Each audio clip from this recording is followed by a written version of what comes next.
testing. Fuck me, man. It's really annoying. It's like I don't test my sound beforehand. But like it'll do that. I'm just as soon as I can get on. Anyway, I do all black everything around the table. We got people here. We will talk with the people. It'll be fun. Fantastic. One up and running. Up and in. Oh, yeah, one of the worst cases of what is it? It's not contradiction. Hypocrisy and hubris. Hypocrisy. Yeah, ever caught on camera. But what else is new? I was about to say I promise you. I doubt they paid them, but I promise whatever it wasn't enough, like to do that. I mean, when they offered it to 50, it was $3 million, and 50 turned it down. Yeah, Snoop Dogg makes too much money. He already got his hands in every basket. He didn't need to do that. That was awful look. I agree. Hopefully, we also get to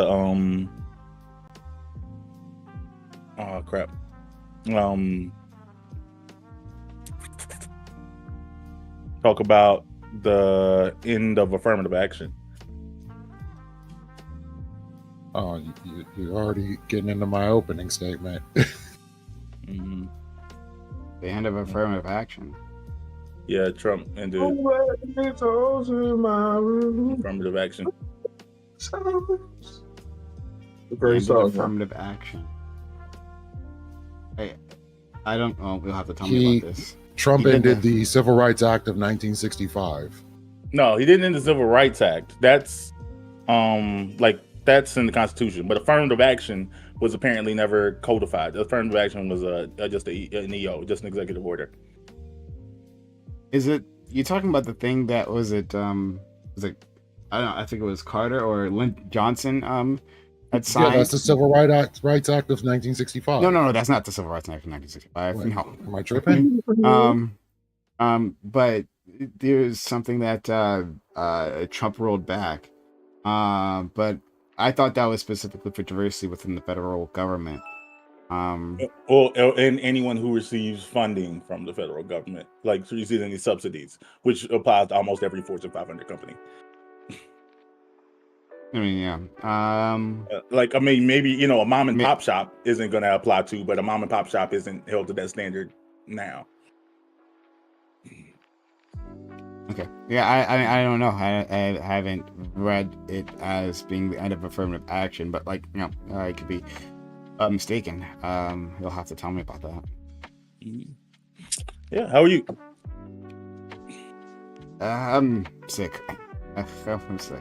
You got the ick? Oh, sorry. Yeah, no, it sucks because I was sick just last month, and it was no fun, and then I'm sick again. I don't know why, but you haven't been getting the vitamin C. I get a lot of vitamin C. I drink a lot of orange juice, actually, like a shit ton of orange juice. That I never skimp on. A lot of orange juice. Gambit, you can get you on camera. Yeah, I will be in less than 10 minutes for sure. He just oiling himself up. He naked right now. Yeah. My bad. It was 64. No, I'm sick too, man. Sick of these niggas. Mm-hmm. But let me see. Let me read more specific. I just put it in the. Wait, are we live chat right now? Yeah, very much so. Okay. I just put it in the group chat. No. Yeah, let me look. GSU, you can share with us your bank account numbers like you do every start of every stream. Go ahead. All right, I'm about to share it. Give me 1 second.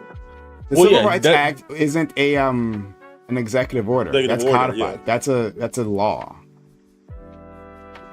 Yeah, this is 1965 Executive Order 11246.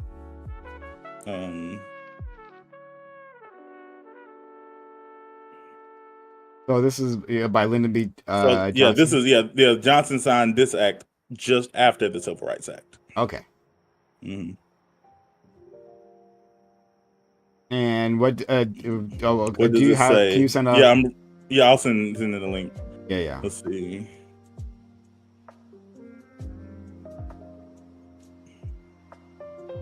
Do.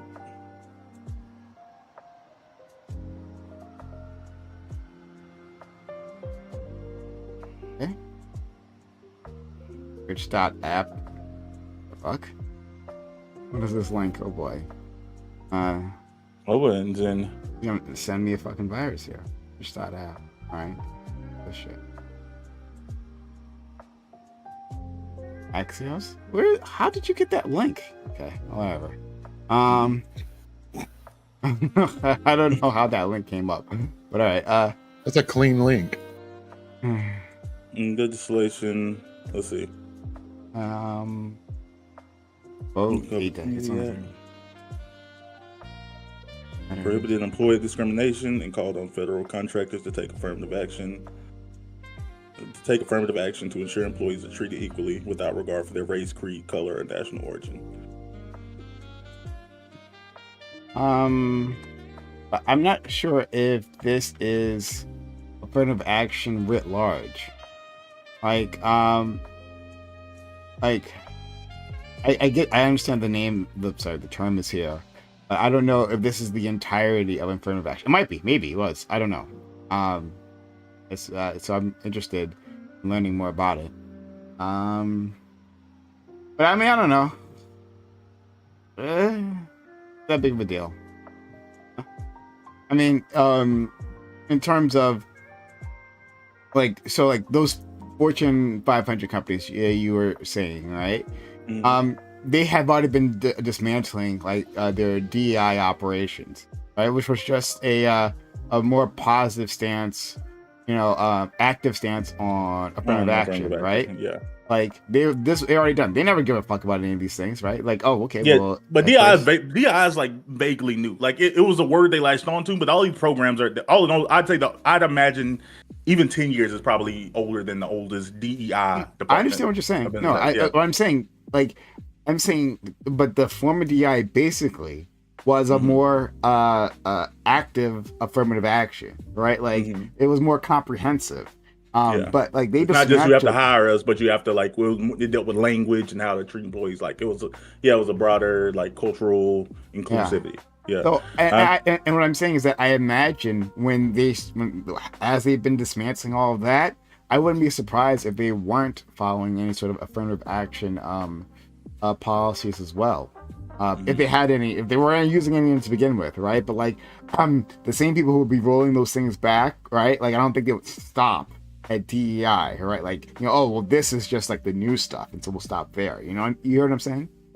I feel what you're saying. I think when you have a rollback, especially coming down like top down from the federal government, it leads to like I don't believe generally, and this is me not knowing how like every single business does their hiring practice, or even like rolling back to universities and their acceptance rates and things like that. Yeah. Like I don't know if to begin with there is like someone in a certain department that's going through and like checking to make sure you hit some quota of people. Like I don't even know if that in principle that idea was ever happening to begin with. But if you have like a strong rollback and say that like make sure that what you're doing doesn't come off as DEI, or make sure it doesn't come off in affirmative action, I think that it actually has the opposite effect. I think quotas were illegal. Quotas are illegal, right? Yeah, I was using it as a synonymous with the concept of a diversity. I mean, not a diversity of a affirmative action department.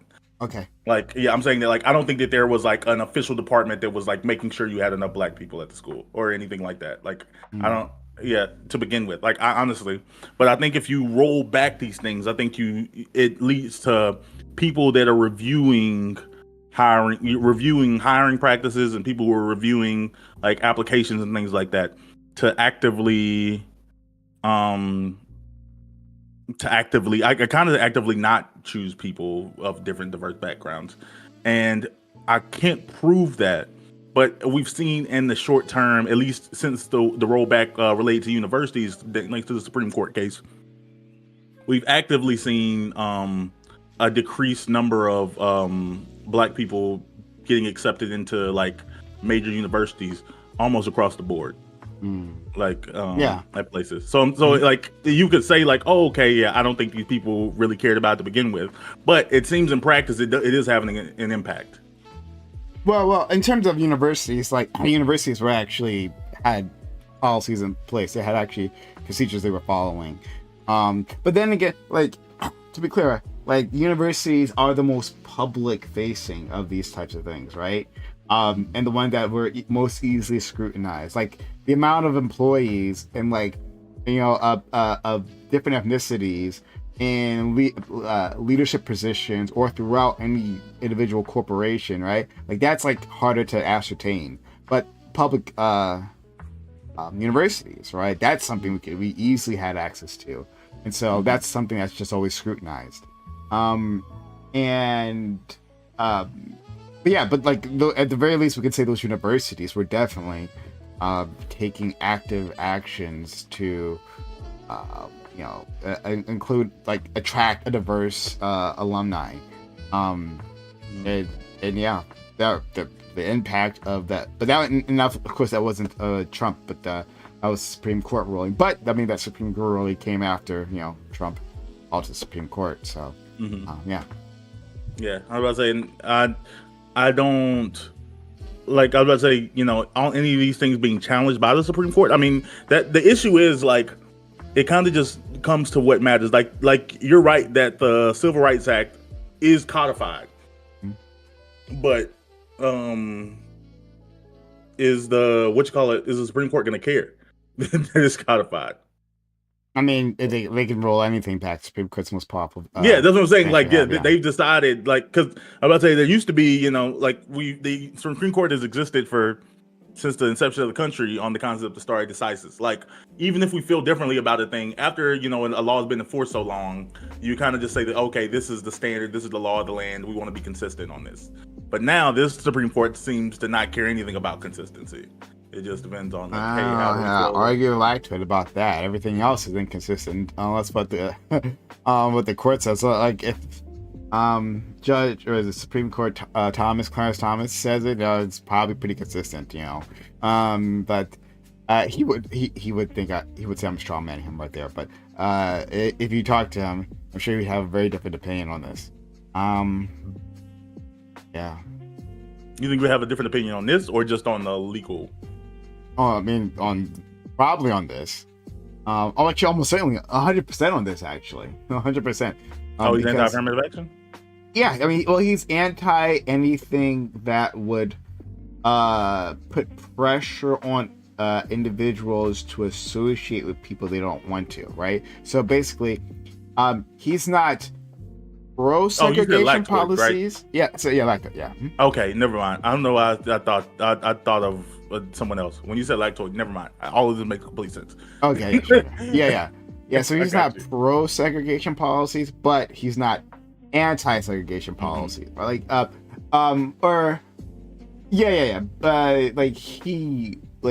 if people decide that they want to segregate themselves, right, and within their community want to put laws to allow them, or like make regulations to allow that, he's pro for allowing them to do that.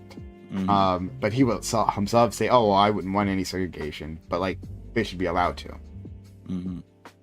Yeah, I mean, and even just like like I said, I do agree the immediate effects are probably going to be most strongly felt at the federal level. Like, and I don't even know I don't know what's true or not. I've seen something saying that like it doesn't officially go into effect for 90 days. I've seen other things pointing to some people saying that they're already seeing like their jobs they had been offered revoked just because like they're knowing that basically the departments are already knowing like, oh yeah, these things are going to go into effect and we're going to have to redo our process for hiring. Like I said, I don't know what the truth of that is, but it's I don't know. I think that like it's somehow kind of fallen under the rug. Oh, sorry. Hold on. Hello? You gone? Okay, I don't know what that was. Yeah, it's somehow like in the scheme, everything else kind of falls under the rug. And the thing is, as much as this sucks and it is going to impact some people, I could be okay with this. There's a world where I could be okay with this, but the reason I can't is because it's not going. Anytime we see any black person or woman or trans person in any position of power, it's not going to stop anyone for who would have otherwise said like, oh, they didn't deserve that position, they're not qualified. Like they're still going to say that exact same thing. It's not going to change anything related to that. Exactly. I love that you said that. It's like,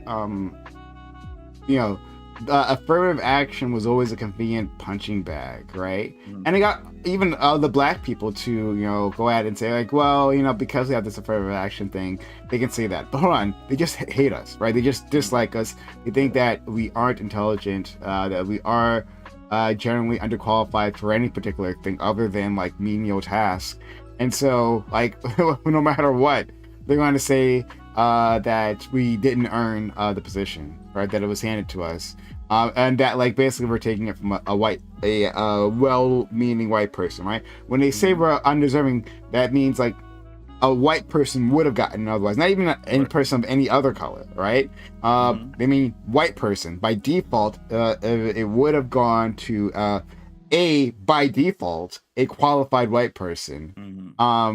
And then I remember in college, I was just talking to some I was part of this race class where we talked about like race. So it was about stuff about race. In any case, I ended up TAing for that class basically. And there was a breakout group. TAs were in charge of like leading the discussions.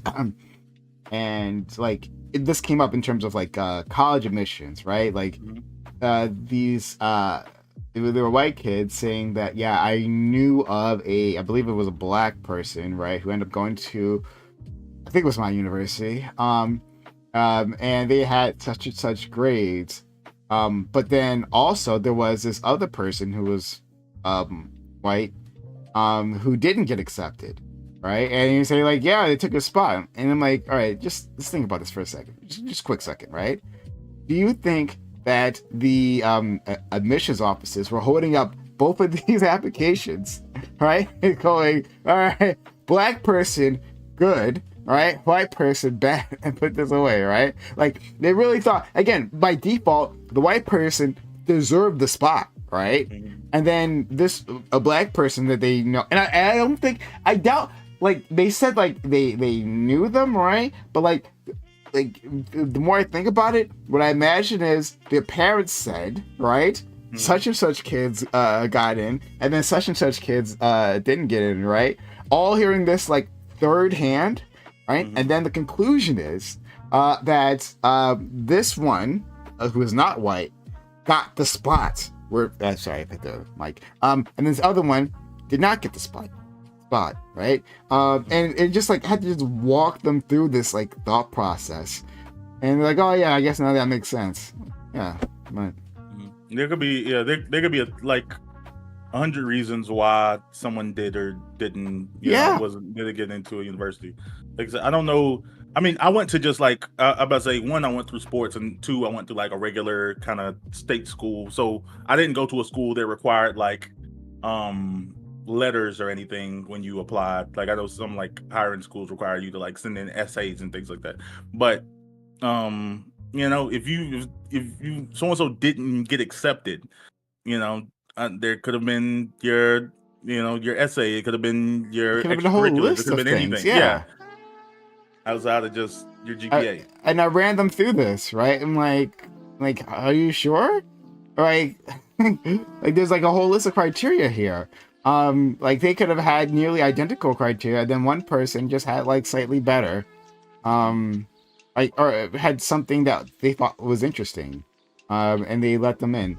And it's or they could have just tested well. They might not even have a good GPA, but they could have had a decent, ACT or SAT score. Yeah, and it's not like these people even had like I know they didn't have some sort of inside knowledge into exactly what their academic scores, all of them were, right? There's just, hey, the white person I know didn't get in, or I sort of know didn't get in, and a black person I sort of know did get in. So, I mean, there you go, right? I thought it was interesting that the guy was like, he was talking about white people not getting positions when all of that really affects Asians more so than Mm. any other group. So Mm-hmm. that was like super interesting to me when I was listening to that. Like, oh, this is just propaganda. But I think Asians are actually down in college admissions too, at least as far as like looking at Ivies. And I don't understand that No, I'm culture saying system. if you, I think they have the highest test scores on On average. average. Yeah. So if you were trying to say the most meritocratic way was to take the highest test score, then you would say that Asians are the ones that are being like racism is being enacted upon them, not white people. Yeah. And So that's the argument the straw man they usually make, like the people who don't want to make it about white people. Like affirmative action is bad because it's hurting the Asian. But the only reason they use the Asians as like the model minority in that situation is because at the end of the day, they may be quote unquote overrepresented in college admissions in certain places, but they're still at most 2% of the total population. So like even if you let all of the white kids in, it's not gonna have like a significant effect on the white people. Well, But it's black, also because of it's also for like world political reasons, right? There's no like black place outside of the U.S. that we cater to like we do other races, right? So I that's what? a big part of all of this too. Could you repeat that? I don't yeah, understand what what do you you mean by said. that? No, like we have like if you think about like the big three, which would be like China, Asia, and let's say China, Asia, and Russia? I don't know, one of the other ones. But India? like we have reasons to cater to those cultures here because it creates better foreign relations with those nations abroad. Oh, okay. So because I hear you. Because we don't have a Wakanda, right? That puts political pressure Exactly. on it. Yeah. Yeah. I mean, this is what I think Malcolm X was talking about this is that like if we don't have some sort of like a strong like African nation, right? Like a strong thing to put like political pressure, right? Like, hey, like I'm in the United States. I want to get resources, right? I want to do trade with this other country, right? Well, now I have to treat them as some sort of equal, right? No one's ever the equal, but you know, I have to like have a little give and take with them. They can, you know, lobby the government. They can put political pressure on us, right? When something happens to their citizens, and then we're like, okay, well, I guess we can't mess with them, you know. We can't The way disrespect that we them. see with China, right? As China has risen, right? Like the way that we just treat the Chinese. I mean, holy fuck, right? Like really awful. But China has muscle now, right? And it wouldn't look good if Chinese people were being hurt in the same way. And then, I mean, the best example, of course, will always be Israel. Israel Yeah. like does this as well for Jewish individuals. So like there's no counterbalance for black individuals, right? All those other Exactly. countries, they're subordinate countries, and so we don't give a fuck like what they have to say. How you feel? You shut the F up. Well, this is America. Ah. Yeah. Yeah. Yeah. I mean, yeah, Ooh, you it's like sound if awful. we go to another different, right?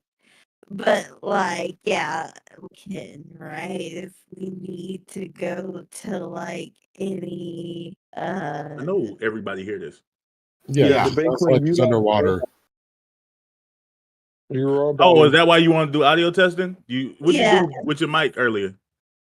I was just changing You was practicing your deep I throat? I'm don't sorry. know. That was wrong. Yeah, That came out. I'm sorry. Wow. I didn't say it. you. All right. Clip it and ship it. Wow. Send it to You. This his is Yeah, family's it's amazing. friend. you You was niggas helped practicing your deep none throat, of you. really? How is it slowing down the audio? That's the trippiest Yeah, part of this is it. amazing. Yeah, something's We're like finding slowing out down your that audio. Yeah. we're finding out that Debate Queen has been using the voice changes. What we finding out. Yeah. Yeah. when Zimmy hears about this, oh my god. Yeah, I'm about to say it's gonna set me back 10 years. I'm gonna get 50 lashings for it or something. But yeah, I don't know. Yeah, well, we did hear what you had to say, DQ. It just took a while to get out, but we heard it. But go ahead, We Ben. did. I mean, Or yeah, maybe y'all I did. mean, slowly. give me the TDLR. She said that. TLDR. That it? Yeah, TLDR. Too long, don't read. Yeah, too long don't Oh. read, Oh, okay. I said TDLR. I didn't know how it or was. too long didn't read. Yeah. Yeah. So what Well, was it? I mean, go ahead. Were you gonna say something? Yeah, say it again. We can't hear you at No, all, there's no DQ. audio. You going through it, Queen? And I didn't even mean to say Queen, but like Queen. And some niggas. Niggas. See, we could hear that. Just it takes a while.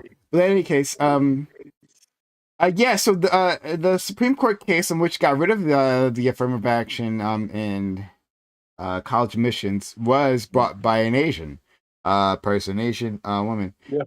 But she was like recruited by like a conservative like think Of tank or course. law firm, whatever, right? And they pushed her to do this. And I don't remember the story exactly. So if I get anything wrong here, I please apologize. I apologize. But Ooh, I you You're sound. about to Oh, spread misinformation. DQ might need to mute herself. yeah. I'm sorry. Hello. Yeah, no, she Okay. muted herself now. But yeah, my if I remember it correctly, it might not, but I believe that student or that individual who brought the case actually ended up distancing herself from it. Like before it was complete. Because people were like, you're being used. Like you're being used. I mean a lot of people in the Asian community weren't happy about this lawsuit, you know, like it was a split. I think it was a split in the various Asian communities on this thing. So but I I don't remember it too clearly, but that's what I believe happened. Gotcha. Yeah, and then The and idea then that and then communities, go ahead. sorry. No, you go first. The idea that communities can have propaganda split them against their best interest is a very novel idea. How do we get there? You're being like sarcastic? Yeah, I'm absolutely being sarcastic. Okay, that's what I thought. Yeah. Okay. Yeah. The question is, I wonder if this is like. I wonder if this is like. Is it gonna vary based on what type of Asian you are? Because I don't know if Asian people see themselves as Asian people, or if they see themselves as like I'm Korean, I'm Japanese, I'm Chinese, I mean, I've talked I'm to Thai.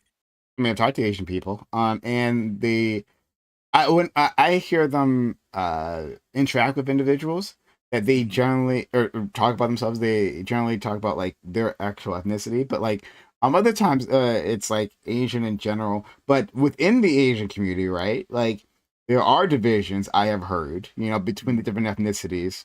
And some ethnicities are looked at as you know, Reports. lower on the social tone pole, right? The totem pole, than others. I've heard that the Filipinos and maybe the Vietnamese, I think, might be lower, right? Like than the Koreans and like the Chinese and probably Japanese and stuff.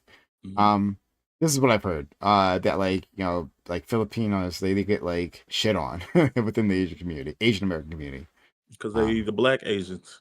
Yeah, actually, that might be the case. You know, there's a lot of colorism there in some of those societies. So actually, that might be the case.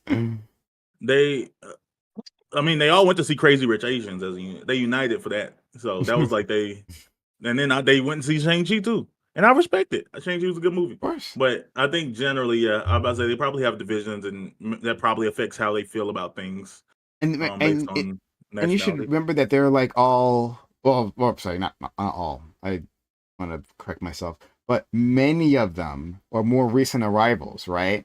So they're more in touch with like wherever ethnicity that they originate from. Right? So they have those stories, right? So they have a solid identity there in the way that Black people don't, you know? So Yeah, I'm sure that one. Some of them, like, I think it depends on like if they're like first generation or not. Mhm. I see an increasing amount of people that I think they would consider themselves white almost. You think there's an It's Asian to white definitely not pipeline? the vast majority, but no, you said what now? I was saying, you think there's an Asian to white pipeline? Yeah, Like they trying to get on yeah, that Joe wave? Lewis was a little right. Hmm.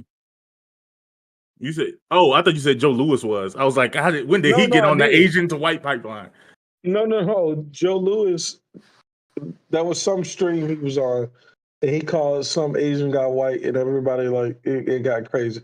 Can't remember Oh, I exactly do who said remember it. that. I do remember He that. There was an misspoke Asian. on that one.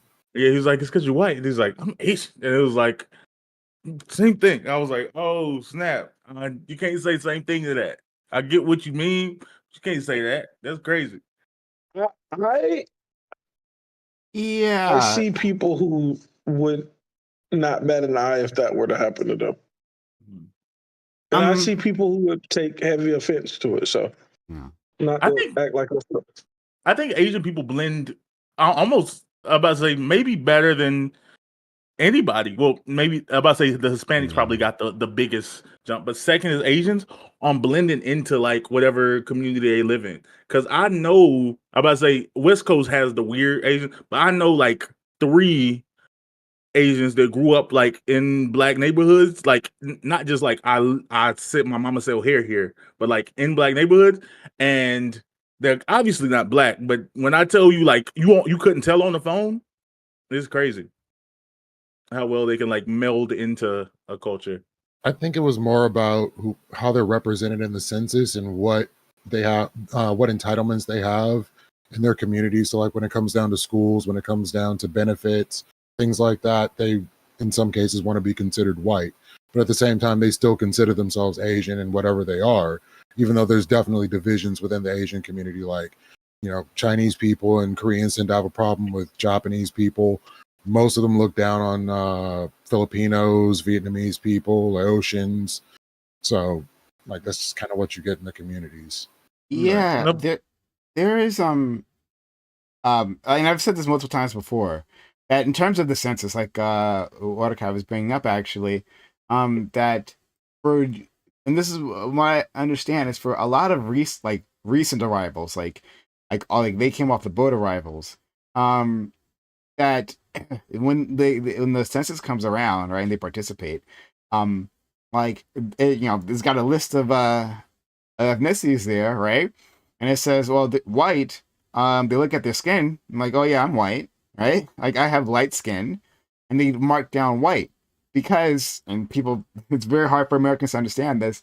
The rest of the world does not have our same conception of race, right? Like you go to different countries, different places, right? What they consider like racial categories, right? Like it's completely different, right? Or some countries they don't really deal with it, right, until they come to here, right, where we really care, you know. And so so initially they'll say, yeah, I'm white, but then they'll spend a few more years in America and they're like, oh shit, they didn't mean me. no, they They'll see self-correct. Asian on the thing. It's not like they see white and they're like can't see the other answers. Yeah, but they may not they may think that they still count, right? Like, or Asian communities. And plus, another thing, in something we don't talk about, like, I could see them looking at that, right? Seeing Asian, they're like, oh, you mean like South Asian, right? Like Indians. Indians are on Asia. Asia is a huge fucking continent, right? I But like, think the I'm world is white. more I race. can count as white. Look at my skin. It is white. I think the world is more a race conscious than you think. No, You know what? I was believing it's everything well, Prime said, and then GSU made a great point. And now I'm like, you know what? Them niggas could see the other options. yeah. No, them know But what white and Asian mean in hold an on. American context. Sorry. Juan. You first of all, you're hollow GSU. I think you're using the wrong mic, or using your phone or something. I'm using my phone because my headset is dead. Okay, all right. I'm sorry. Yeah, It's I'm hard. saying that like you're saying that like, hey, this isn't logical. Hey, there's another option, and obviously you fit into that option. I'm saying this isn't logical, and they don't necessarily these people they don't necessarily know the races the way or And I'm disagreeing with that. and I understand you're disagreeing with that. I'm saying they don't internalize it in the same way. And furthermore, right, when we go around the world, I don't know what racial categories are in Asia. I mean, I'd be actually be in like China or something. Let's be more specific, right? I'd be curious as to how they would group people. Like if you gave them a survey, right? Like if you gave them a survey, how they would group individuals there. That'd be interesting. But like in terms of like Latin America, they have different racial categorizations. And various African nations, they have extremely different racial categorizations. There are black people. There are people out there with color, the skin color of you and I, right? But they say they are not black, right? They don't count Yeah, themselves as Tyler. black. They have different categorizations. They'll say you're black, right? They'll say, "Cheers, you Gambit, you're black." But me, with darker skin than you, You I'm know, not black black. poppy. So That's like, because they know American racial categories and they're saying I'm not African American. Yes, no, they're I not agree with saying you. that. They're not, That's people like Tyler. they're not Yes, saying that's that. exactly. Oh, I mean, Yes. some of them may be saying that. Actually, some of them actually might be. That's true for Oh a no, subset. No, that's yes. true. But for others, no. The countries have different racial categorizations, and the Americans like can't understand. It blows their minds. Like what? They don't all think the same way I do. No, they don't. Okay. Because like their racial categorizations come from different historical contexts, right? South Fine. Africa is a really And good they all example know of this. white and black. If you The ask only Iko, last thing I'll say, if you Mhm. ask Iko Rich, right? Like my friend Iko Rich, right? Ask him about the South African racial categorizations, right? Yeah, They where are Tyler from. very much different, right? And like the government decides who is is it black or there's Colored. another there's I forget what the categorizations are, but I mean, one of them's like colored. it That's what doesn't Tyler because of. it's not our same racial categorization, and it's a thing that's handed out by the government. You aren't born into it in the same way, right? So these things are all because of different histories. So like, like just No, understand but that. Done. no. I understand what you're saying, but I don't. So I don't think anything that you just said is false, Okay. except the first sentence that you said. The part that is false is they're not aware of the American context of race.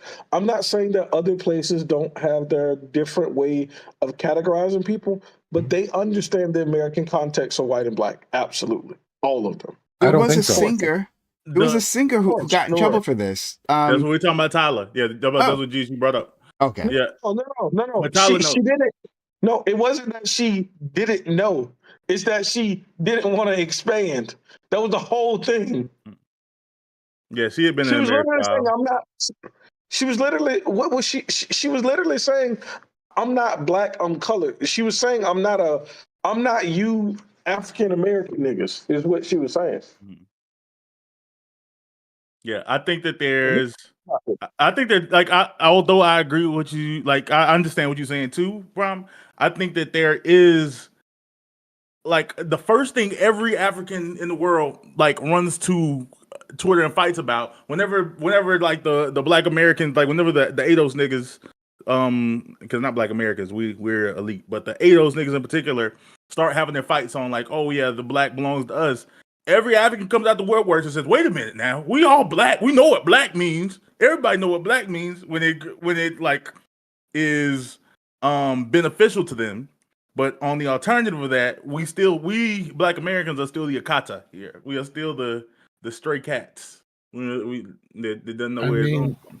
if any black person in America got a 23andMe, they're going to find that they're very mixed.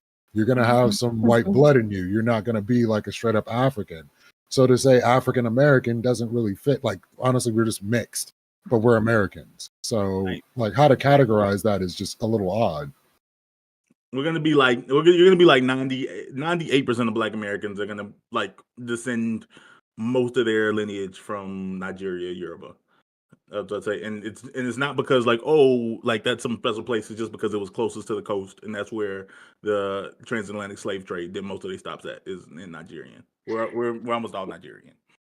There's actually a really good genealogy that's exclusively for Black people. I'll send y'all the link, but like that's really honestly where it's at, because like they actually have gone into Africa and done all that shit. In comparison to like 23andMe or any other type of genealogy site, like they have actually done the work. Because 23andMe is just going to stop at sub-Saharan African, which is duh. Right. And like even Ancestry is going to do exactly the same. I wouldn't. If I were y'all, I wouldn't do that. But yeah, same here. Agreed. You don't want these niggas to have your DNA? Yeah. Like, but I wouldn't do 23andMe or Ancestry, but this exclusively Black one will delete your DNA. They don't keep it. Yeah. The exclusively Black one is just as bad as any of the other ones. Well, Yeah, no, I got trust issues. No. They actually like in their like thing. It says that we do not keep until they get subpoenaed your DNA until they get subpoenaed and like destroy it. They got a warrant. Then wait, what is y'all's concern? Why? What do you care if the government themselves has your DNA? What if the worst nigga in the world gets your DNA? What is the word? No. This is the thing. People don't understand that companies aren't liable to the terms and conditions that you sign to because they can be sold or they can be hacked, and blah, blah, blah. All of these other things can happen. So you can sign this terms and conditions, and this company gets bought by another company, and then they aren't beholden to the original terms and conditions. They can do whatever they want with your data. The idea that any of these companies aren't storing your data and using it, and that's how they're making money is wild. Like, they're all doing it. No, that's fine. But I'm just curious. What is, like I said, I want you to imagine the worst nigga in the world, like the last nigga you want to have your DNA has it. What is your concern? What is the concern? I can target you with stuff. I mean, you can do a lot with somebody's DNA. No, I'll give you my reasons, right? So like, so let's say DQ is correct in that they destroy your DNA. Well, they scanned it already, and it's within their system, right? They don't need the actual DNA samples. That part is irrelevant once it's been actually tested. But then from there, like, so you know how you've seen all these old cases being solved through genealogy, right? Test, yeah. Someone's like cousin of a cousin will like, hey, I want to know my ancestry, and so they send in their DNA, right? And then they're like, wait a minute, this sort of matches this other one, and so they just like pulling on those threads, and then okay, we found like the co-killer. Like that's happening now, but the police's ability to do that isn't evenly distributed because white people have been the one who've been like on that bandwagon for the DNA, right? Like law enforcement has been able to just get that information whenever they want, right? Send in a warrant, they'll have it, right? And I think they might even have some backdoor access to that. Like it's crazy, right? In any case, some of the companies say that they work with the police and they tell you up front, deep in their terms and conditions. Yeah. Exactly, right? And so, but for Black individuals, they haven't been sharing their DNA in the same way. So they don't have penetration into our genealogy the same way they do into white individuals. So like that alone is an issue. So is it like after police, you like don't want your cousins who kill people? I was literally watching a series where they were just going over cold cases that they solved with DNA from Ancestry and stuff. If I got any serial killers in my family, I want them niggas caught tomorrow. Exactly. I want them niggas to tell anyway. But one of the most famous ones was this guy who was committing rapes and murders, I think, in the 70s. And they solved his through genealogy stuff. The Golden State Killer, I think. That sounds like a good thing. It sounds like we should all. It might have been Golden State Killer. You might be right. Wasn't it like a cousin or it was a second cousin or something like that? Yeah, a lot of them are just like that, like cousin, second cousin who gets it done, just like I said. Yeah.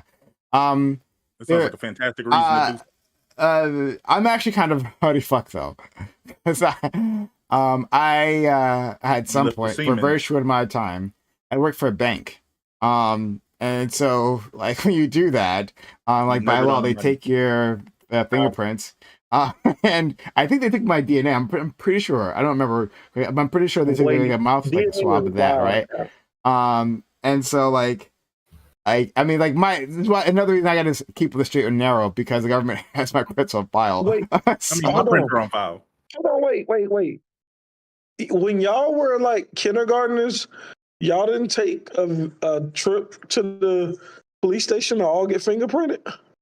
that's what they did. That's what they you got. It was went to just you, GSU. Really? They're like Yeah. those Just niggas. That was a special Negroes. Y'all GSU field trip. serious? They That saw was a y'all GSU field coming. trip. Yeah. They said these They just took- Negroes. they We said gotta this- get them No, while they're no, young. no. I'm pretty sure every school where I grew up, you took a field trip to All the black police ones, station. yeah. No, I'm serious. And you wonder why I don't want to move to the South. Case and point. Let's go. Like, they're like, don't worry, we're just saving time, all right? Now we're making a little fun I'm game for pretty all these sure. these black babies, right? So like, hey, look at here, you. Johnny. Yeah, like, hey, look, you see, it'll be fun. You'll have like the ink on your Wait, hand. y'all You can play do with that. that? Just put your finger right here. No, I never went to nobody police station as a child. No. Really? No. I was about to say, I guess that's a school to prison pipeline, like Yeah. starting. You was at the first Literally. rung. I'm seeing somebody on Reddit talking about it. When I was in second grade, my class took a field trip to the police station and was asked who wanted to give fingerprints. Of course, we all did. Which That is southern something in state was this? hindsight. What, I'm about to Bro? say, yeah, what's the Reddit name? Is it Black Nigga 42?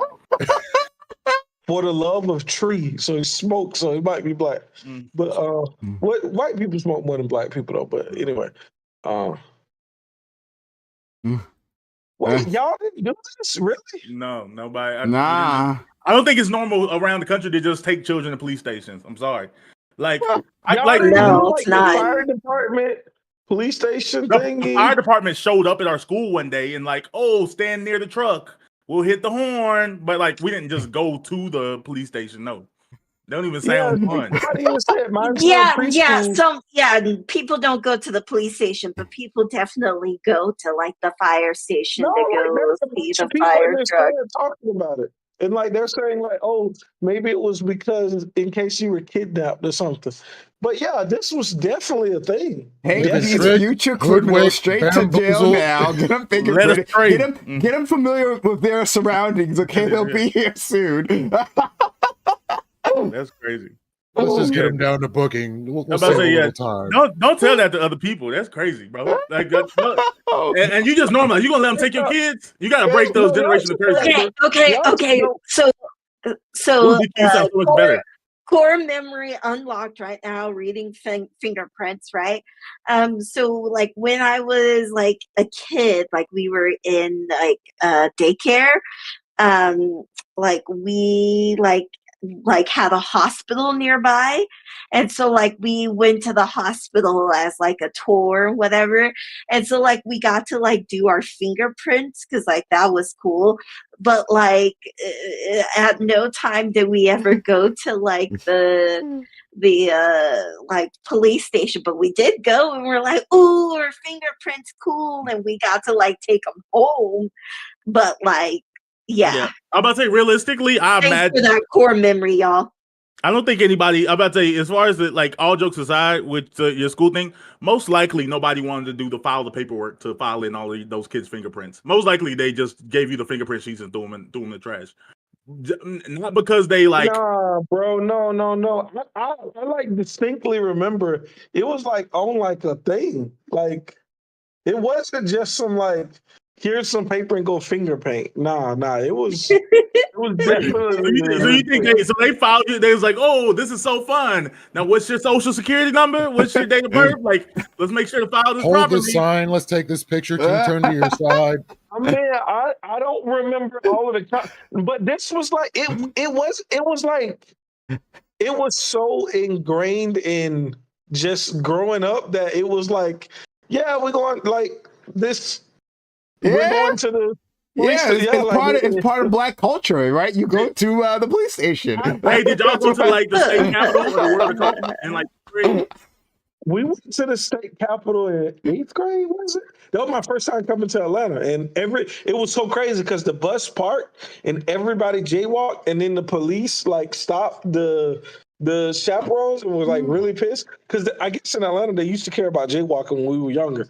But yeah, it was a big ass deal. They wanted to like lock people up and shit. Not kids, but they were like, yo, why y'all just jaywalking like in the middle of fucking state capitol? Yeah, but yeah, we came to the state capitol. I think that's the one universal field trip in the state of Georgia. I think you will all eventually go to the state capitol. I don't know if y'all did the World of Coke or not, but I think that's another one we do. I did that in like a program, but not a part of school. Yeah, y'all went down to the Coke place. That's cool. Yeah, because they got like all types of different kind of like Cokes and stuff. Yeah, and everybody says, taste the Beverly. It tastes awful. And he tastes it, it's like, oh, that is awful. And I don't remember the trip that much. Beverly? I remember going. I remember it was just like 1,000 different types of Coke. And your stomach is like full at the end because you done drunk so much. And you like, because at first you're like, wow, this is so fun. And you drink so much and you like, actually, I'm just full. And I got to pee a lot. Yeah. No. Anyways, I'm about to say, different thing, different world. But, yeah, that's crazy. Don't do that no more. Don't let your kids go to the police station. Yo, the myopic time says so. It's like Mecca. That's hilarious, bro. That's the funniest thing that will happen. Lately, I have a question. You grew up here in California, right? Right. Did y'all do like the thing to the missions? Like no, but I went to Christian school, so like I didn't do those field trips people did. Oh, okay. Yeah. That was a thing. Like in public school, we would go to the missions and like learn about how, all of these, genocidal Spaniards what missions came are you to talking about? What missions are you talking about? So there's a lot of missions in California. Explain. Yeah. So like missions were built by the Catholics. Okay. And so like they were there to essentially convert the Indians and all of the people. Okay. And so like there's I want to say like 15 missions up and down the coast of California. And so like there's like a thing where you actually would go and visit the missions to see like how they lived, how it was.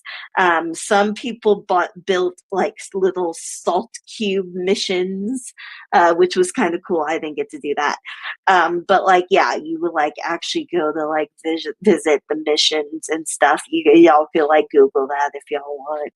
Sounds like but fun. It was kind of cool. Yeah, it was kind of cool. I mean, they're beautiful if you ignore the atrocities that were going on. In general, that's how that works. Yeah, actually. Yeah. Y'all stuff don't sound fun. I don't know. Shout out to whatever y'all do. Yeah, California, like we do a lot of fucking shit. Like growing up in like Southern California, we did a lot of weird ass shit. So I'll just leave it at that. So anyway, now. Is it illegal to gender babies in California? I'm joking. At this point, aren't they all women? Conception.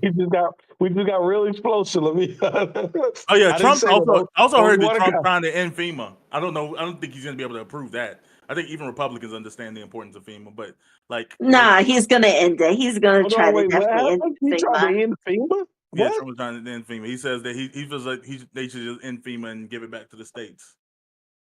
Oh, states' rights. He can't just end a federal sub department like that.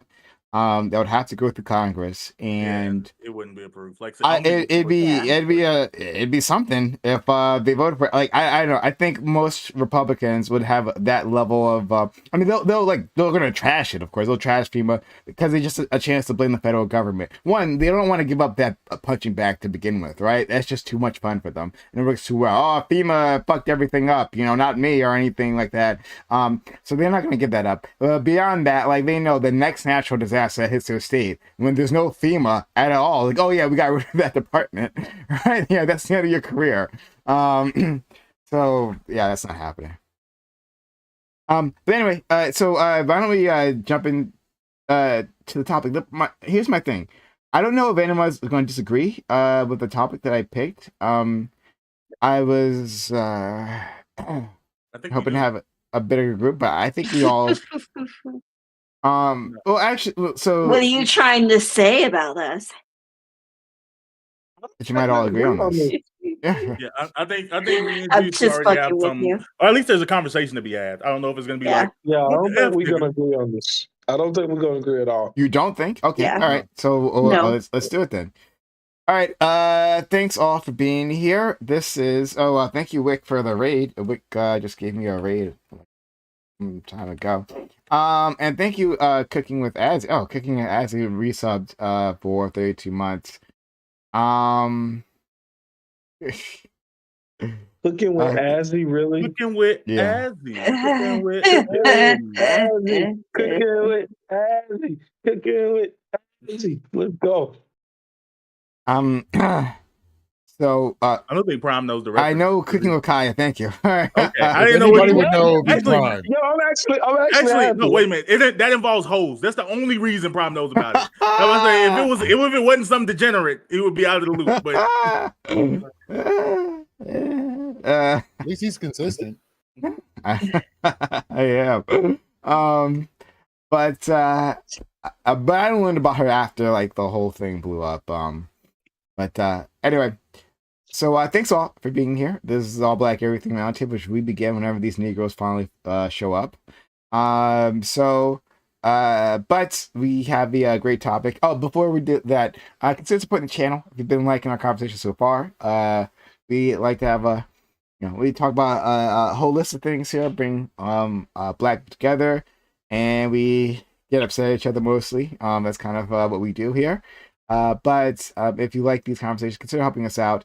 Hit us up with a super chat. That'd be all useful. Like if you're watching on YouTube, you can also give bits here on Twitch, and we can respond to your questions. You got a question, we'll be a part of the show. Want to say someone's wrong, someone's correct, then hit us with that. You can also get subs to channel and get our emotes and ad-free viewing, so avoid any ads. We get the whole show and keep us up and running. So please consider helping out the channel. We do need your support. Okay. All right, topic 1. President Trump has signed an executive order to end birthright citizenship going forward. This could mean that individuals born on U.S. territory without a citizen parent would not become citizens themselves. This order is sure to be challenged in court on constitutional grounds. This idea comes from the 14th Amendment, which was specifically designed to ensure that the descendants of African enslaved people would be counted as citizens. So how should people in the Black community feel about this development? Could this be in any way positive? Would you like to, at the very least, see some level of restrictions on citizenship? Or do you see this as just another attack on vulnerable communities? Yeah, birthright citizenship, make no mistake about it, this was for enslaved Africans, right? To make sure they became, African Americans, and then try to pull things like, oh, these, afterwards, hey, these people aren't actually citizens, of this country, so maybe they got to leave, that's what they did. But this, was used by people of, all ethnicities, including white individuals, right? White individuals who came to this country from Europe, like the Irish, the Irish all used birthright citizenship, right? That's how they got here. And the Italians, all the later groups, right? End up using birthright citizenship to establish themselves. And some people would say it's been just a complete positive for America, but at this point in history, people are thinking it's being abused, it's too much, right? There's the idea of quote unquote anchor babies and all that good stuff. So how should we feel about this? It's no use anymore to enslaved African Americans. They're all dead. doesn't. Yeah, that. But and so should it matter at all? All right, we'll start with our man, Bam. Okay, so when I first like I heard it being attached to like, oh, birthright citizenship was for freed slaves, things like that.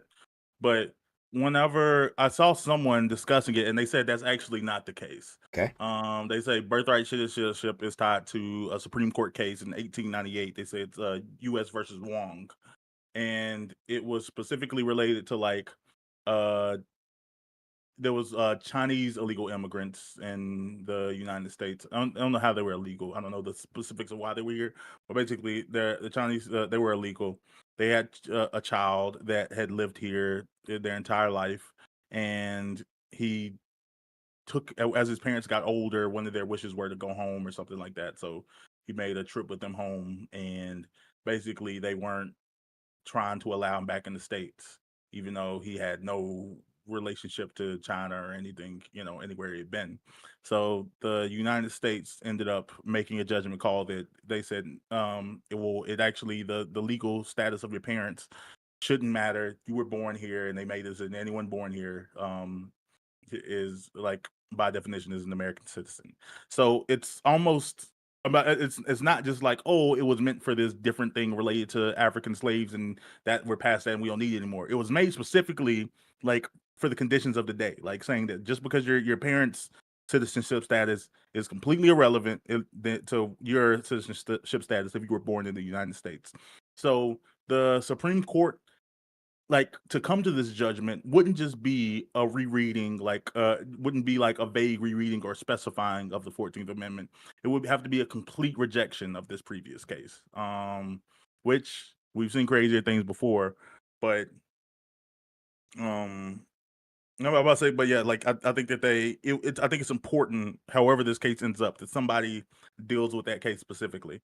Where I stand on it is, I believe, I don't know, I understand that every country doesn't do birthright citizenship like the United States does, but to me, it kind of makes the most sense because, at least in a country of our size, just because you're not going to capture every illegal immigrant, and let's say we cut it off now, and some child is considered a legal immigrant. They grow up and then they have a child in the United States.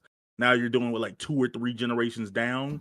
Like, are you like that would be a crazy link to like backdate and remove people. Like, my family's been here 2 generations or 3 generations, and now we're saying that like actually none of you got have citizenship. That just seems crazy to me in practice. So, but we can go from there. That court case was based on the 14th Amendment. That was the basis for the ruling. Yeah, it was the basis for their ruling, but I'm saying that the term birthright citizenship came afterwards. Came from this case, yeah. Yeah, fair enough. Yeah, it's not just what the 14th Amendment was. It doesn't say that. Yeah, it didn't say that in the 14th Amendment. It's derived. That court case used the 14th Amendment to derive at birthright citizenship. Okay, fair enough. Yeah. Leo Mordecai. So thankfully, the rule, like if the executive order went through, it would not affect anybody. Like it wouldn't be for anybody that would be 30 days or after the order actually took effect. But thankfully, it was struck down by a judge, so that's been barred. And this judge said, and this is a Reagan-appointed judge, I've been on the bench for over 4 decades. I can't remember another case where the question presented is as clear as this one is. This is blatantly an unconstitutional order. And the idea that a president within the first 3 days wants to come in and do something completely unconstitutional off rip should let us know who we're dealing with. Already based on him removing the employment equity rulings is showing you who he's attacking. He's attacking minorities. He wants to attack people. So I don't see why we would want something like this going through. Like, giving him power to have a slippery slope like this seems like a terrible idea and a horrible precedent to allow a president to come in and do something wholly unconstitutional. DQ?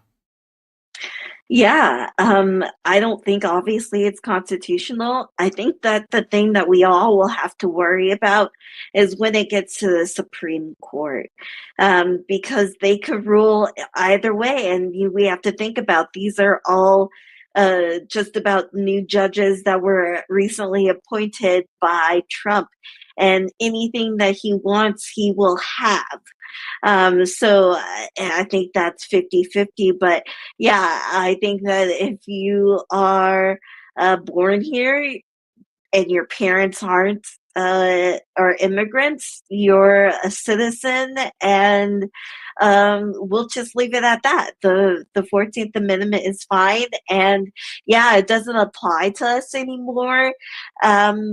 But I think that we'll be fine. I don't think that anyone will make a ruling for trying to get us Black people out at all. Because I think that would be pretty fucking hard to do, actually. You know, we were talking about ancestry anyway. So we already know that would be hard to do. Yes, yeah.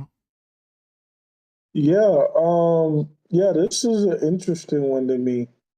It feels,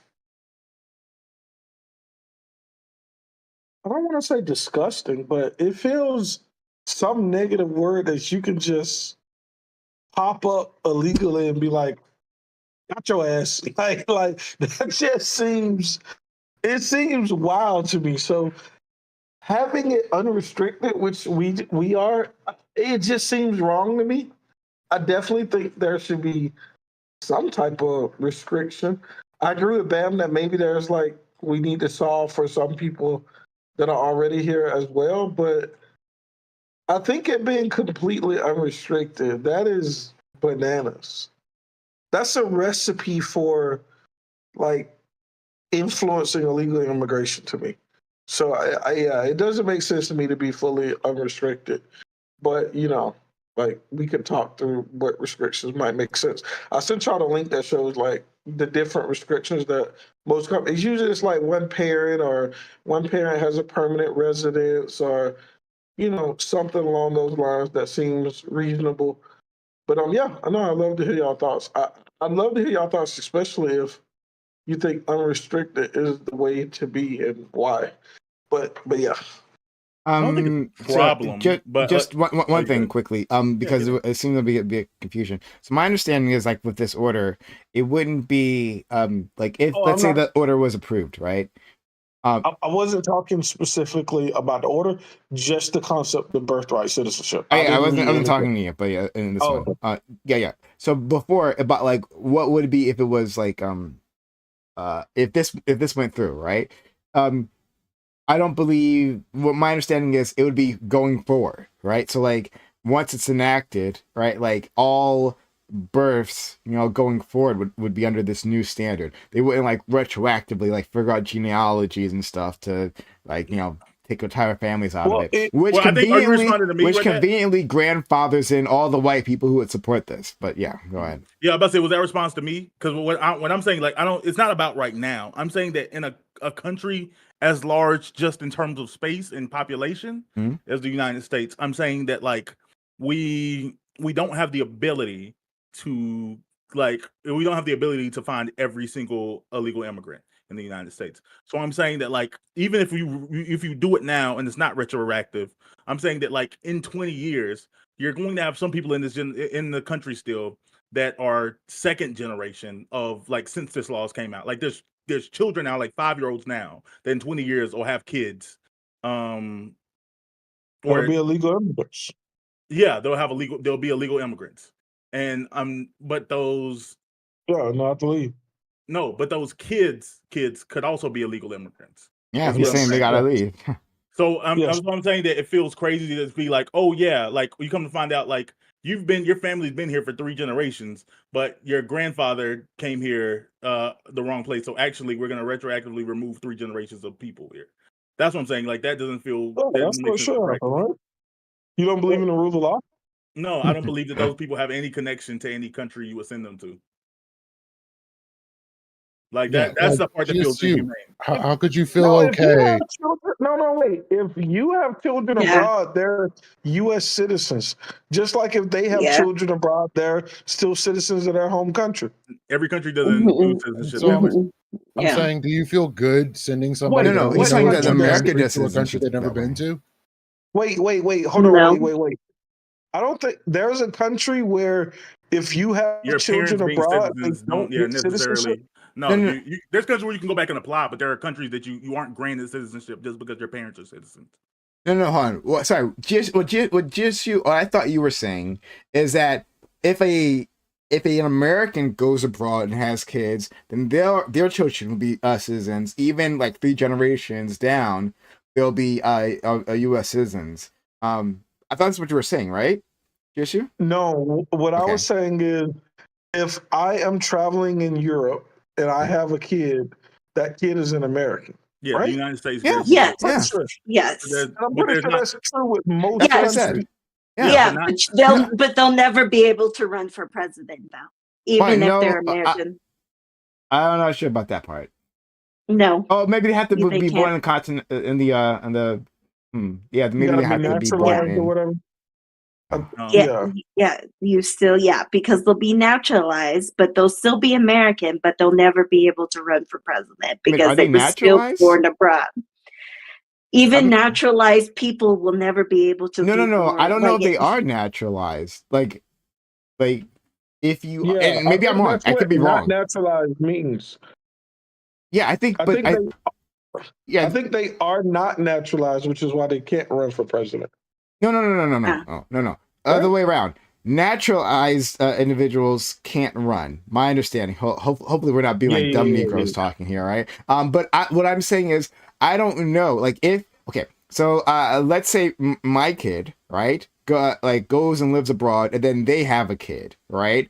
While they're living in fucking France or whatever the fuck, right? I think that that would be my grandkid. I think they don't count as naturalized. I think they are citizens outright. But whatever the name is for that. But they're citizens outright and not naturalized. But I'm not sure. Yeah, but that term is never defined, even though the Constitution uses it. Natural born citizen has never been defined. Ah, interesting. Ooh, that would be interesting.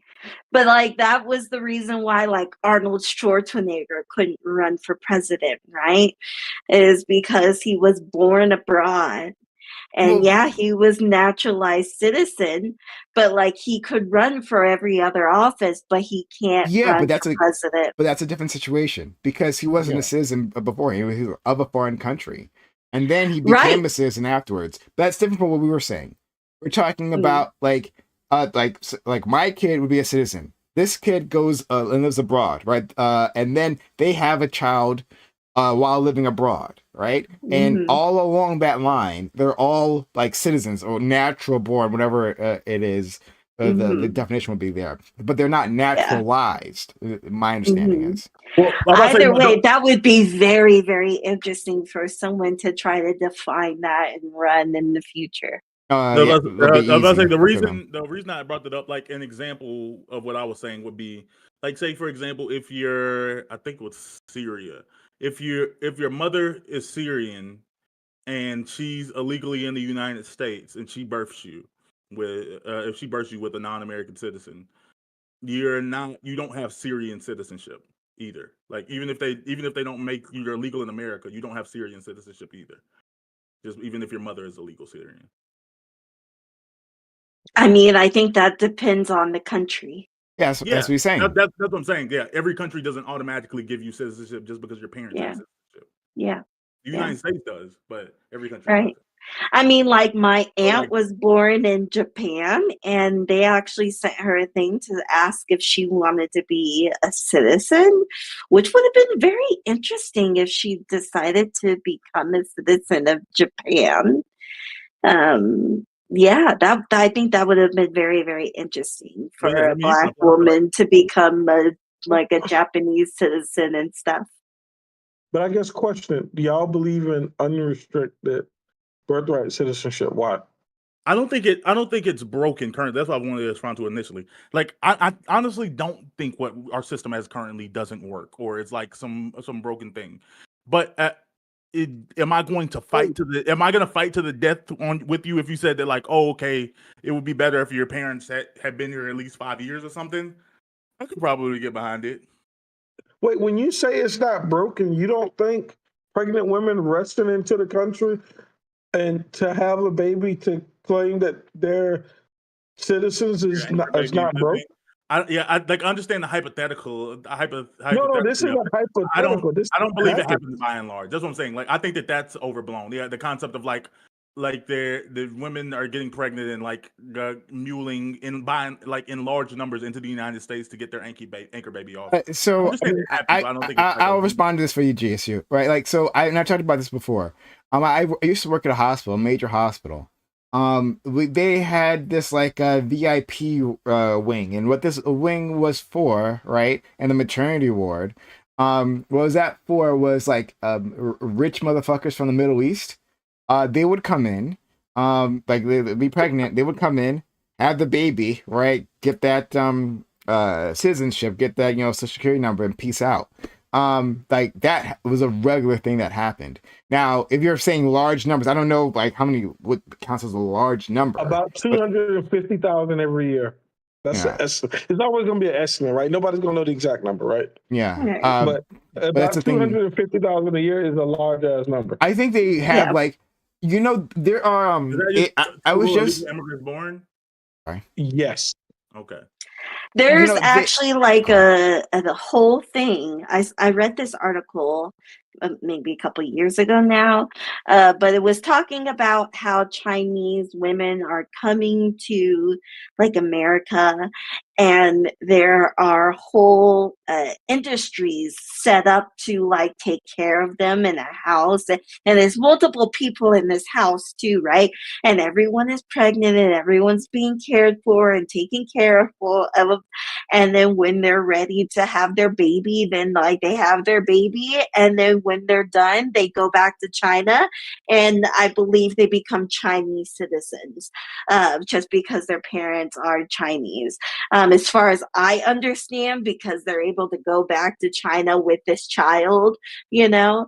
But yeah, I think that's a very interesting thing too, because you're having an industry all around having a child and then going back to your country just so that you have an anchor baby, right? You'll be able to send that child back to like America. Think about it, it's Hassan.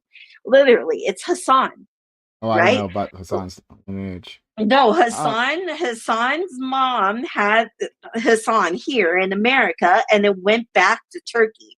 He lived his whole life in Turkey, right? And he didn't come back to America but to go to school, right? So you have to think about it in that way. Those are like anchor children. so Okay. So going maybe on what adding to what DQ just said.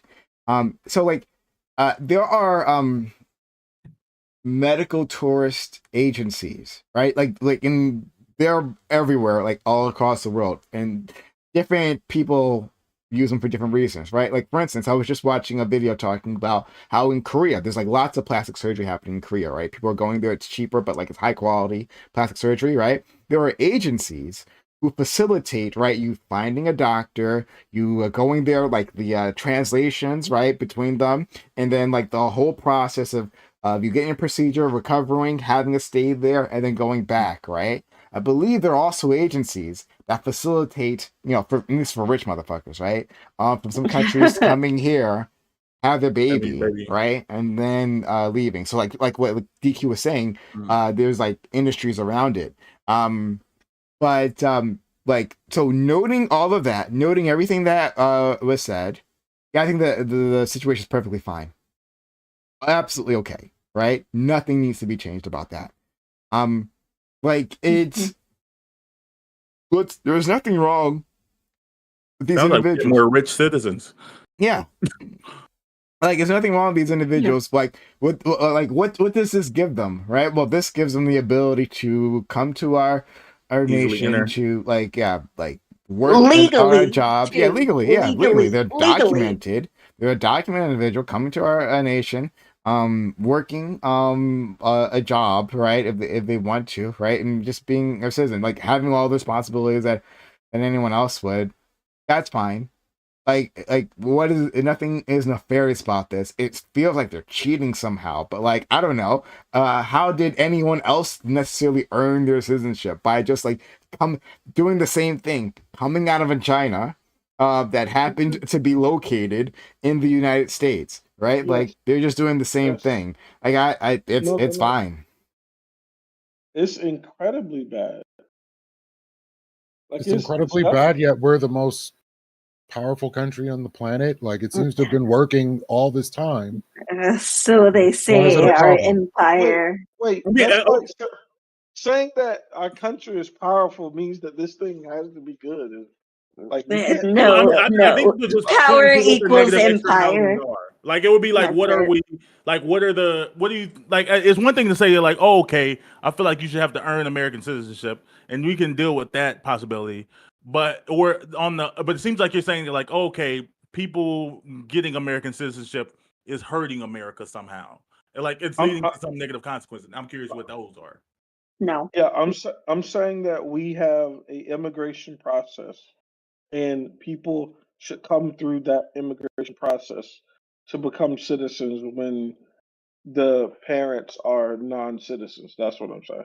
What if the? I mean, I think you're. I guess it's kind of not a chicken and egg. What if the process itself was the problem? I'm What not if even saying our it is or not, but what if like the what process if itself our is the problem? immigration process was a problem? Like was actually the problem? Then Like this is That is the well, problem. people should vote to change it if we think our immigration process needs to well change. these people We aren't we citizens here, can't vote so to they can't change vote it. for it. It's not their. It's not up to them. Like if you're not a fucking citizen, like if I don't like laws in France, I can't just find a way to bully my way. Like that's crazy. Like no. I thought you were talking about two American citizens. If No, people outside of America don't like the American immigration, get fucked. I don't know what to tell you. like What do you mean? I mean, we're sticking to the immigration process now, but I'm saying that like I'm trying to find what's a comparable thing in society. What like No, if we no, saw that? no, no. I get what you're saying. Say we have an immigration process that's antagonistic to outsiders, right? And they're like, I really want to be an American, but those Americans have voted for a bad, terrible immigration policy. If that's the case, get fucked. Like, But I don't think that is the case. I think that like I no, think. I'm saying if that was, I'm granting you that so we can go with your example. No, I'm saying that like I'm taking it to the next step. I'm saying that we don't just say that like oh countries get to do what they want. I know we say that out loud, but technically we don't. We decide like there's with some mutual agreement we have, and if a country's doing something we find egregious enough, we either fight them to until they stop doing it, or we They implement could them to invade change us. it. They could invade us and take over. Sounds like Yeah. they are slowly, one baby No, at a time. and we're allowing it. That's crazy. Like, But, no, but maybe we should. bro, this is unhinged, bro. Imagine if I ran up in your spot right now and dropped the baby was like, he was born here, bro. He got rights to like add him to the lease, bro. Like that's crazy. Like that's So literally insane. It's the same thing. It's the exact same thing. okay, We like support the infrastructure of the US. The idea that somebody could just come drop off a baby and say, this yours, my nigga, that's crazy. yeah, like, and I was about to say, it's weird bringing up Africa because I don't like blaming Africa stuff, but it just came to the top of my head. Like, we know they got the African countries where they cutting off little girls like labias. They just cutting them off like, and sewing their vaginas But shut. no, they're Um, not just cutting off their labias, they're cutting off their clitorises. Let's be real. That too, yeah. So I don't they know how this is about okay, to just make hear me out. Hear me out. I'm making the connection. So they cutting coochies off over there. We don't like it. We like, hey bro, stop cutting coochies off. This is our country. We cut coochies off. And then we like, okay, we're gonna I don't know, we're gonna make some influence to make you stop cutting coochies off. Like we're gonna I don't Yeah, know, we do might something. give sanctions. Yeah, you can do all of that, but you can't just go birth the baby over there to change it. Like Well, you I could. agree. That's an No, option. I agree with you that people cannot like the processes happening in another country, right? And we can put political pressure And they on can them where override it. no, they shouldn't be able to just YOLO a baby on you, bro. Imagine if a woman could just walk into your crib and drop a baby off and say, "Bam, this your baby now." That's crazy. I don't Let's know. And fucking it's go the to same. Tanzania, y'all. I think countries Why can do do that. y'all not see? Why do y'all not see someone doing this to the country as egregious as if somebody dropped a baby off in your house? Well, Why because why does it feel differently? and this is my last attempt with it. It's because I don't think it's a bad thing in and of itself. Like I think like I said, we have to. I think the law, like you're saying that, like, well, the law exists, and I'm saying I think we have to justify the reason behind the law. Because it's supposed to be protecting from some negative externality. I think what's happening now isn't creating any negative externalities. If anything, it's probably giving us positive benefits. I think if the United States was dealing with the overpopulation problem, I think that, like, figuring out how to close loopholes like that would be have its benefits. But with the United States already, like, it's kind of teetering out. Some races of people actually falling below white people, falling below replacement on their population. I think figuring out other ways to get more people isn't I can't point to the negatives. No, but it's not like we don't have an infinite line of people who want to become citizens.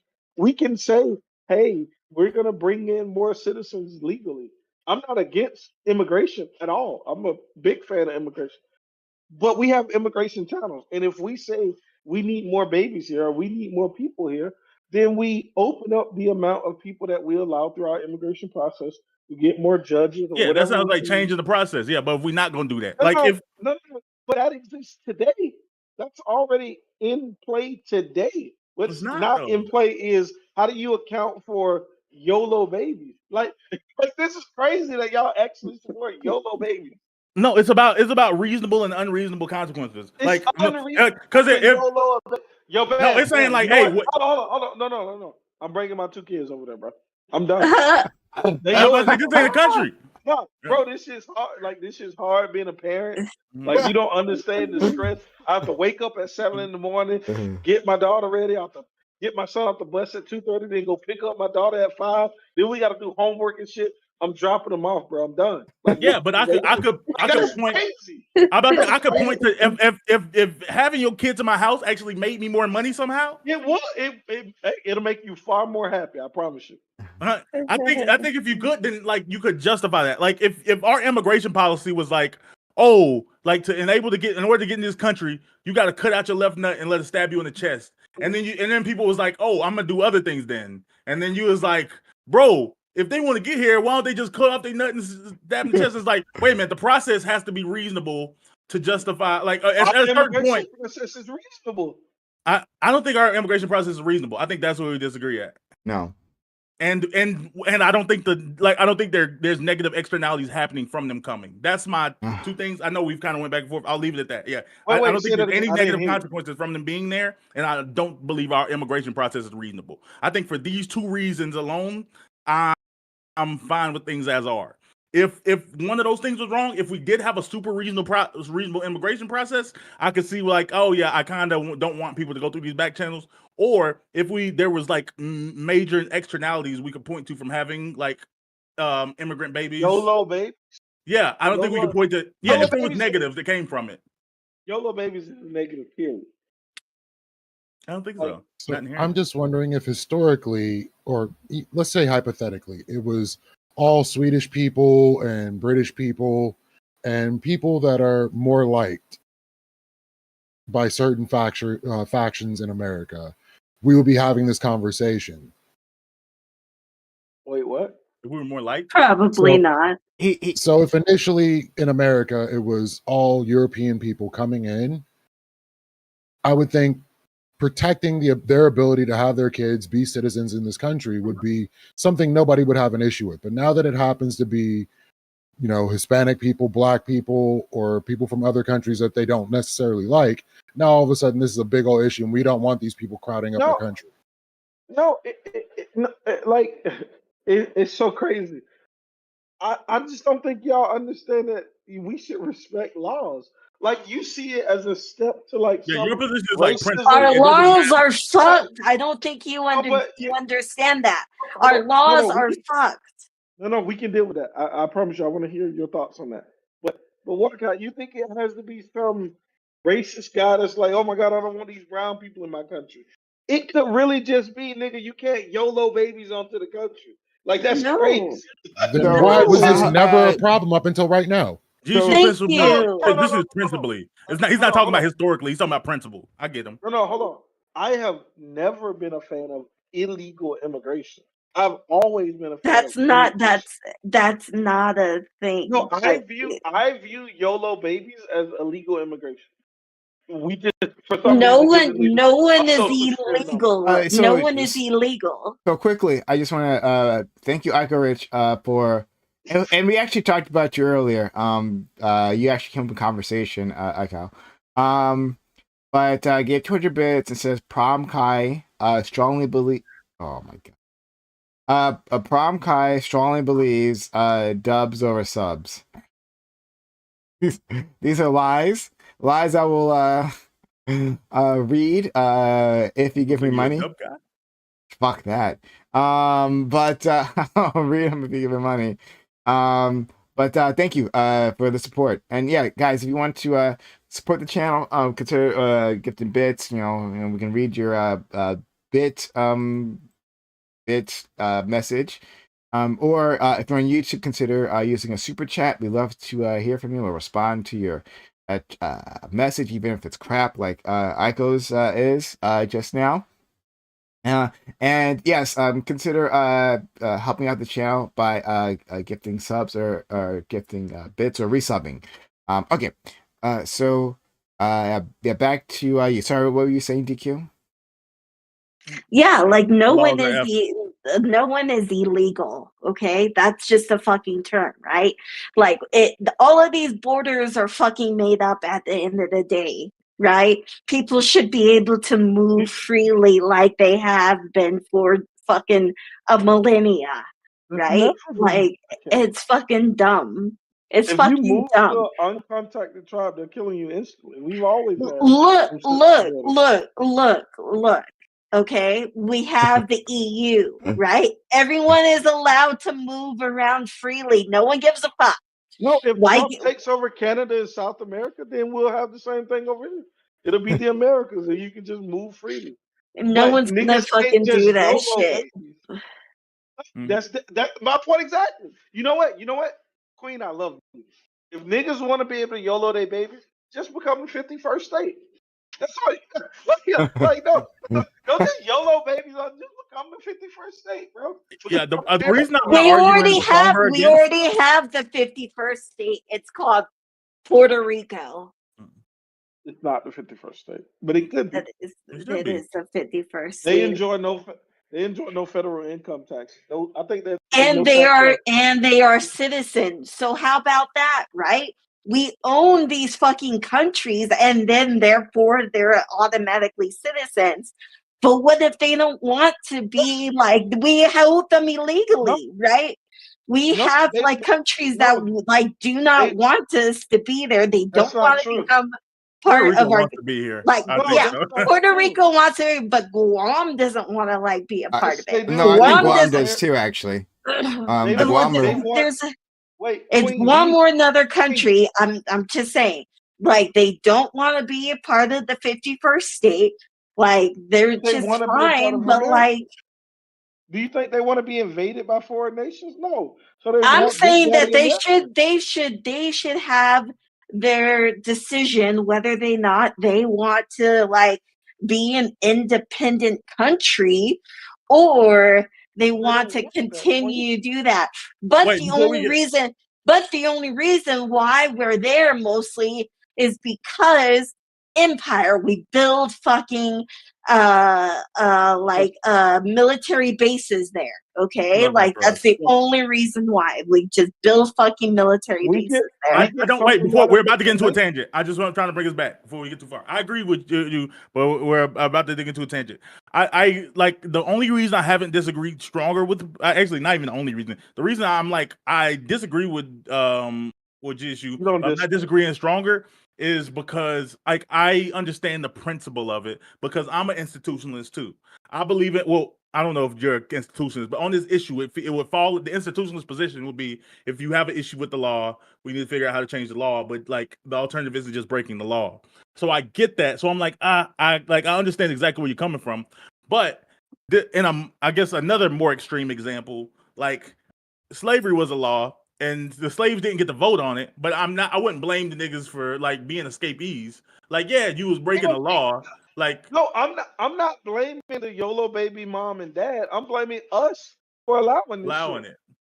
So Yeah, like why do we I was about to say, not have better laws? Like this is you don't insane. think you don't think you, You don't have think to it was understand crazy if you could like that make a it to a lot free of these state? people come in. A lot of these people come in legally, and then they stay longer than what their like visa, like or their Yeah, passport Yeah, says. That's Jewish people say really that's what it illegal. is. They should be gone.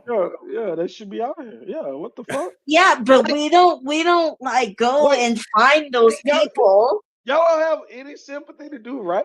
Like, what is happening? You're No. right. Like, No, but I just believe in I, law. I think people made the same argument when slaves like got north, like, oh, across the Mason-Dixon, I'm into the free zone. You don't think that was like, hey, why we just let these niggas, like, they gotta go bring them back? Like, they Wait, can't just do that. no, listen. You're talking That's about a the law. situation in which people were in a subjugation to the state. That's not what immigration is, bro. When I know. niggas come over here and they got a job and they like my job gone, but I'm chilling over here anyway. Like that's not the same, I bro. think I think people are making decisions for the betterment of their life, their future, and their family's future. And I think that was When true niggas rob for banks, escaped slaves. so I should be able to Mhm. rob banks. That shit would make my life a lot better. So we should have lawlessness, and I should be able to rob banks because it's better for me and my family. What are we doing, bro? This is crazy. Okay, would you say that shit if I wouldn't we blame your were children still for that. slaves? If you robbed a bank and your kids got rich, I'm not taking your kids to jail for it. Like, nigga, No, you know don't take me to you got jail a good either. education. You got a good education off of this. No, don't take me to jail either. You're not taking this person to jail. Don't take me to Or jail. the argument you're making is like, oh, the parents immigrated illegally, so their children should also suffer those consequences. No, I'm saying the children shouldn't be given something they don't deserve. That's what I'm saying. Exactly. Wow, GSU, what would Jesus do? You robbed the bank. I mean, Jesus wouldn't give you citizenship at you all. Jesus would. Let's if be you found real. out if you found out tomorrow that your parents robbed the bank and that's how you got your good education and was able to, be the tech GSU you are today, and they said, nigga, we taking your degree, we taking all your stuff because you didn't deserve this. Your parents got this money. That's not tantamount to what we're talking about here. It is. We're holding the kids accountable for We're not holding decision. the kids accountable. We're removing a loophole in the law that gives them citizenship. Okay, Why did well, those non-citizen children a car? No, hold on, wait. Because you feel they're entitled to it, you see this as a punishment, when actually it's just the way the law should be. Exactly. Is You it weren't punish- entitled to that No, education you got. oh, Off they of are that entitled bank to robbery it money. because that's the way the law is. Hold on. No, but the way the law is, wait a minute. Wait, Prime. I'm advocating that we should To change the change law. I know, I get that, but no. But you say like just the way it is, like the way it is now is that people can have a baby here. That baby can They be a have YOLO citizen. babies. Yeah, exactly. YOLO babies. No, I'm not disagreeing that YOLO babies exist. I'm saying I advocate that this law should change to like the 75 countries that I listed to y'all, and that should be the new normal. And we should not have YOLO babies. Yeah. So, disagree. I agree with Bam was saying that like there's no negative externalities, but like going into this immigration process, my parents have helped many people get their immigration, get their citizenship. Like gone through the process. It is an extremely laborious process, and it is a labyrinth, like a Byzantine type of process where there's all these different paths you can go down, right? And if you mess up this one thing, right, like maybe like you didn't get a paper working, or like you missed a meeting at this office, or like there's all kinds of like pitfalls that can happen, right? Then you're fucked, and you might have to start over again. There's like a years long process, or maybe you have to leave the country. All kinds of things, right? Like it's a very difficult process to get there. Now, I would have more. YOLO the baby. Yes, actually, but like I would be more sympathetic to you, Gambit.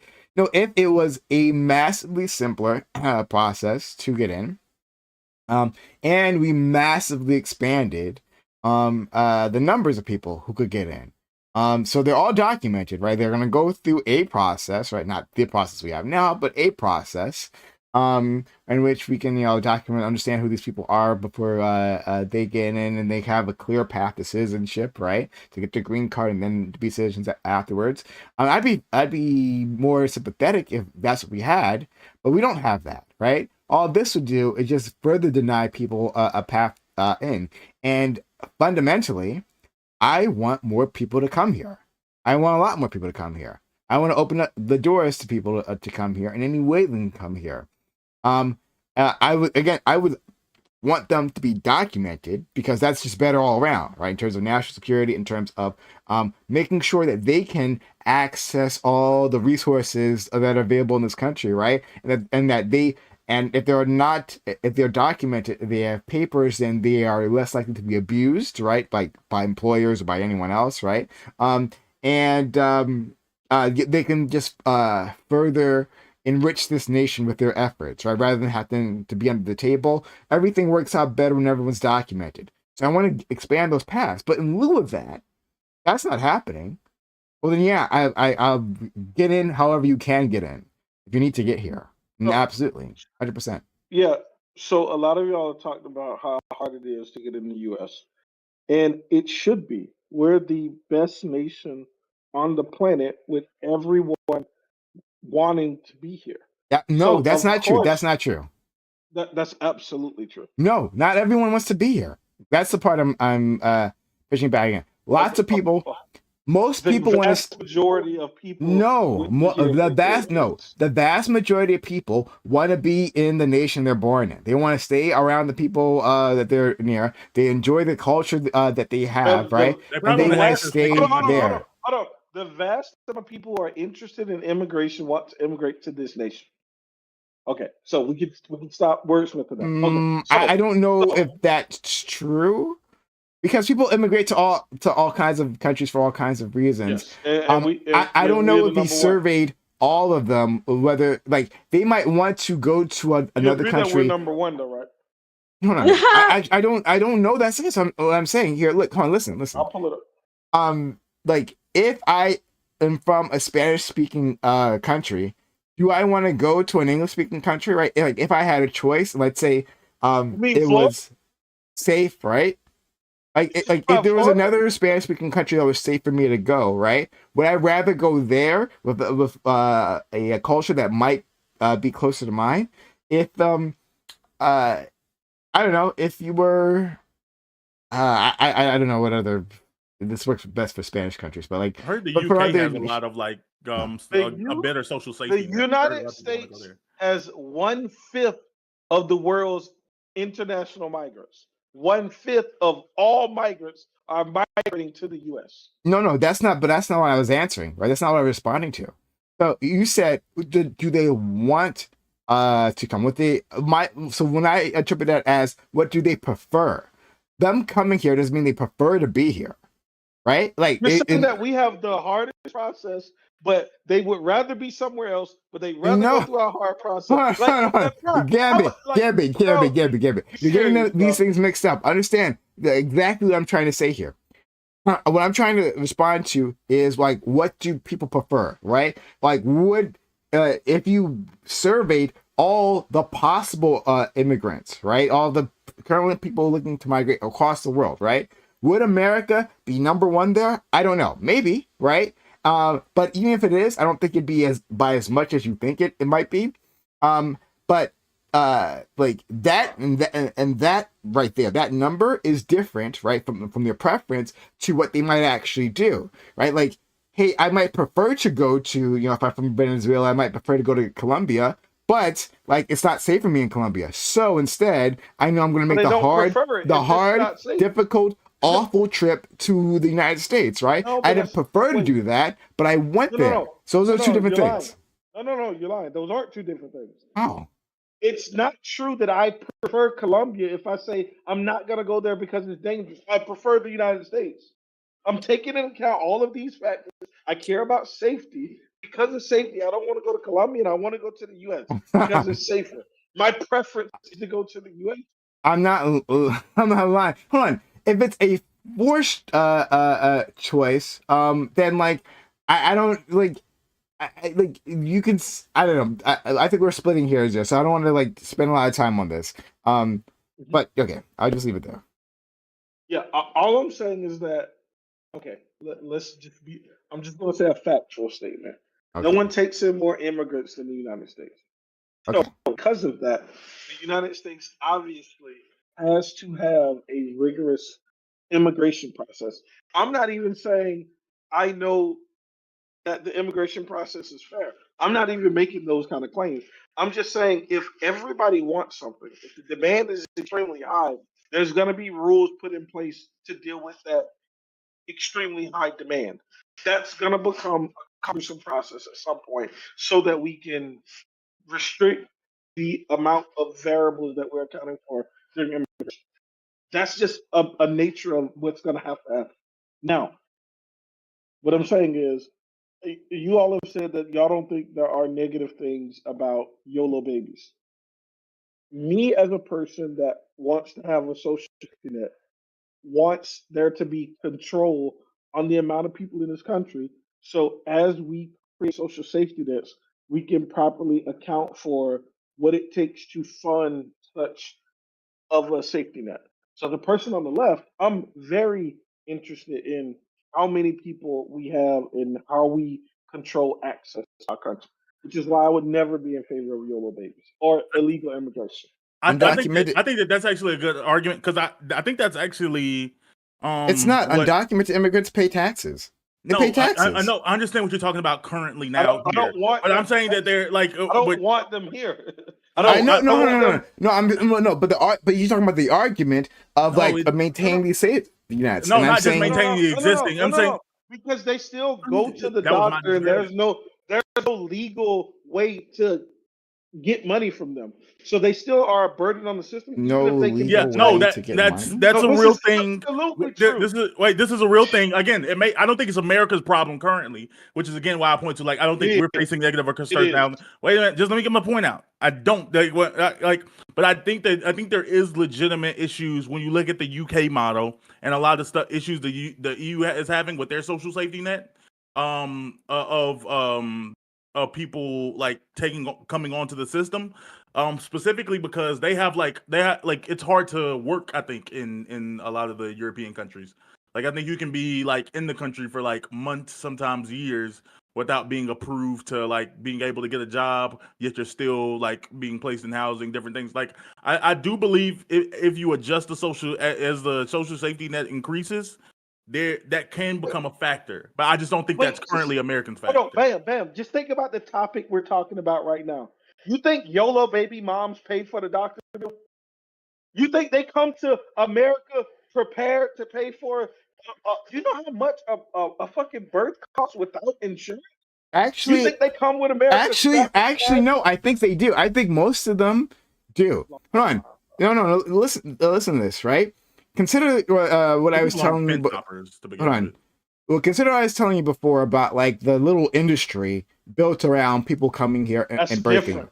No, That's different. that isn't different. That's exactly what that No, counts no, as hold this, on. right? Wait. But hold on. Let me tell you what it Let is. me finish right there. Go ahead. Clear. Go ahead. So so for those individuals, absolutely yes, right? And then, right, talking about people coming across the border, right, like walking the asses across the border, I think there are very few individuals, one, who want to do this situation while pregnant, right? The ones, some of them do, right? Some of them obviously come across pregnant, but most people don't. Right, like they get pregnant when they're here, and by that time they're oftentimes like are more established. They have some sort of job that they're working, some sort of menial job, and yes, they are paying for the services that they get. Bro, they even had a thing where they were talking about how they were setting up those appointments while they were pregnant so they could have the baby here.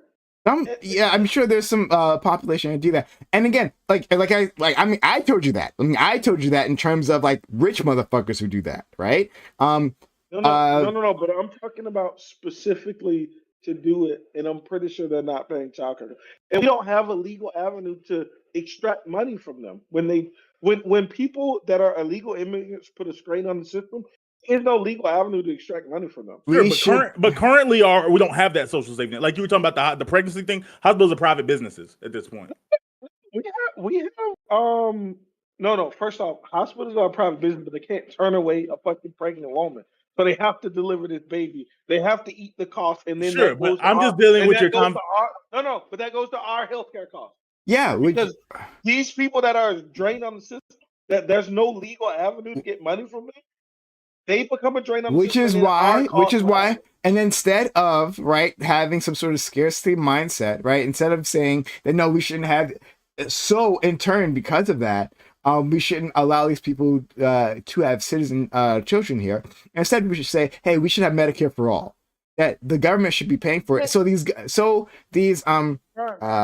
hospitals won't be denied payment. They can get the payment for their services, right, from the government.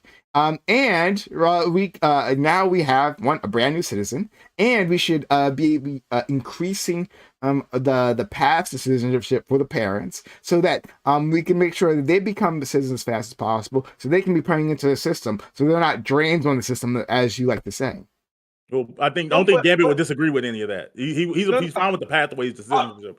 yeah, if they come in as legal immigrants, I'm fine with it. I just don't ever want illegal immigration No, ever. but hold on, but that's not. But the way you choose to handle it, right, is to put more restrictions. I'm saying, like, rather than advocating for more restrictions, advocate for a broader path to citizenship, No, right? because That also, if you're telling the truth, that means you're also getting what you want, right? But we are finding paths that make sure that more people can get here rather than less people can get here. No, so we have fundamentally different agreements on money. You have to remember the base of this.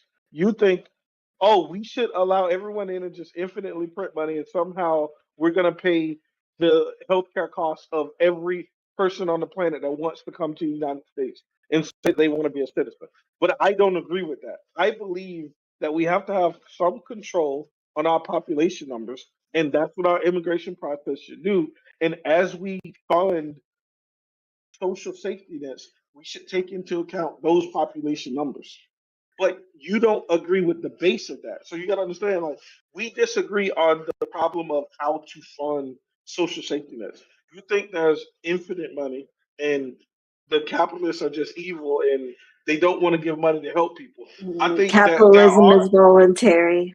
I think that there are some evil capitalistic people, but I think the system can't support infinite growth.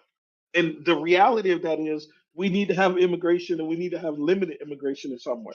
So that's kind of where I was going to get at you on that. So definitely our system is not overloaded as of yet.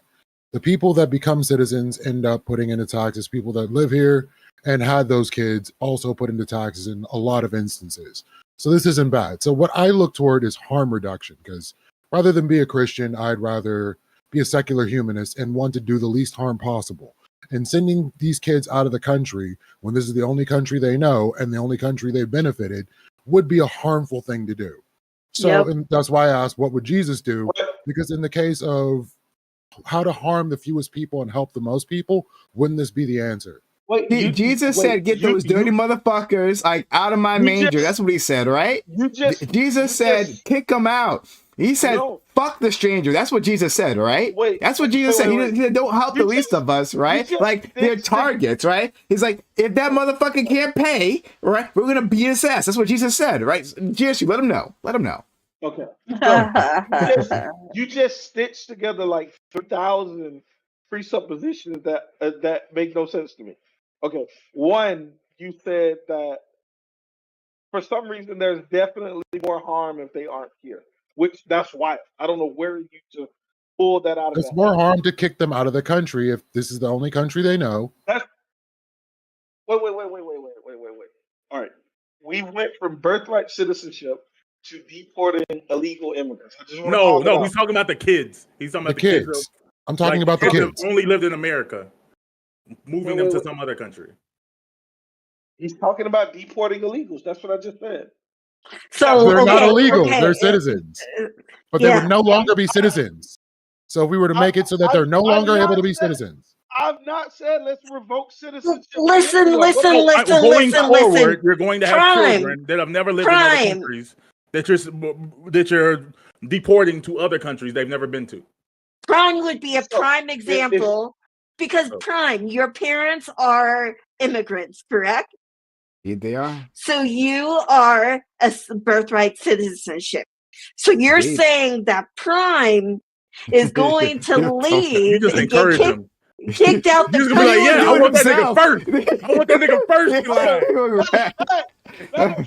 Let me call up Trump right now. No, This man listen, will listen, put me on the listen. boat Kick- himself. What are you talking kicked about? out the country. I don't know where your parents are from, I feel right? like So one you of would us go should to your have- country. Do you speak the language, Prime? Do you understand the country? can't Have you talk. been there? Like, that's all the same shit, I can't. right? I can't talk. Okay. So first off, Prime didn't tell y'all. Prime's parents are citizens, so this whole conversation doesn't even apply to him. But anyway, No, it does. No, it actually does. No, 100% it does. No, wait a how minute. does it apply? Because Go ahead. my Came here parents illegally. They snuck were in. undocumented. Illegals. And then they had me while they were undocumented. I was a citizen, and then later on they became citizens afterwards. Okay, so yes, Because he was the anchor baby. He's the only reason why his parents are legal. No, that's not true. No, that's not baby why. ass. That's not why. So Anchor baby ass nigga. Hold on. Because y'all just keep saying more and more false things. First off, Prime, you'd had a more delayed citizenship. I agree. Under what I'm advocating for. Don't you say that because he's your friend. No, that's what I'm saying, period. I'm saying that parents want their kids to be citizens of the United States, then those parents should become citizens or permanent residents, and then then their kids will be permanent residents and citizens too. I've been saying that But he's illegal. His parents were illegal at the end of the day. That would have been a period of time where he would have had a little friction.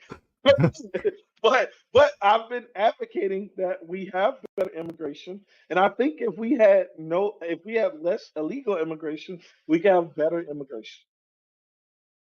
If we would have just sent Prime back to Haiti with his little bones, he'd have been like a pirate or something, bro. What we was gonna do with Prime over in Haiti? He'd be over there making mud pies and stuff. It'd have been crazy.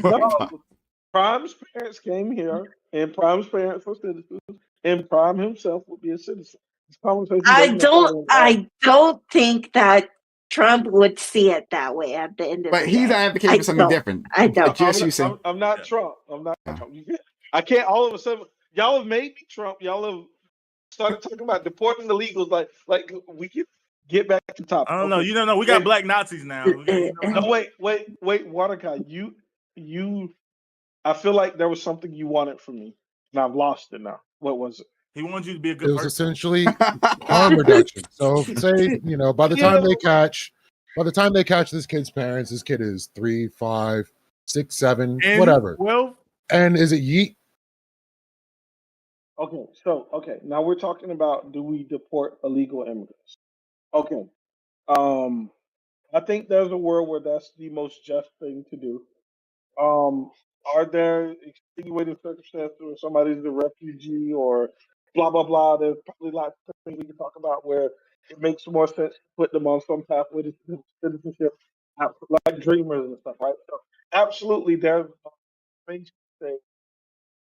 The answer isn't always deport, but I think a lot of the time the answer is deport.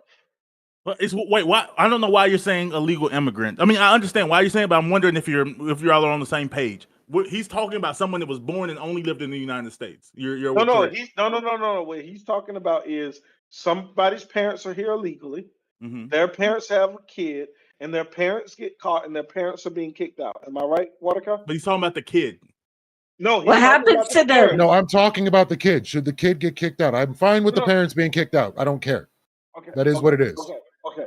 I think I think the nuclear family is one of the most What if the important kid's things ever. 18? Oh So, Lord so Jesus. whether or not the kid is a citizen or not, I would highly prefer that their parents don't leave their kids to the fucking foster care system. Well, guess what? Well, What if guess the kid's what? 18? That's already happened. That's If already the kid is happened. 18, Is he still not a citizen? He's oh been here no, 18 years. 18 Well, I years. also we 18 agree years. we should After reform 18 our years, you foster left care found system. he wasn't his. Hold on, wait. Kanye I said could it. be wrong. Hold on. I could be wrong. Maybe we have an immigration law that says if you're here 18 years undocumented, you become a citizen. I've never seen that. I don't think it exists. So, like, if you, I'm saying, do you believe that system makes sense? bro, you're asking me, should there be ways to gamify illegal immigration? And I've told you from the jump, my answer is usually going to be no. Well, okay. Do you think that would be a bad thing? If I don't. I think it's a bad thing to break laws, and I think no, no, dealing. hold on. Yeah, none of y'all want to let me finish. I'm talking about the perspective. You're answering for the generally. I'm talking about for the person. For that person. That's what I'm trying to do, and you just keep interrupting me. I think people's parents can put them in very precarious situations, and I think justice should still happen, even if that was the case. Okay, so what do you think what happened to them would be a good or bad thing? I think it would be the right thing. Okay, that's great. But do you think it would be a good or bad thing? I don't think it'd be bad for sure. Okay, so it's a good thing that an 18-year-old who's born and lived in America. I don't think it has morality to it. I think it's If you don't want to deal with this this as a moral concept, then I don't know how you deal with it. This is a moral question. No. I'm saying that it's morally like neutral. I don't think it's good or bad. I think it's really easy to call good or bad if someone who's been in this country 20 years and doesn't know anything about Ethiopia is sent back to Ethiopia and just dropped off in the middle of a field. No. What you're asking for is this like appeal to emotion because somebody has broken the law for a long period of time, and to me that's irrational. It's irrational. Yeah, you should. You should. Let me tell you what y'all are supporting what? right now. And y'all probably support this. Y'all probably support squatters. Well, it's like, well, I've been here forever, so it's just my crib now. Oh, get the fuck up out. Wait a minute. The United States does do that. That's what homesteading is. That's not bad. There's people who like have moved away from houses for like 30 years. Someone else has claimed the land. They find oil on it, and then those people come back and try to claim like my great granddaddy lived here and he just walked away. This is still mine. And in the United States, we say like no, like time does matter. Like yeah, just because you've been living here, like yeah, sure, it's mine now. I've taken care of the land. I've updated the house. Yeah, time is a factor here. No, wait. We're talking about slightly different things, but yeah, I was just saying that squatter thing. You was wrong. Like yeah, if I buy land and I'm paying property taxes, and a nigga unknowingly is squatting in there and just says this is my crib now, which has actually happened. That's not that nigga's crib. That's what I'm saying. Isn't that what we did to the British? That's how America was born. So yeah, my understanding, GSU, is that like and my understanding could be wrong because I didn't go dive deep into this. Is that what Bam was referring to, right? In terms of the 30-year time difference, right? Like those same laws are what give people the power to do what you're talking about in terms of like you have a piece of land, right? You're actively using, and then someone. That's when they're paying the property tax. They get that's a slightly different thing, which I think is like fair game in some ways. That's where you don't pay the property tax, and then the deed goes, and then they bid on it, and somebody takes it after some amount of time of it being unclaimed. It's yours. That's a completely different scenario than like squatting. I don't know if if it is reliant on property taxes being paid, because like originally there were no property taxes when the laws that I'm referring to were put in place, right? This like when we were like we had like frontier space, right? Like we were like civilizing the West, meaning murdering the Native Americans, right? But then it's like someone would like create like a cabin, right? Wait, that's not funny, bro. You can't just do that. Yeah, but like but someone to create like a log cabin, right? And then they like, oh, there's new lands, there's gold up in those hills, right? And they fuck off from the cabin, and someone else would find the cabin, like, okay, well now this is your cabin now. There's no property taxes on that cabin. That's my understanding, but I could be wrong. It's been out there. Yeah, no, No, that's no, like that was more like homestead. there's probably different Yeah. ways that these things manifest. Okay. I'm never okay with your shit just becomes mine. It's They the same manifest thing as the destiny. YOLO That's what baby. happened. Yeah, you were talking. Yeah, exactly. You're talking People did it. about putting a tax lien on someone. That's So y'all see what Destiny is out here doing? Like, y'all, no, I'm man. joking. I love you, Destiny, but no, no, like, bro, y'all just we can't. Again, so I think You if shouldn't love someone, them. I think if someone's been here, they spent the 18 years getting an American education, they paying taxes and whatnot, and then it comes to find out like, oh, wait a minute, your parents weren't citizens. Like you was born here, but your parents weren't citizens. Know what? We should kick you know out. what? They should apply for immigration. They should put that in their paperwork. Maybe that should preferentially push them to the front of some line because they already assimilated into the culture and they come in with their papers and they come in and And why don't they apply for Section 8 while they're at it? All of it will take, what, 10 years? Yeah, after they get citizenship, they can apply for Section 8. Yeah, absolutely. No, so what you said, all jokes aside, is again that gets me closer to agreement. Like I said, I think that like I don't think it's I think it's we all understand like at least somewhere down the line, like no, time is a factor in all laws.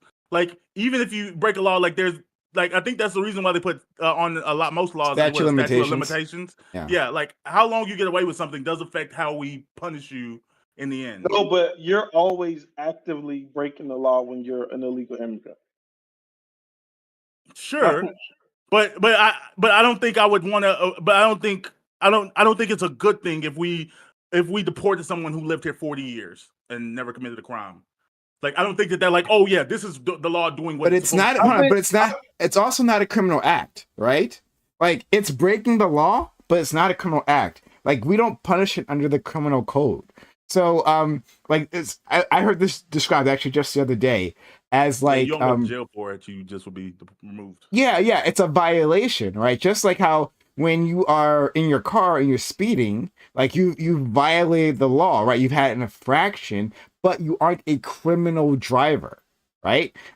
These are different categories. So people are saying you're always breaking the law, but you had an infraction when you went across the border, and even then you can go. You're allowed to go to across the border, especially if you ask for sanctuary. But then I guess you're documented at that point. Let me ask you a question. Sorry, so if somebody speeds for a long time, they shouldn't get a ticket. So if you're committing you get a ticket. Violations, you're still actively committing the violation until you stop. And you don't stop until you leave the country in the case of illegal immigration. I see what you're saying. So somebody, if I was speeding, I can't say, you know what, I'm gonna keep speeding, and these cops. No. I think the violation. I think how it's looked at, and maybe I'm not a lawyer, I'm not an immigration lawyer, I'm not any of that, right? But I think how it's looked at is the infraction is once you cross the border. That is one infraction, not like being in the country. It's not like a constant infraction, right? As you're here. It is. I don't think it is. I think it's weird saying being born is an infraction somewhere though. Yeah. Again, dealing with parents across the border, like I said, I understand you dealing with. I don't think saying like, oh, you were born into sin, like this is Christian, like oh, people born. The sins of the father are the sins of the son. That's what Gambit will say. If I unwillingly come have a baby in your crib, you're gonna be like, get this baby the fuck up out of here. That's what the Americans. But I'll take my beef with you. I'm not going to end up punching the baby. You're not going to keep the baby either, though, are you? Are you going to keep? Oh, wait. You mean to tell me you're going to remove the baby out of your house, bro? Really, bro? That's what you're going to do? You're going to call the police on my baby? I think if the baby... You're going to send my baby to DMAX, bro? That's really what you're going to do, bro? Really? If I catch it... No, actually, let me answer. I'm answering your question. You asked a real question. I can't answer it? No. Because you should spend your resources. Correct. Let me answer your question. You're right. Let me answer your question. Okay, now let me answer your question. If I found it in the first 10 minutes, yeah, I'm kicking the baby out. If that baby's been there 20 years without notice, I think now it's a different conversation. The baby's there 20 years without notice. Really?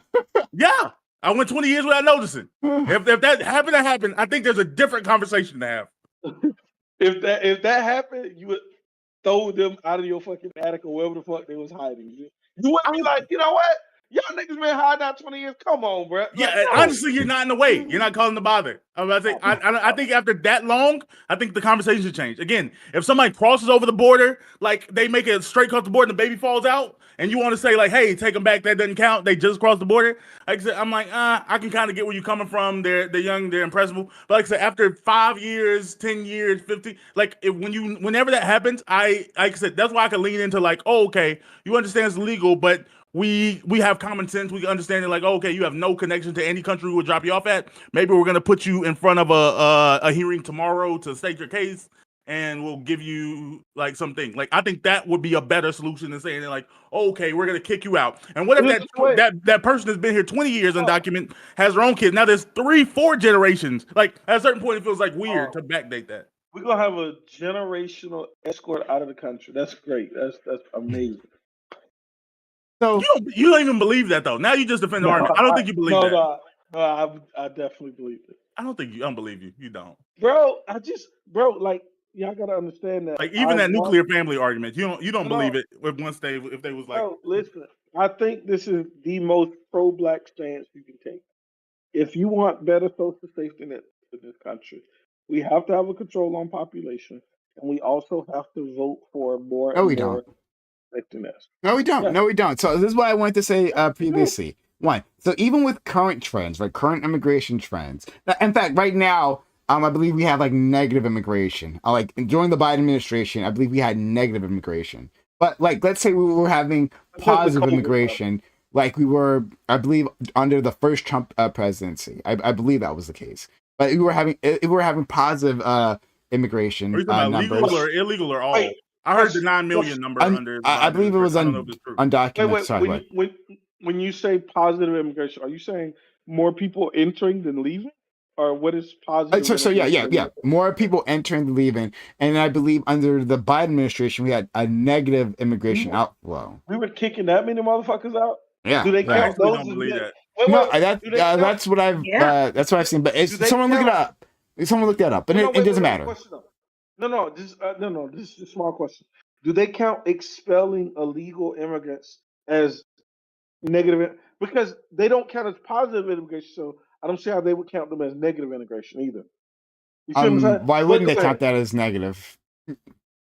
Because to me, subtracting would be a person was here legally and they're leaving. No, I think my understanding is that is total. That's my understanding. Maybe there's a word net immigration that they're saying, but to me, like, anyway, negative. No, let's not worry about this topic. It's all cement. Yeah, we understand each other. Go ahead. Okay, sure. So even with like a positive flow, right? Like the trends we've seen in the past, right? Whenever that has been the case, whenever it's been positive, like that has not overwhelmed our systems. That is not the cause that our systems aren't able to deliver. No, our cause is like we have Republicans and Democrats also assisting them, like who've been chipping away at our social safety nets. It hasn't been because we didn't have enough money. They've just said this isn't a priority, right? What was priority was going to war, right? Was spending hundreds of billions of dollars, trillions of dollars to go to war, and the money always showed up there, right? So no, I don't think we have infinite money. I don't think that we have infinite money, or that we can print infinitely and have zero consequences to that. I don't believe that. But like two things. One, taking in the trends we were seeing, we had more than enough economic might to absorb those individuals at those rates. But let's say that we were doing everything that I want to do, right? If I was in charge and I put in all my policies in place, right? I reject your idea of needing infinite money to account for infinite growth, because we wouldn't have infinite growth, because this is what I've said previously. Not everyone wants to come here, right? Like, given the opportunity, most people will actually want to stay in their own country. Now, we would have more. We would certainly have an increased number of individuals, people, but we're going to have an infinite number of people coming. And the numbers that would come, I think the American economy can easily accommodate for. The Yep. negative rate is when more people leave the country than enter it. So Yeah, in I don't total. think that's the case in any way. Looks like Biden had all-time highs from basically every country. Whoopity I've doo. heard negative outflow, but I'll look because I've heard this multiple times, but maybe they're wrong. I'll take a look. But anyway, yeah. Anyone else? I don't know what respect is My talking bad, I was about. reading that. Biden did have a higher number of expulsions, but Wait, it's still I not think negative. people in chat. I think people in chat don't understand that we're differentiating legal and illegal immigration, and they're bucketing all of it together because they're probably barely listening. I don't know why I looked at chat. This, of course, is stupid stuff. But but yeah, I think yes, illegal immigration, we should tap down on it. Legal immigration, we should do whatever we can to bring in as many people as we can. I don't think anyone's really advocating for illegal immigration, just not yeeting Y'all people are. out of the country Oh, y'all are. that came here against their will, Yeah. No, like that's babies or that's children. advocating for illegal immigration. No, it definitely isn't. Well, no, because we're in favor of the laws that currently exist. Yeah, but if anything, you're the one that's making an argument for No. You're in favor of what you said, even if the child It wasn't sounds born. like you want to create more illegals, Hold on. honestly. Wait. Yeah, for real. No, wait. Bam. The mother is headed to the United States, Mhm. and unfortunately for her, she has the baby a mile outside of the United States. Mhm. He then comes into the United States and lives in Houston, Texas for 18 years Mhm. illegally. And her You child know, is it should be her child legal. her child is illegal now Right. and also does not have birthright citizenship Mhm. because they were born a mile outside of the border. Right. ICE shows up and is like, oh my God, it's a legal woman living here. And they see the kid. The kid is 18 now. They've Mhm. only lived here their whole lives, but they were born a mile outside of the Not the US. U.S. Would you deport them? No, but it's not for the Exactly. same. But it's Because not you for the don't same give reason. a No, fuck it's a about different whether you're reason. born. No, No, I I know. do. That's my point. That's No, my point. it's I no, knew you was gonna bring up a you're reason. saying your because is wrong. No, it's not. No, it is. My because is related to the Dreamer program. I was gonna say because I feel like we have programs to account for these things. No, you said because I don't give a f where they're born. Like I believe they're at risk, but I'm saying I think we have a program that would like mitigate that risk. If we didn't have the Dreamer program, then I would just understand like But the Dreamer program is specific But to we those really kids. don't have Wait. Dreamer program at the end of the day. Yeah. So first off, the Dreamers is specific to a specific set of people. It's not an ongoing thing that is just encompassing more and more people, as I understand it. Right, bro? Does not can you not be applied to be a What? new Dreamer? No, What? that doesn't exist. I thought The you could apply Dreamers to be a new Dreamer. I don't know. aren't the Dreamers a set group of Like people it's that just like we're a trying to certain give period a from pathway to age. citizenship? The Yeah, Dreamers it's are a not. set group of individuals. My understanding is Yeah, that like it's not expanding. Yeah, it's not expanding, bro. The yeah, Dreamers unless is it a was a set group of specific people. act to expand them. My understanding is that they came under like a time frame. Like Exactly. if they had been brought to this country From within this Syria, certain right? time frame, and he had done this and that, right, and like not have and haven't been like gone to jail or something, right? Like that group of people are the Dreamers, but I don't believe it's like an ongoing thing. My Yeah, understanding. exactly. Okay. So, bam. Then knowing that So now that you know information, that, you yeah, would kick him I out. don't think it would be. I don't think it would be good, but I understand why they would be. No, but would you kick him out? Like I said, I understand why they would be. No. Would you kick him Would I out? personally do it? The No, I don't smile care. on his face. So that's my point. No. So But understand the I argument. wouldn't. But that's I don't care about a lot of things. I'm saying that I wouldn't. That's not the people I would fight for. Like blah blah. There's no policy to protect them. No, bam. I think you missed it. All I'm saying is when you try to put it on me because you were saying that where they were born matters, I was telling you don't think that. You don't care where they were born because you arguing they've been here for 18 years. You weren't No, arguing that they was born here. but I wouldn't fight if they were deported in that situation. I'm saying that I don't think it's a good thing, but I wouldn't fight on that case. I'm talking about people who were born in the United States have an argument. But my issue would be, like I said, I thought that they qualified as Dreamers. I was like, oh, I feel like if you in that situation, they would be under a program that protects them. But if you're, I'm at the end of the day, like I said, I'm torn, but I am an institutionalist. I believe we do have laws for a reason. I think there's always going to be negative pitfalls and holes in laws, and I don't like when those things happen, but they will happen. But I'm not gonna. But you're gonna sit here and dick ride and act like it's a good thing. No, so I can appeal to you.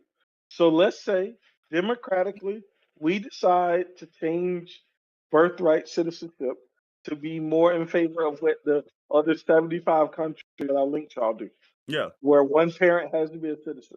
Now those people, that same baby that you brought up to me earlier, and I'm throwing that baby back to you. Yeah, 3 generations down. I don't think I still don't think it would be a good thing, but I would understand. Like I wouldn't like. I would understand why the law happens. You follow the law. Yeah.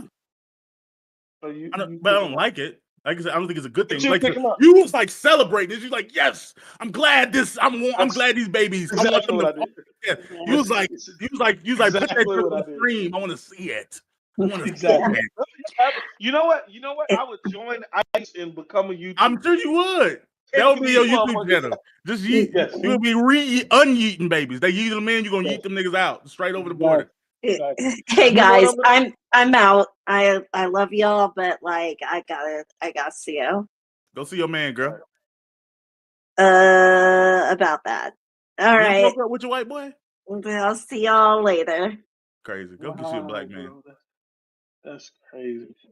That's wild. But anyway, yes, as a very, very pro-black person, our community is in shambles here. So the idea that I wouldn't prioritize our community is absolutely crazy to me. Prioritizing. I think I think I was wrong on the Biden thing. I'll admit that I've heard otherwise, the opposite, but apparently I don't know. Yeah, so I just put it out there. Yeah, I was about to say I had a bunch of graphs I could throw in from a Washington Post article. Yeah, so what I was looking at least another thing I was looking at was there's different categories of what people call immigration, right? Sometimes they break it down, so it might be that like in terms of negative, like there are certain categories like temporary status immigrants under some administrations, under some quarters, there's been negative temporary status individuals, like they more of them have left than have come in, so there's that. But under Biden overall, it seems like there was more coming in than out, so I'll put that out there. Yeah, no biggie. It's not like this. I'm about to say I don't do the gotchas like other people. I feel, yeah, like I said, I don't know if any of these things are good. I'm fine with things I don't think what happening now is a problem. I do think what happening could be better. Like ideally, like I said, I can lean towards a better system where we do have we are able to document people better and their parents aren't having to cross the border illegally via visa process or H-1B or whatever. And then having H-1B is legal. Yeah, but I'm talking about once it expires. Because like under what you're saying, like an H-1B wouldn't be a permanent residency, but they can last up to 10 years. But yeah, if they have a baby, they should have the same U.S. status as their parents, and if their parents become permanent or green card holders or whatever, then they should get the same thing. Yeah. Mm-hmm. But yeah, I'm not, like I said, it just wouldn't feel good for a 10-year H-1B baby to be deported.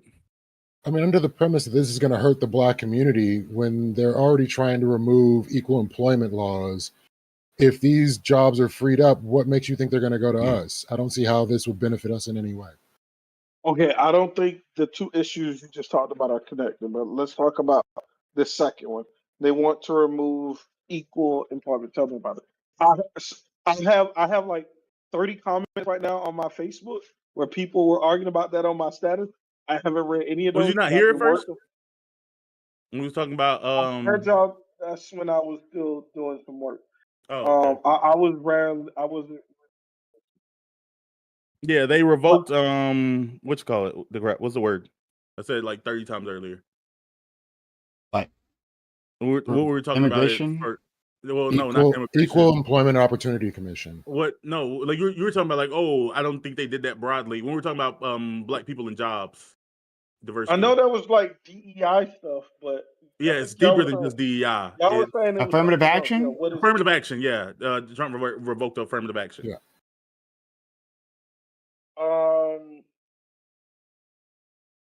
Yeah, I think that there's good arguments for affirmative action if there's not a change in the things that cause us to need affirmative action. Um, but are we talking about from 2023? Are you talking about something more recent? No, this is today or yesterday, maybe. He's been doing stuff against DEI, but I haven't seen anything No, affirmative action. you read in. It's Lyndon B. Johnson's affirmative action clause. It's an executive order. They're saying that, but there was also there's the act that you were talking. Sorry, the executive order that Lyndon B. Johnson wrote, but that was also expanded with the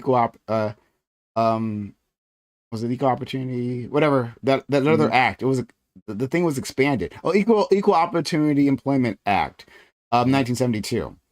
So like that's an act of Congress. So I don't know. That was why it was immediately met by courts. Is like, hey, okay, I don't know if you can do this. So, but his goal is, like I said, the Supreme Court reviews it, and now based on their decision, everything else could be irrelevant. Okay. Is that what you're saying? All right. Yeah. Because like if it's an act of Congress, I don't think you can just so easily with a executive order, get rid of it. Only if there's like some specific way that it applies, and he can give direction on how it applies. But he can't just be like, you know what, niggas going back to slavery. No, it's not slavery, but no, but I'm just saying something that was passed congressionally, you can't just override. Without like basically no one who receives any federal contract money or any federal employee has to account for anything related to affirmative action to ensure employees are treated equally without regard for race, creed, color, or national origin. Basically, you don't have to do equal protection. Oh, so this was a previous. So what Donald Trump rescinded was an executive order. Yeah, that was an executive order from Lyndon B. Johnson to say look for race and gender federal contract. So he has the power to rescind this for sure because it's a previous president's. No. But if you look later on, did you send him the same article? I don't know if he looked at the article in the chat. Oh, it just okay. says search something. You might not. Googled it. It's in you looking at the Axios? So anyway, like the article that Bam shared with us, assuming this is accurate, right? It says that yes, there was that initial executive order assigned by Lyndon B. Johnson, but the Congress later expanded on that executive order in the Equal Opportunity Employment Act of 1972. So there was the original order and then an expansion that was actually an act of Congress. Yeah, basically they made it apply to state. The states had to follow it as well. But that means that maybe there's they can't. I don't. So all right, this is specifically, and I'm getting a little bit more. I don't think Congress can pass laws amending executive orders. They can pass laws.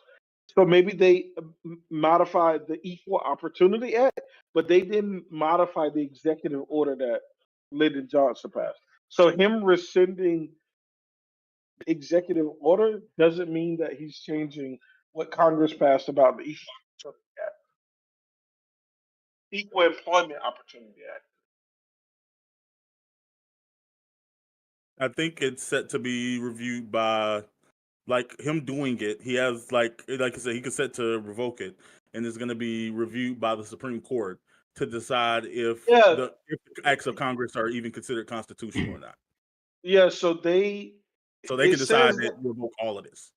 So this is the thing. It says they expanded on the executive order, but really what happened is the Equal Opportunity Act of 1972. I think this is just worded that way. I don't think they can like modify an executive order. Congress can't. Well, they didn't modify it. They expanded it to states. But I'm saying this reads as if they expanded it, but no, they just made a law. And it was that's what I thought that's what you thought I meant when I said expanded. They took what this executive order is and they applied it to a law that applied to states. But maybe they didn't take everything that was in that executive order. Oh no, this says this says something different. So I'm looking at the Wikipedia article. And sorry, folks, we're like not experts in like employment law. And I didn't come prepared to talk about this specific issue. But it's fine. But I'm looking at Wikipedia and it says Equal Opportunity Act of 1972 is the United States federal law which amends Title 7 of the Civil Rights Act of 1964 to strengthen protections against employment discrimination. I'm not sure. And I'll keep looking. Lyndon B. I'm not Johnson did 60 the what you call it too, the Civil Rights Act. yeah, Like, yeah, yeah, these are yeah. all Hold on, part hold of on. the But same- that's yeah. not. But that's a separate. That is an act of Congress, right? That's an act of Congress, and this is an act of Congress. I don't see yet, and I'm not completely done here. See yet where it says the executive order that you're referring to is the thing that got expanded. Instead, it's just amending a previous act of Congress. So there's just two acts of Congress. Axios, no, the Axios article says that, but that's what I was calling out. Yeah, is that yeah. I think their use of the word expand isn't a good word. I to think it use. might be But that's- misleading. Yeah, exactly. I They made. don't understand what you. I feel like this is like a really easy translation. Like if I said, "Hey, everybody, shut up," and then somebody was gone, and when somebody comes back, like, "Oh, Prime tells or Jishu tells Waterkai because Waterkai walked off, hey, shut up," like you're expanding on what I did, but you're not repeating. Like you're not telling that I said it. It's just saying that we're codifying a variation of what was earlier said. No, it's important. It's important to understand how we got here, because we got here because Trump rescinded the executive order, and you were saying he can't do that because Congress, or Prime was saying he can't do that because Congress like put this into law. And what I was saying the whole time is, no, he rescinded the executive order. If Congress did something, that's completely separate from the executive order. So the word expanded here, that's why we're calling out that it isn't that they took what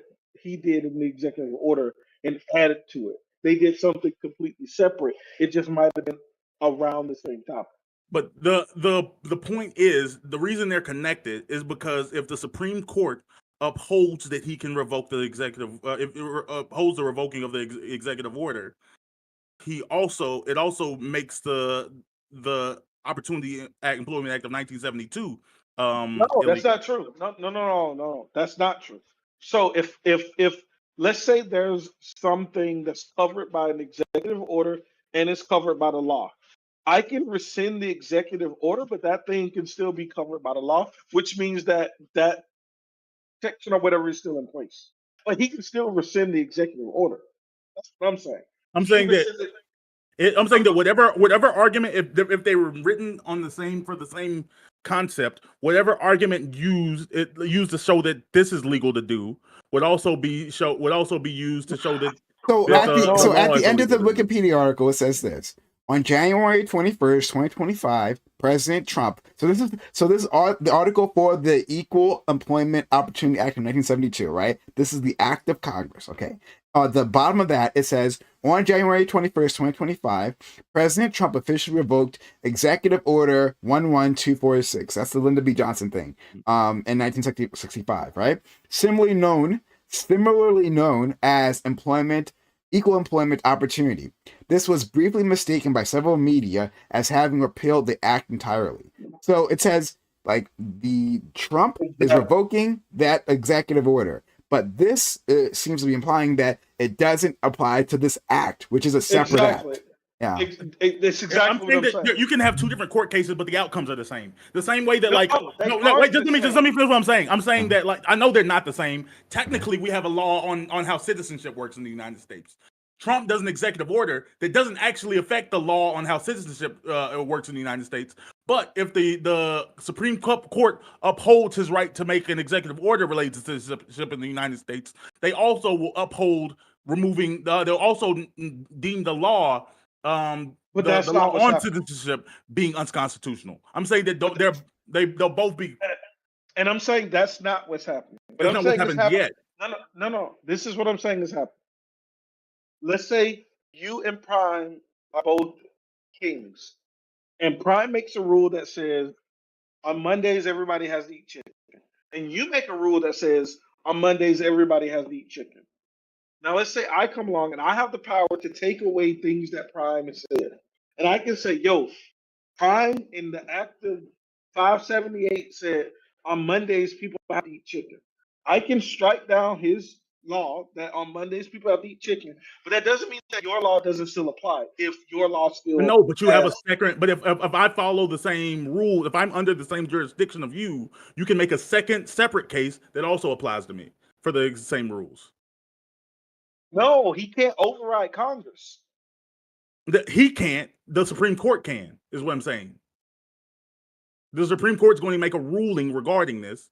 The Supreme Court can The just Supreme determine that Court- any law Congress made was an unconstitutional law.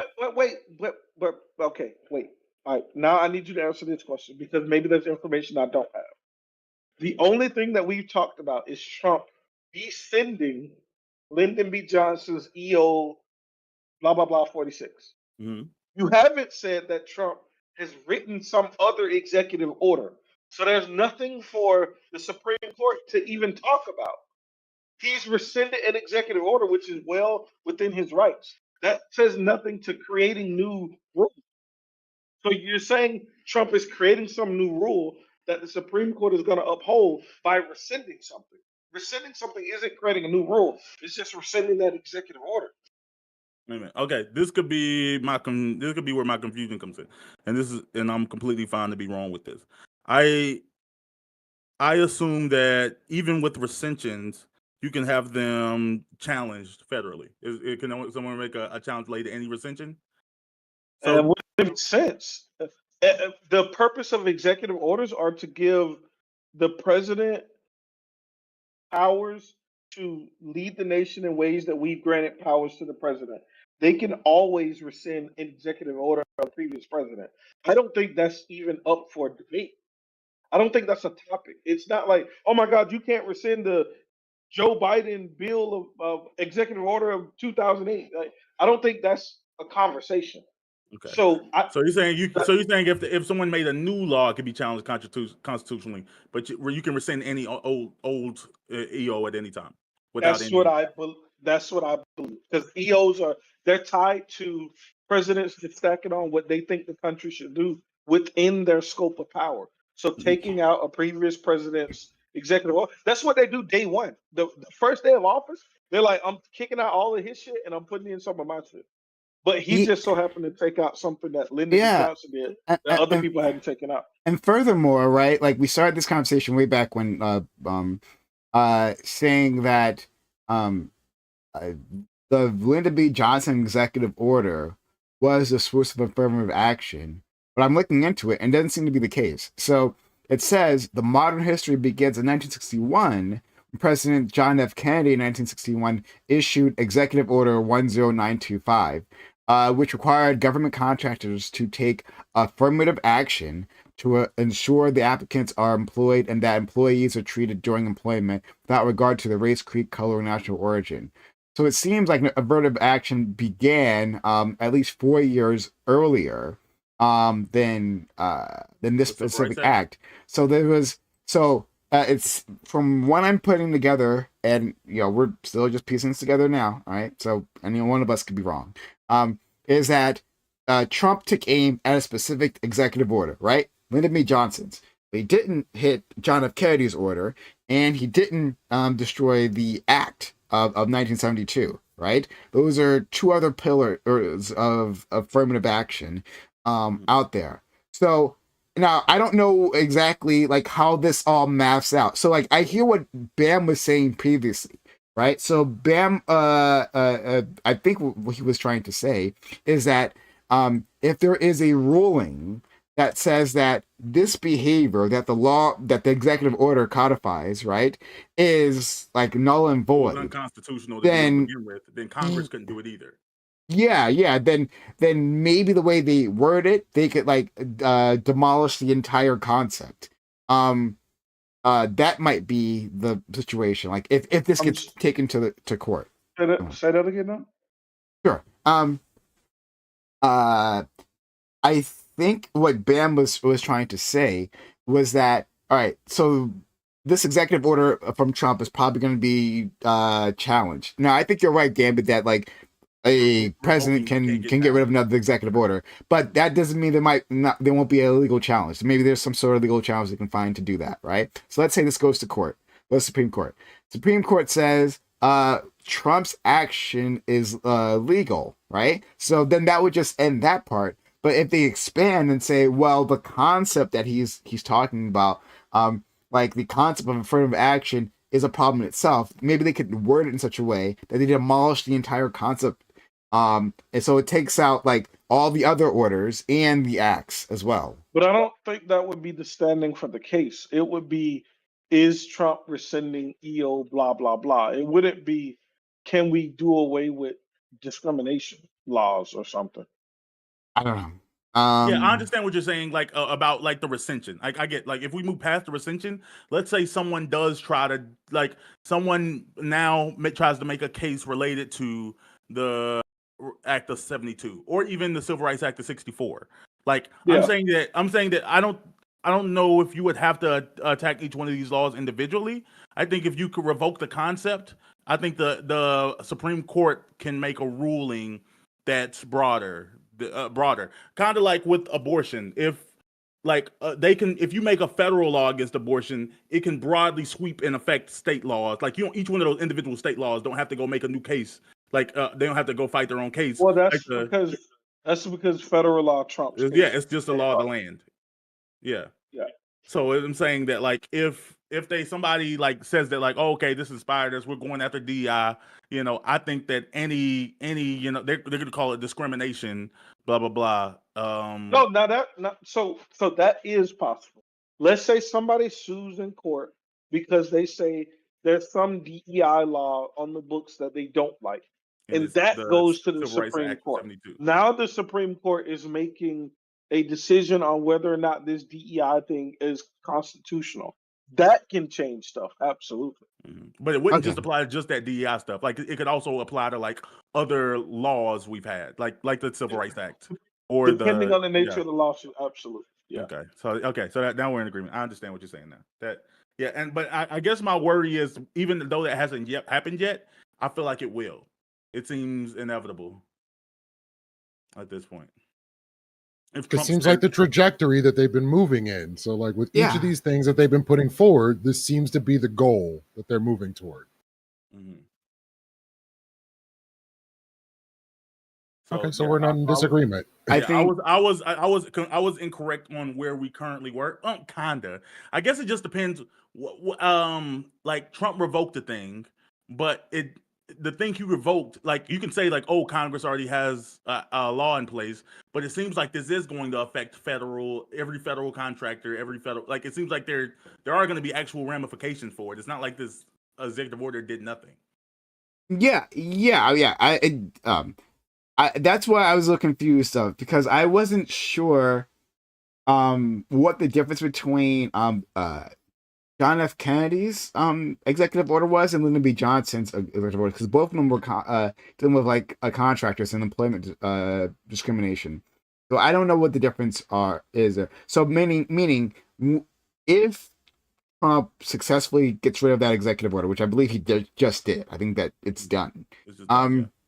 I don't know like how that interacts with the other laws, and like what still applies. I think we need additional legal analysis on that to be sure. But maybe it could be the case that, and again, sorry, none of us are experts on any of this, so I do apologize. It's a lot of speculation on our part. I don't like having conversations like this. Not that it's wrong. I'm just saying that like it's difficult to do these things when we have like so little knowledge into it. But like it could be the case that like maybe Lyndon B. Johnson's executive order like supersedes John F. Kennedy's, right? So like John F. Kennedy like had like a basic idea of the affirmative action framework, right? And then John F. Kennedy's expands on that. Like, okay, like that thing, we're modifying it to be bigger, right? And to be more robust. And maybe if you just get rid of Lyndon B. Johnson's, that also counts as getting rid of John F. Kennedy's executive order. Yeah, I don't. So basically, what I'm saying again, I'm not exactly sure where we are. Yeah, I mean, it's Well, because it's weird because there's always laws that stack on top of laws. My bad, Lethy. Yeah. I just had another thought. yeah, Like, because please. we make laws all the time to stack on top of laws. Like, some people are mad now. I don't know if it's the Lake and Raleigh law or whatever, Lake and but Yeah, Raleigh. there make was, that body. but there was some that they like basically the Republicans were framing it as like, wow, the Democrats just voted against a law that said we could remove an illegal immigrant that had like been violent to in a relationship or something, or had domestic violence, and it's just like, Say that again. yeah, they The, I the think the Lake and Lake Raleigh law, some the law Lake and like Riley the Act. It's act, about to be law, but the Lake and yeah, Riley Lake and Act. Raleigh Yeah. Act, yeah, Yeah. basically like their framing of it was they voted against the law that made it legal to remove illegal immigrants who had faced domestic violence cases. And people were like, wow, why would you vote against that? That seems so common sense. But it seemed like it was a law that was on top of a law. Like it like that's already illegal to do. You can already remove illegal immigrants who have violent, what you Well, call it, because the law entails more than just that. So if you don't yeah, like the other things that come along with what's being done, you exactly. can't vote for this law. And to make Democrats look bad, they focus on this portion of the law rather than the rest of it in its entirety. Yeah. So And I that's was just, kind of the other part of this that's bothering me as well. So they want to issue government mandates that federal agencies identify companies, foundations, and schools that have diversity programs and target them for civil enforcement actions, effectively telling corporate America that DEI efforts now stand on shaky legal ground, which could lead to prosecutions and investigations. So it Wait, basically there's allows for a witch hunt. a new law being passed that says if you have a DEI program, it's illegal. That's part of this whole federal EEOC removal is that they want agencies to identify anyone that does have this still so that they can investigate and prosecute them. Oh, I saw that, but that's different. That's saying if somebody's breaking the law, let us know that somebody's breaking the law. I thought that was a separate. I don't know. I don't want to speak on my ass, but like I thought that was like a separate memo saying that like now that we've made this executive order, if anyone is breaking this executive order, let us know. Right? Like call this number, Mitch. Yeah, Yeah. but there's nothing wrong with that though.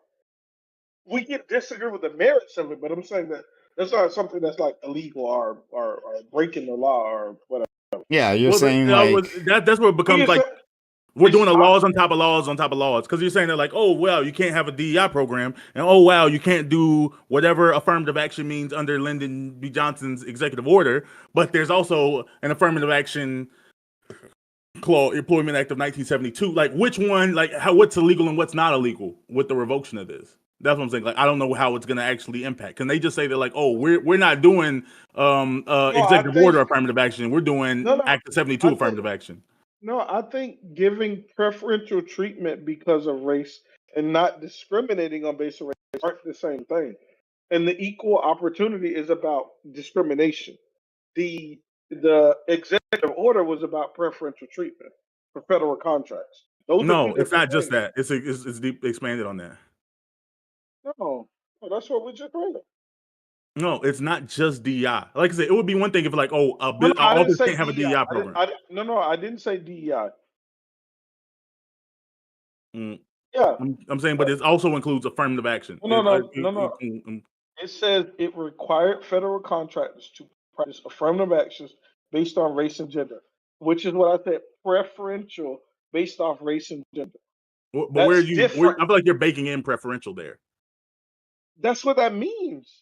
I don't They think get that's to what determine what they consider preferential and investigate at will if they think you may be doing something that is preferential in I that think sense. anything that falls under affirmative action would be considered preferential to them.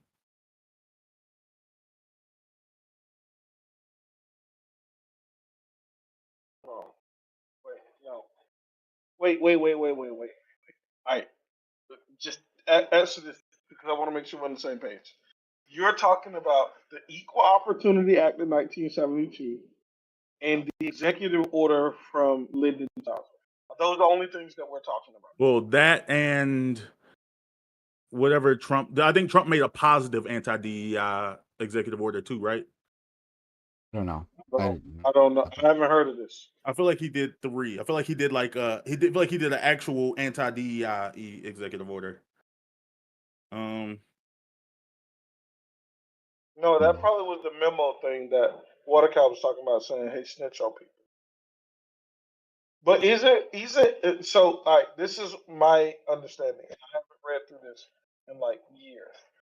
The Equal Opportunity Act is about discrimination, and you can't discriminate based off things, which is radically different from saying you need to have an affirmative action to preferentially hire people based on race and gender. So if I get rid of the affirmative action, that has nothing to his do with executive order instructed the Justice Department. That's part. No, it's not just a memo. This is part of the executive order. His executive order instructed the Justice Department and other agencies to identify the most egregious and discriminatory DEI practice in their jurisdiction. Every federal agency, the order went on, must send the recommendation to the Attorney General of up to 9 potential investigations of corporations. That's a separate thing. No, that's not what we were. Not what I was referring to. Yeah, that's a separate thing. Yeah, I'm saying it's. I'm saying that's what I'm saying. He did a separate executive order specifically anti-DEI. Like there's the Lyndon Johnson revoking. There's the Act of '72, and then he actually made a separate executive order that's like actively anti-DEI. So I'm saying there's 3 things. Okay, I'd have to look up the third thing. It's not. Federal workers placed on leave by Trump's DEI order and angry, fearful of what lies ahead. Okay, this might be what he's talking about. And he worked in government. No, but incoming Trump administration. Most employees, it happened at 5 p.m. when they got notices that they got forced to get paid leave. According to the memo of the Office of President Management, memo followed President Trump's executive order ending diversity, equity, and inclusion programs in federal agency. Okay, so it looks like there was a memo. In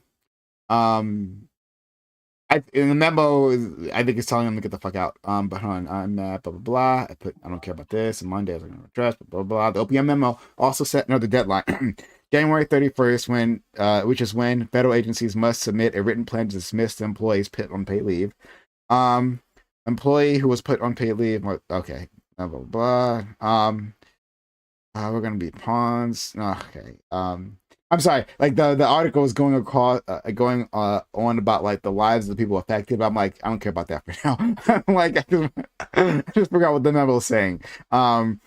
Trump issued a separate order directing the Federal Aviation Administration to end DEI efforts. Okay, so this is, there might be another order, but that one's specifically going at the FAA. To end DEI efforts. Trump also rescinded a 1965 order by Lyndon B. Johnson. So look, there's multiple things. What Bam was saying, and a memo. There's lots of things that happened. There's lots of things that happened. He's trying to make it clear he don't want you niggas in his offices. Yeah, he's get the fuck trying to out. make it perfectly clear. I'm about to say like he put a 60-day, 60 days to terminate the maximum extent allowed. Anyone who may possibly be affected by DEIA, I don't know what that is, and environmental justice offices and positions, action plans, equity-related grants, or contracts, as well as end all DEI or DEIA performance requirements. It also targets federal contractors or anyone who receives federal contract money or federal contracting money, provided DEI training or materials, and grantees who receive federal funding to provide or advance DEI programs. So yeah, like I said, if you basically if someone from your DEI department recommended you to be hired, you're fired. If you are part of the DEI department, you're fired. If that department can't exist anymore, it's pretty expensive. Yeah. And I was right that it was the other thing that Waterkai was talking about is in the memo. So the OPM memo also instructed agency and department heads to provide a list of DEI offices in their divisions and its employees. An email was sent to all federal workers threatening adverse consequences if they failed to report colleagues whose DEI duties may have been obscured or disguised. So yeah, like, hey, if you don't follow the law, then there'll be consequences for that. Yeah. but that's outside the executive order itself. But still, it's like it's fine. It's just saying you have to follow the executive order that we've laid out. Yeah. Yeah. Like I said, I mean, I think the big thing is like receiving federal like contract money. Like I just think that's going to be really broad. Yeah, it says because I forget if it was the because I was just looking at it, but I forget if it was the Lyndon B. Johnson or the R.F. Kennedy one. I'm pretty sure it's Lyndon B. Johnson, but like by government contractors, they were saying anyone who's done $10,000 or more of federal work, worth of federal work in a certain amount of time, I think a year. So that's a lot. Like $10,000 is very little. So that's a lot of contractors. And if your company, like I said, it's not, and it's just that entire company's impacted by it. If they had one person who did that, it's just it's gonna. We'll I guess we'll see. I don't know. Yeah. Like I said, it could. I mean, I don't see how it ends up being nothing, but it could end up being nothing because all the other laws keep things in place, or it can end up having a major impact on. I mean, that's basically the guardrails argument people kept making. Oh, well, the guardrails, upheld the last time he was in. We'll weather this. Why should we have to? Mm. And who's to say that they will? We lost Roe last time, and we said that Roe's been around forever. They're never going to get rid of Roe. Well, it's gone now, and we've been dealing with that ever since. So, like, we're literally just allowing for fuck shit in the future. That's because that's what Democrats want. They don't want to codify things, and they want to make Republicans look like the bad guys when they're just as in favor of doing it. If they were so in favor of abortion, they would have passed some kind of abortion bill in the last 60 years. I mean, there's been very few supermajorities, and even within supermajorities, you probably have to go back. You probably couldn't go back further than 10 years, where Democrats were primarily anti-abortion. I mean, primarily pro-choice. Yeah, but in couch in that is if they had to have a supermajority for it to become codified in law, but there was no Congress that had the bill, it should have never been law. Oh, you're making the argument, then that means the people are so split on the issue that it shouldn't be law? Yeah, that's just how it should be. I don't think you agree with that. I understand why in this case you agree with that, but black people wouldn't have gotten civil rights if we were waiting for the majority of people to be in favor of it. At the time, it was super controversial. I'm not saying that people can't go to war over abortion, just like we went to war over slavery. But I'm just saying that's what it is. No, but I'm saying that like we didn't get it wasn't passed because like the majority of people were in favor of it at the time of the Civil Rights Act. Yeah, it's not the war. The 13th Amendment was passed because Congress. No. He's not talking about the Civil War. He's talking about the Civil Rights Act. He's talking about the 13th Amendment. No, the 13th Amendment was the 13th Amendment is. Yeah, the 13th Amendment you're talking about is that's like citizenship for black people. Yeah, that's Civil War era. Yeah, that's Civil War. Wait, abolish slavery. What are you talking about? Yes, abolish slavery. That's giving black people citizenship. Different thing. We're talking about the civil rights. No. The Civil Rights Act. No. What you just said before this was with slavery, the majority of people didn't agree with getting rid of that. And I said, yes, they did. In 1964, Civil Rights Act was passed. The majority of people agreed with it, and that's why it was. No, the majority of people didn't. It was. Wait. When you say majority of people, are you talking about Congress? Or are you talking about the American public? Both. What are you talking about? You think so? So you think this wasn't passed by Congress in 1964? Who do you think passed it then? Who do you think passed it? I know. I'm saying that I'm trying to think. I don't know if there. I'm trying to. So, hon, are you trying to say, Bam? Because my understanding of this, and Kai, I haven't come prepared to talk about a specific issue, but my understanding is that Lyndon B. Johnson actually being an incredible legislator, right? And he wasn't legislator at the time, but he was when he was legislator, he was like amazing at it, right? He understood the Senate, he understood Congress, and so he took those skills with him when he became president. And that when he was going to get this done, he used those skills to lean on reluctant senators and congresspeople. He used those skills to, with a series of carrot and sticks, convince them that you got to vote for this. So maybe what Bam is saying is Yeah, that I'm saying it was highly controversial even in This Congress. is what I'm saying. This is what I'm saying. The final vote was 290 to 130 in the House of Representatives and 73 to 27 in the Senate. The majority of the Congress voted to enact it. That's all I'm saying. I'm saying that wasn't like a king came down and just wrote it. It was voted on by Congress and it was approved, and that's why it's law. That's all I'm saying. So I know you're saying that it's possible that abortion hasn't been the majority opinion. I'm saying that it hasn't been voted on, and there was no Congress that voted to approve, like the civil Well, rights. I thought you were saying it shouldn't be passed because because it's like controversial enough that it shouldn't pass. No. That's not what I was saying. What I'm saying is that if if it comes as a bill, if it gets voted on by Congress and then approved by the president, or if vetoed 67% pass, it should be law. I'm saying they never went through that process.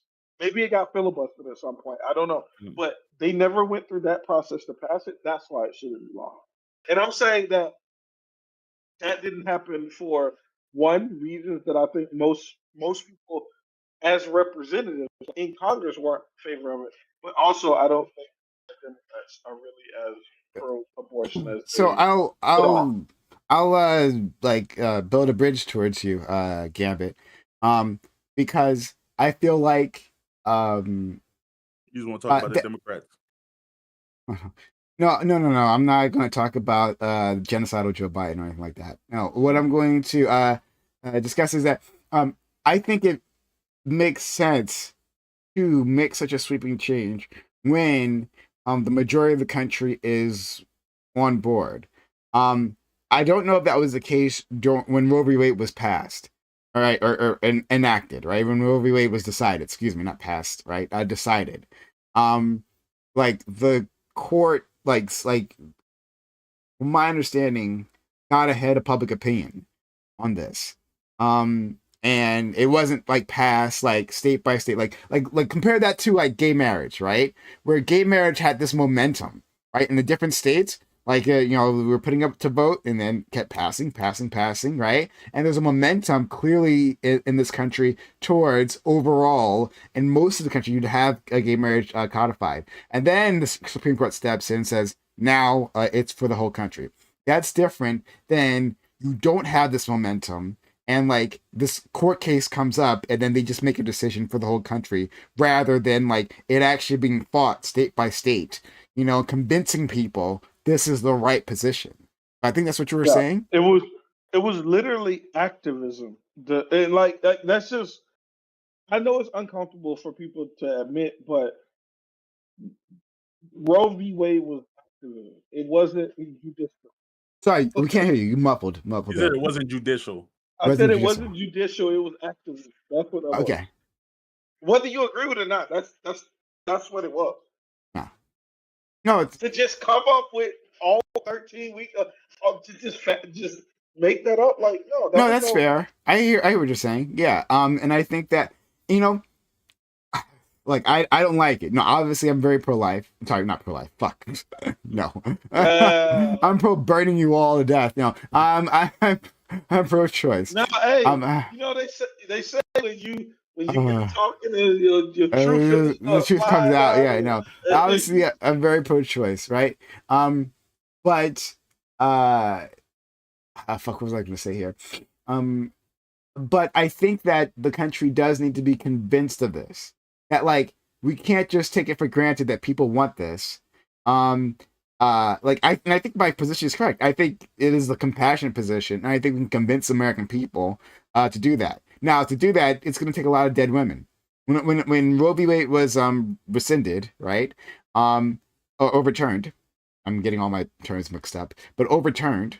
Like I was thinking in my head, oh no, like we can get this back, but we'll have to go state by state. We'll have to do the convincing that you're talking about, right? But on the way, there's going to be a lot of dead women. A lot of women are going to die. A lot of tragic stories between now and then. And it'll be written in blood. But we'll have to. Okay. But I mean, that's just the way it's going to have to be. We're going to have to go through the democratic process. We can't rely on the court make an undemocratic ruling, right? An activist ruling, like you were saying, right? To do these things, we have to get the public on board. And it's going to be a tough, ugly fight, but we've been winning, right? On my side has been winning overall. The last election was a bit of a hiccup, but only because like in Florida, so the state, like I think they were going to, I forget, either they were going to simply like rescind whatever DeSantis did in Florida, right? I think maybe DeSantis took an action, or they were going to make a change to the Florida Constitution to enshrine it. I forget which one. It was one of the two. But in any case, it failed, right? The only reason it fails is because it didn't reach the 60 vote threshold, right? To do that. But the Republicans actively put that 60 vote threshold in to stop this act, right?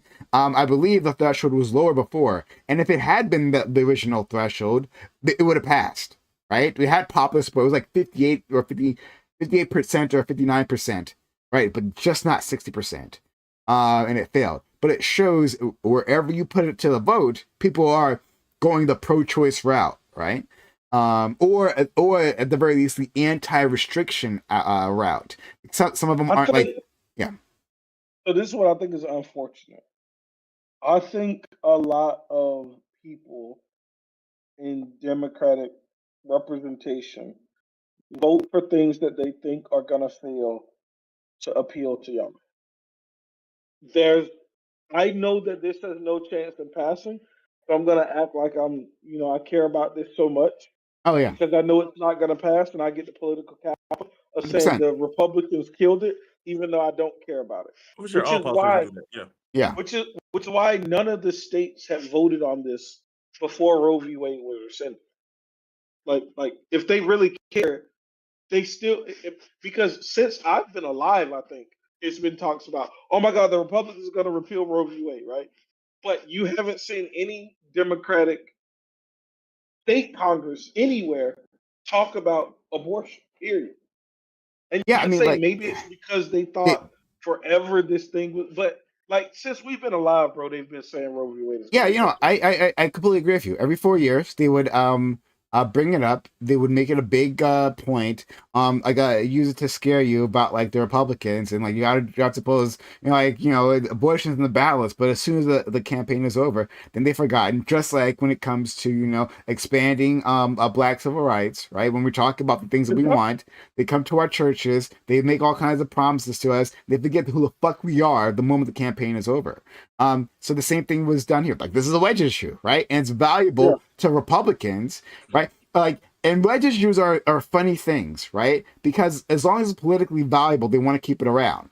Like gay marriage was a wedge issue for Republicans, and it was very profitable for them for a very long amount of time, right? But then, like closer to when that case happened, the Supreme Court case, by that time the public had turned, right? And it wasn't so great. A lot of the Republicans were like, we just want this over. We want this off our plates because we're being asked about it again and again by all our constituents, by our Republican constituents. They're asking, hey, maybe we should like change on this. Yeah. And they didn't want to deal with it, right? Now, when it was overturned, they of course went up to the mics and saying, I'm outraged about this, like, God, I want to protect traditional marriage. But they were relieved. They were done with it. You don't have to ask. Oh, it's out of my hands. Supreme Court ruled, and so like it makes me angry. But what are you gonna do? So, I think gay marriage is. I think gay marriage is different than abortion on that. I'm saying that like up until like I think recently, and then when I say recently, within the last decade, abortion has always leaned a little more Democrat. But I think up until maybe the last decade, you could say that like the vast majority of Democrats are at least on the books pro-choice. I think if you went back to even 2010, I think even in the Democratic Party, you probably had close to like a 60-40 split. Like it wasn't a deal breaker issue as a Democrat to be pro-life, up until recently. Like now, I don't think you would make it through a primary as a pro-life Democrat. But like in the early 2000s, plenty of Democrats were pro-life. Like oh yeah, I'm in favor of government spending taxes, but I'm not big on gay marriage and I don't like abortion, and that wouldn't kill you at the ballot box. So it's kind of similar to I think the last time me and you talked, we were talking about like Cuba just became something that like actually can be done. I think the codifying of Roe v. Wade, at least from a Democratic perspective, is just now recently coming to a head where it can actually be done. Like the reason why Democrats just left it alone as Roe v. Wade is because like fighting on that issue actually ended up splitting their party until recently. That could be the No. case. Yeah, if you go to the early 2000s, there are plenty of like if you look like through what is it, Ballotpedia or whatever, you can find early 2000s Democrats that are like that were actively pro-life. Yeah, Like they were in that, pro-life. Yeah. Yeah, I agree. so I'm saying that I- yeah, so we're saying that like, oh, they're just like they could do something about it, but they didn't want to. No, they were just Democrats that didn't want to do anything about it. But there's a reason Roe v. Wade was Roe v. Wade in the decision that came out of it. There's a reason that was activism in the Supreme Court. It was Yeah, because you there were believe people it was like the country had- was pretty split on the issue. I don't disagree. I think the country at the time was very split on the issue. I think we're still somewhat split on the issue, but the most people society is leaning more and more pro-choice. I think most people are leaning like there's obvious exceptions that should be made, and there's some. I don't know about that. I think that was the the case before. I think actually that was the case before the Dobbs decision. That people were like, oh yeah, these like certain exceptions. But that's one they didn't have to really think about it, and it sounds so easy for them. I think now people are facing the reality of what these exceptions mean, right? Because now these exceptions really matter. They're in the news all the time. I think people are actually moving more and more left to say like basically what they're saying is like we want to go back to Roe, right? We want to basically that framework, which we didn't really put much thought into previously. Basically, that worked, and we like what that was. Which I don't think that's that the itself, right thing. that itself it does have restrictions into it. Yeah, go ahead. He won all swing states, bro. Right. No, bro. I'm about to say MAGA's not pro-life as you think it is. I'm about to say I never said that they were pro. because you're saying that he won those states, so those people are pro-life. I'm saying that those people are extremely pro-choice and voted for Trump. No. I'm saying they're pro-choice in the way that I was just saying. No, not in the exception way. In the like, people should be able to do what they want, man. Way. No. I mean, we can find probably like, a survey. I was about to say, I'm about to say, all jokes aside, I'd imagine, like, I'd say Gibbs is close to an average MAGA voter. And I have no idea what Gibbs' position is on abortion, but I can imagine Admiral Gibbs saying like he don't give a fuck about abortion. Yeah, if you want to do it, you want to do it, whatever. But I want taxes, guns, women. Woo, Trump's awesome. Like these people are MAGA voters. I wouldn't consider them to be conservatives. Like you can't look at the party split that way. You think these Republican states are passing draconian laws and they're super pro-choice? What are you thinking? The older people, maybe. Yeah, the old people that are still alive that affect how state laws work. You think young people who vote for president? Yeah, in state elections, for sure. You think there's only old people in state elections, for sure. Yeah, what's going on in your local city, blah, blah, blah, blah, ordinance, all of that. Yeah, that's old people. What state do you want? The presidential election. What state do you want? Give me the state that you think is the best case. No, don't look anything up. Name the state. I'm going to say Georgia.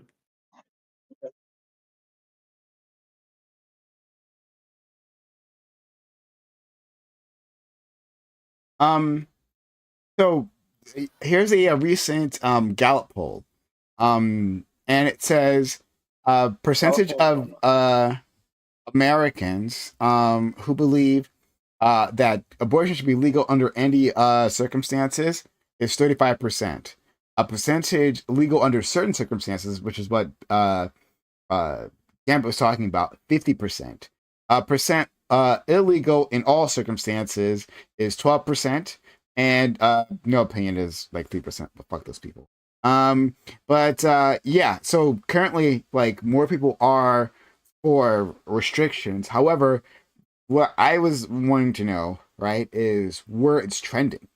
Right? Like I think so I like that is like the case currently, but like what would it have been the year before and the year before that? Because I think it's trending to be more legal in any circumstances, but I need the historical data to understand that. But yeah, I don't know. That'll never be trending. That'll never. What do you mean? No, war will never. People are never gonna be like, "Yo, do whatever you want." That's crazy. Yeah, I don't think Hold on, people will ever 35% get that point. already are illegal under any circumstances. 35% already are there. Yeah, and More than it'll people never go. who are illegal in never all go higher. circumstances. It'll Why? never go Why? higher Why than won't it 35. go higher than that? Because that's an insane position. Most people aren't insane. Okay, all right. Like, I'm just- I'm about to say, I'm dropping a Gallup poll. It looks like Republicans are trending up on being pro-choice. Like I said, but it means but they're depends on what trending you call down pro-choice. on. No, I'm specifying it. They're trending down and linger under any circumstances because in the last few years because Trump talks about like the 9-month abortion thing, and no one's gonna like Republicans think that straw man of it is bad, but That's not a straw man. but they're also trending. They're also Trump actually believe that there should be no restrictions on abortion at all. Yeah, but they're also trending up in the first and second trimester abortions. Again, when they say that like That's exactly what I said. I don't think you're in favor of second trimester abortions. I said that's what I said. I said most people agree with the obvious exceptions and then some limit on abortion.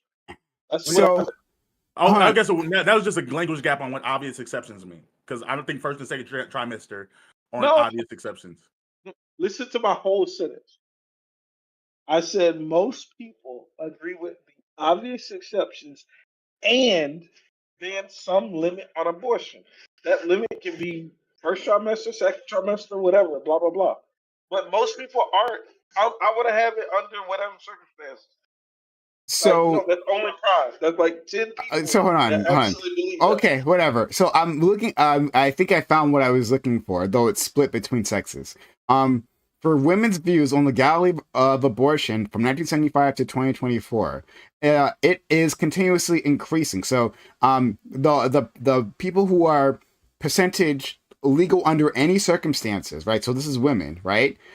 It's trended up sharply since the Dobbs decision, up to 42, and now it's tied with people who say it should be legal under certain circumstances. And so, like, you can see the lines intersecting, and it looks clearly like it's going to go past that. By next year, there'll be more women who but we have men. We have like yeah. So, let me finish the point. But let me. I posted a separation by party, which spoke to my point. Okay, so yeah, so just finish it. So like I was saying, it's trending towards more people. In this case, more women who are trending up, saying it should be legal under any circumstances. On the men's side, it's different. It's a bit more evened out. There, it goes up and down. There's like very little variance here. But it's like there's a tiny dip. What percent of men agree with legal under certain circumstances? What percent? I think it says, because it's hard to read on my computer screen, 56% or 58. 58? 58%? 58% under circumstances. So legal under certain circumstances. 8% of men and 42% of women. Yeah, so I'm saying there's a split here, but I think there's going to be a trend that overall we're going to have more people. I think women alone will put us to the point where most people will want to be legal under any circumstances. You got to remember that women might start loving their baby soon. Now, I can understand. That's actually going to drop. It's going to drop off. Women are going to lead us to a vastly more pro-choice society, but I don't think I understand the reasons why like people don't put exceptions, don't write in the limits and stuff because you'll need exceptions and things like that, and you don't want doctors to get those positions. But it likely just for the sake of passing legislation will likely whatever we get through will always be something that comes with exceptions, just because Republican lawmakers are gonna go for it. Like in the poll I sent that splits it by party, the Republicans are about almost 50% on, or maybe it's like 42%. I'm out of it now on abortions in some cases, but they're down on abortions in all cases, and they're up on abortions in no cases. Can So, we? like, Can the we? some cases is the right thing, is the ground to be. Abortion in all cases is just unhinged. It's not like it's Well, no. crazy. So it's there's a I used to say it was crazy too. There's a reason why it's not crazy, but it's like that. We're not worried about people being arrested and doctors. Not no. Like I No, agree but that we are like, yeah. That's the there's some reason why you say Republicans. like, No, there are Republicans that are absolutely stupid that like ask for draconian laws. I'm not saying that those people don't exist, but that doesn't make me say, you know what, abort everything. Like it doesn't even matter. Just one Abort baby. everything. no, Abort them no. I'm all. saying sure. But Like, there's no.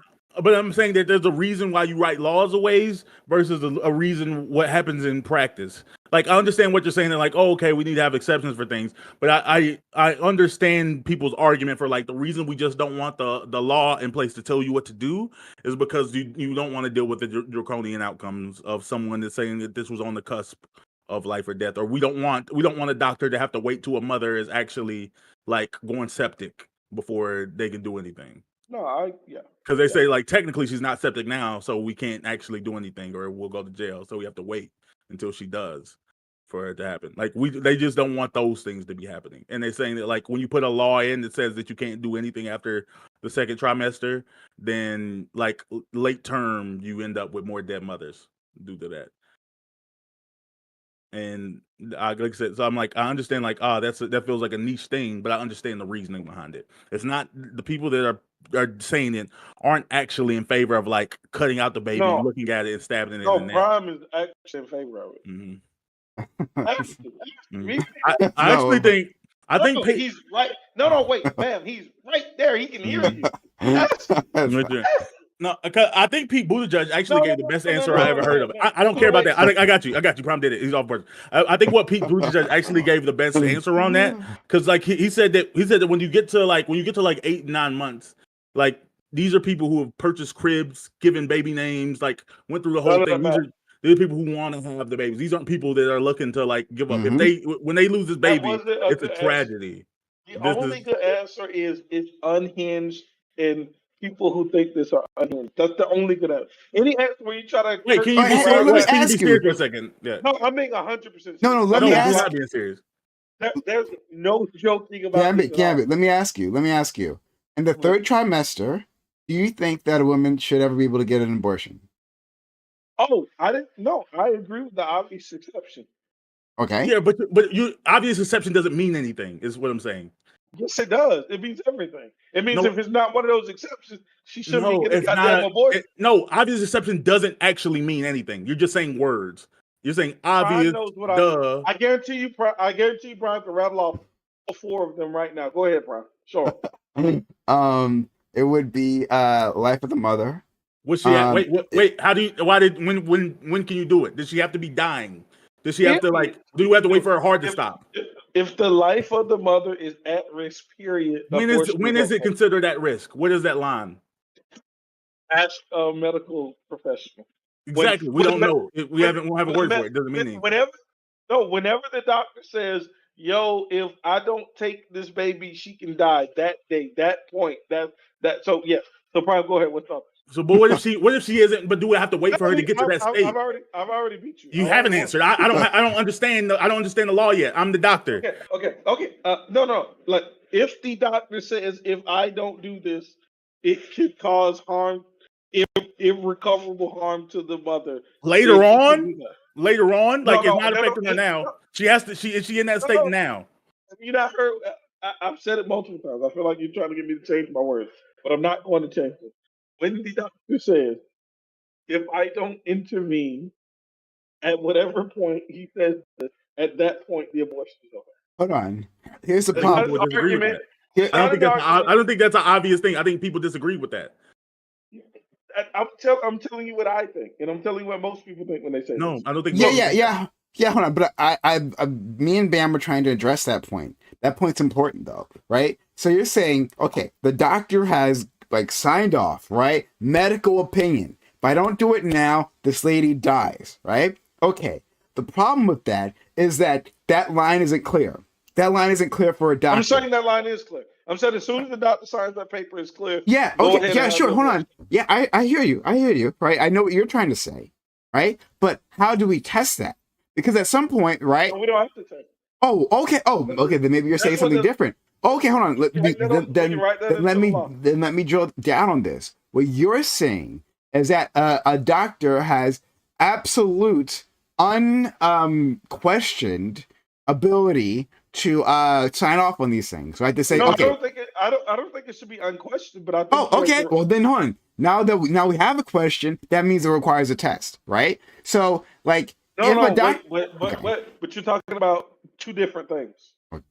You're talking about whether or not we're gonna hold the doctor criminally liable, not whether or not the abortion is going to go through. These are two different things. Because I know what you're going to try to do. Oh, that poor woman has to wait on this court case to be litigated. No, no, that's not what I'm going to say. No, different one. No, different. No. So I just want to make sure this is what I'm saying. Okay. That woman can get an abortion as soon as the doctor gives that medical opinion. I understand, but that's not what I was asking. Now, I know. Okay. Now, whether or not that doctor is going to be investigated to whether there was just complete malpractice and fraud at play, that's a whole different conversation. Right. But no, that's not a a different conversation. That's the thing. These are the same conversation. No, you're saying she can get the abortion. I'm saying the doctor won't give her the abortion if the doctor thinks that, like, their medical opinion is going to be challenged by a group of 12 jurors who aren't medical doctors themselves and who might say that, no, this wasn't medically necessary. And so now you lose your license and you go to jail for some certain amount of time. That woman doesn't get the abortion at that moment. No, so I don't think that's true. That's no, it's literally been happening. We have examples of exactly that now. No. I don't think that has happened in the cases that we're talking about now. That's happened in. They absolutely have.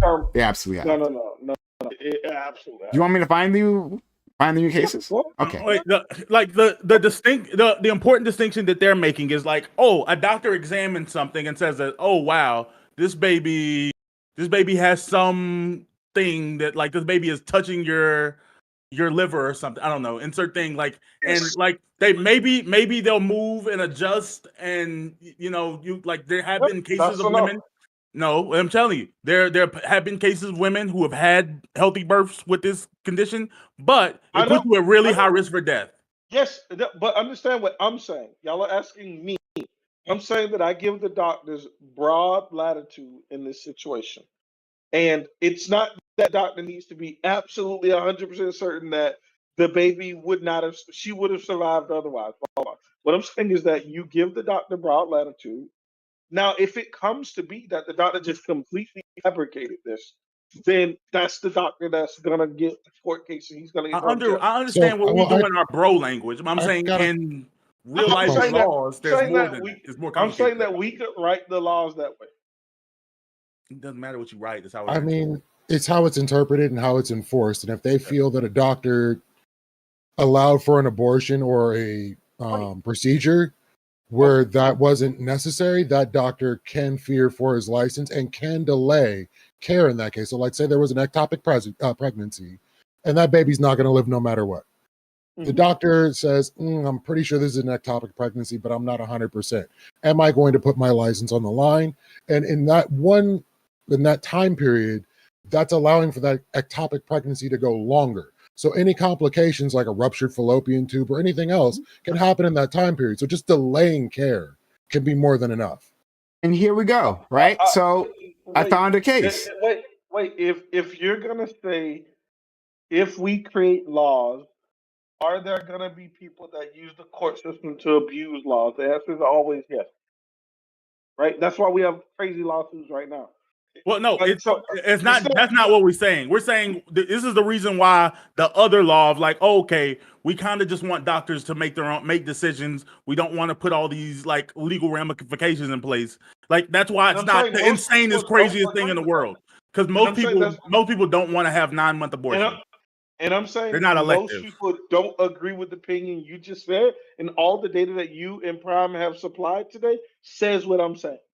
But you, The but you No, it idea doesn't. that people want No, it no doesn't. restrictions on abortion is to make sure there's nothing that's going to cause yeah, people are delays having in care. elective 9-month abortions, I understand the argument y'all are making. but I'm saying people don't. despite no, wait. I'm saying despite the argument that you're making, despite how energized you are and how right you feel, all of the polling data that you sent to me says that people agree with me. And everybody No, they don't. understands They the don't. conversation.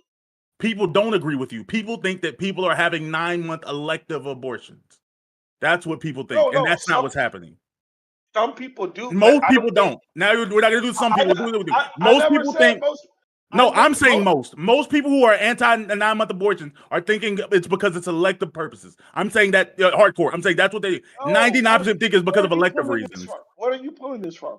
Hmm? Do you have poll data? Do you have polling data? Yes, I'd have poll data on that. Well, Yes. Okay, I have to ask how many is The how many is enough? poll data shows that people are in favor of abortions when they feel like the life of the mother, but they don't know what that means. They say they don't want elective abortions at 9 Send months. me the poll data that says I think all 9-month abortions are elective. Send me the poll data for that. I mean, if there's You have 10%, isn't that more than enough? Even if it's just 10% of people, isn't that more than enough for us to not even consider that argument? But the idea that doctors are more concerned with their livelihood than the lives of people is pretty disgusting. Is So 90% greater than 10%? hey, I'm gonna read this article. Okay, gonna read this article real quick. Wrapping his wife in a blanket as she mourned the loss of her pregnancy at 11 weeks. Hope Nugumzi, it's an African A name. southern state. A southern state. This is Texas. Wondered why no obstetrician was coming to see her. Over the course of 6 hours on June 11th, 2023, Portia had bled so much in the emergency department at Houston Methodist Sugarland that she needed 2 transfusions. She was anxious to get home to her young sons, but according to a nurse's note, she was still, quote unquote, passing large clots the size of grapefruit. Hope Dowd his mother, a former physician, who was unequivocal. You need a DNC, she told them, referring to dilation and curettage. I don't know what that is. A common procedure for first trimester miscarriages and abortions. If a doctor could remove the impending tissue from the uterus, the bleeding could end. But when Dr. Andrew Ryan Davis, the obstetrician on duty, finally arrived, he said it was the hospital's quote-unquote routine to give a drug called misoprostol to help the body pass the tissue, Hope recalled. Hope trusted the doctor. Portia took the pills, according to records, and the bleeding continued. 3 hours later, her heart stopped. The 35-year-old's death was preventable, according to more than a dozen doctors who reviewed a detailed summary of her case for ProPublica. Some said it raises serious questions about how abortion bans are pressuring doctors to diverge from the standard of care and reach for less effective options that could expose their patients to more risk. Doctors and patients describe similar decisions they have witnessed across the state. So, the argument that I was making was that as soon as you say, Wait, didn't say the doctor didn't go with the thing. That said the doctor prescribed something and she still died.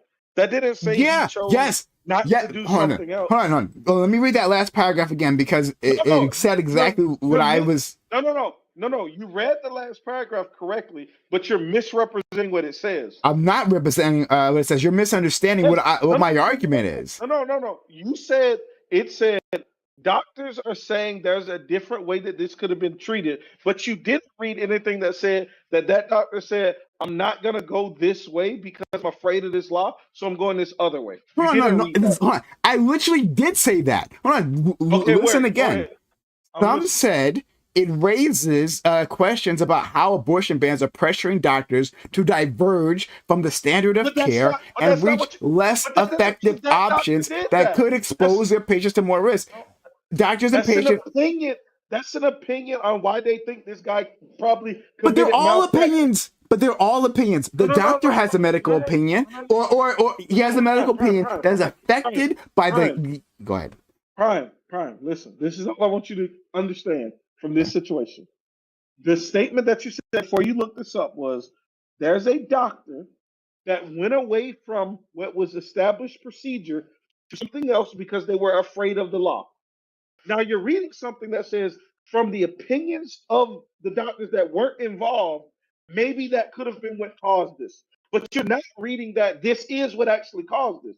Hold on, they did. Hold on, the thing that was, hold on, you missed it then, because earlier it says, hey, okay, the bleeding is caused by like it's caused by the miscarriage itself, right? But if you get a DNC that can stop the bleeding, that's the thing. So hold on, it's right here.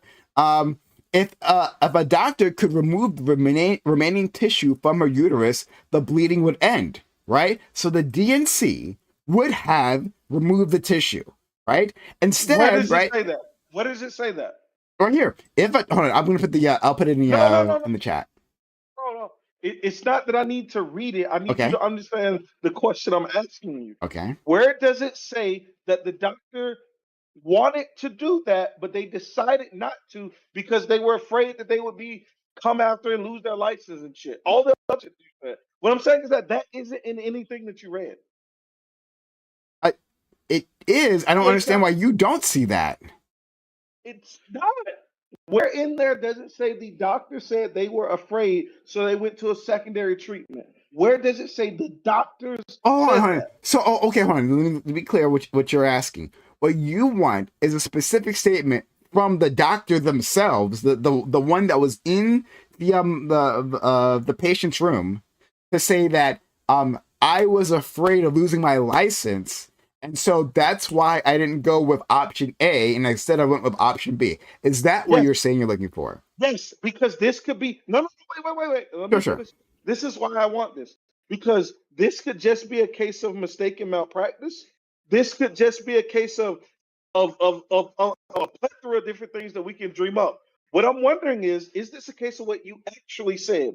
You said that there are doctors that are afraid to give the best treatment to their patients, so they're going with worse options that is causing them to die. You said this is an example. So I have hold on. Here's a paragraph. Texas doctors told ProPublica the law has changed the way their colleagues see the procedure. Some no longer consider it a first-line treatment. This is talking about the DNC, right? Fearing legal repercussions or dissuaded by the extra legwork required to document the miscarriage and get hospital approval to carry out a DNC. This has occurred, ProPublica found, even in cases like Portia's, where there isn't a fetal heartbeat, or the circumstances should fall under an exception in the law. Some doctors are transferring those patients to other hospitals, which delays their care, and they're defaulting to treatments that aren't the medical standard. So right here, Texas doctors are saying that these are the doctors that ProPublica is talking about, that the law has changed how they operate. That like they are fearing, quote unquote, fearing legal repercussions. Because they don't want to do paperwork. That's what it says. No. Fearing legal repercussions or dissuaded by extra legwork required to document the miscarriage. Two different things. So they are listing two different things here. It's not two different things. Okay, all right, well, whatever, dude. Okay, I got you. I got you. All right, I already beat you, man. It's cool. It's all right. No. All right, you're gonna have to hold this L. You're gonna have to hold this L. You're gonna have to hold this L. What you just sent me is a case of malpractice, where he should have did a different. You're gonna have to hold this L. Like it's okay. It's okay. You I gave you exactly what you wanted, and you're holding this L. I'm gonna have to hold this MALPRAC. You holding this L. You holding this L. I'm about to say hold mine too. I just found the actually exactly what you asked about. The polling. Yeah, most people are missing. Most adults are misinformed on Search.app, bro. What is Search.app? I don't know what he's using. It's how my search uses. It's how my thing share. Just click on it. It resolves to a proper URL, but like, yeah, it looks like a fucking virus to me, right? Like, yeah, I wasn't gonna. Yeah, the majority of adults are unaware how many abortions happen after the 5-week mark, and it actually doesn't seem to be that much split between men and women. I thought more women would be aware, but wait, bro, do you see what this question is asking? Yeah. What percent of abortions are happening after 20 weeks? That like, nigga, nobody know. Like, wait, what is that question, bro? What is that question? It's about to say almost none of them. happen after the 20-week mark. And most people are I, wrong on I, that. I'm saying that this question is so far from what you're saying that it's insane. How is Your it so far from what your I'm saying? I'm your saying that statement. Republicans, people think that there are a bunch of late term abortions happening, no, and it's not. No. I remember everything. Okay. You said of late term abortions that happen, Republicans believe they're elective. That's what you said. And then you sent an article that says how of all abortions that happen, how many are happening after 20 weeks? These things aren't in the same universe of data. Okay, I think they're related. I It's agree now that not. they're different questions. But I'm about to say Republicans also believe that that people are having a bunch of late term abortions, and that's also not happening. They're like people aren't having abortions late term. We had an original topic. If you want to me date on that, So you agree I'm right though? Republicans are wrong on how many late term abortions are actually happening. No. I don't like things like this. Why not? Because being incorrect or just being in agreement? May I introduce into evidence that Republicans have said that they're waiting until they birth the child to off them? Thank you for the 200 bits. Texadeji, thank you. Says good stream Prime later. Thank you for being here. Go ahead. But I don't like these questions on their face, because it's like if you ask what percentage of males age 18 to 25 smoke marijuana, and I say 60% and it's 70%. Nothing. That question is it's a useless question to poll on. Yeah. I don't care about it. It's absolutely useless. Yeah, the marijuana thing may be useless, but I'm about to say if you're talking about abortion, if you believe tons of people are having late term abortion and tons of people are trans in their kids, what was the dude with the glasses who said that there were 1 million trans kids in the That U.S.? was Matt Walsh. Matt Walsh, yeah, the perspective, the orders of magnitude matter when you discuss how big of an issue it is. And all I'm saying is that when people are wrong in those situations, I never care. Sure, but it speaks to a larger problem. It's not just Matt Walsh is wrong. But that's just Matt Walsh. Everyone else thinks the correct amount of trans kids are happening. The problem is you think it's intelligible enough to point to something. That's what I'm saying. I'm saying the problem is you think that a person's random guess at something that's unknowable is intelligible at all. It does matter. Wait, again, this is the thing. This is back to the earlier question. You said time doesn't matter. The amount you believe something is happening creates whether it's a pandemic or whether it's a small thing. If you your position on, I'm about to say, I know this isn't about trans kids, but the Matt Walsh thing. If you actually do believe that there are millions of people cutting off their children's genitals, if that's actually the case, we as a country may have to feel different about that. The number matters. No. There's two things here, right? You're saying that a person being okay. Hold on, I got to really figure out how to parse this, because we're saying different things, and I agree with you somewhat on what you're saying, but I want you to understand what I'm saying. If somebody asks how many red cars are in America, and I say I don't know, 50% of them are red, I'm saying it's an unintelligent domain to even go into. Because one, I don't know how many cars there are. I definitely don't know the distribution of colors. So any answer I give you is nonsensical. I'm pulling from nothing. So there's nothing intelligent that's going to come out of it. So when you ask but we form opinions based off of this information. No, we shouldn't. And I'm saying that anytime somebody does that, you're an idiot to me. It doesn't make sense, because we understand that these things are unknowable. So because nobody's going to give you the right answer. Like regardless of where they land on the issue, nobody's going to come out and say, you know what, 3.8%, unless they've seen the figures before, nobody's going to come up with 3.825% of pregnancies are in the late term. So it's but that matters. That can change people's answer dramatically on how they feel about an issue. Oh, this isn't something that actually super happens a lot. That matters.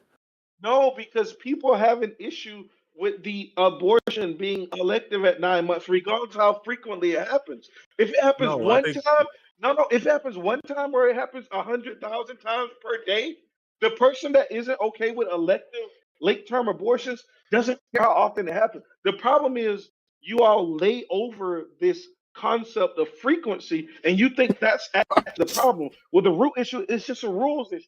I don't want this happening. I don't want elective abortion at Yeah, 9 months. sure. They're Well, this not elective. They're not. That's not happening. That's what I'm saying. People no, no, like no, no, no, no, no, no, no, no. Yes, in the law that we're talking about, the specific thing that people would carve out is saying you can have an abortion if it's for the reasons that are valid at 9 months, but you can't have it if it's elective, regardless of if it's 5, 50, 100. That's what I'm saying. So you got to understand that it's a rules issue. It has nothing to do with frequency. But when we ask these dumb questions to people and they give their dumb answers, we think the dumb answer is forcing them to have the opinion they have about the law when it's not really what's important. It's a rules issue. It doesn't matter how often it happens. That's what I'm trying to say. I think we're having a disagreement. I think the amount of time something happens super matters. I think if we had I think the reason that the left gets outraged about school shootings is they hear a big number. I think the reason people got upset about Palestine stuff is because they hear a high number. I think frequency matters in how we factor outrage. No, dude, not on things that are on principle. No, Like So, GSU, I think about it. do you think like that the like they might not talking like point? it, but I don't think they would waste political capital. I'm sorry, you good. I know you had to get that out. Do you think that the talking points that Republicans have been using, that they are just straight up taking the babies into a back room and offing them after birth, doesn't give certain people the idea that they want, like many people want 9-month abortions? And this I'm is being saying said that on a no, no, global. no, no. I'm saying what you are saying is true, but I'm saying it's unimportant. What you're saying is true, but it's like filler to the space of the actual root issue. Yes, people are wildly misinformed because you don't have a choice but to be misinformed. Nobody's actually informed unless you're the person conducting the research. So the fact that we're talking about people with different levels of like of wrong assumptions, it's everybody, bro. It's me and you, and it's Bam and Prime and the Republican that we're talking about. None of us know the raw statistical data on how often these things happen. But what we do know is how we feel about the action. That's what's actually important. That's I what's think people actually.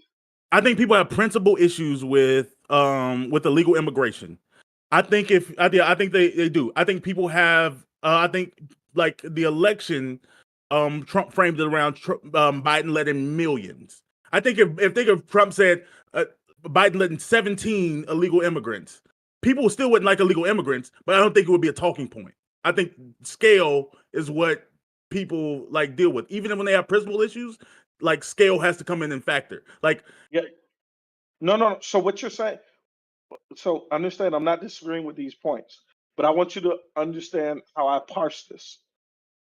It is true that people make hyperbolic statements, and that does complicate things.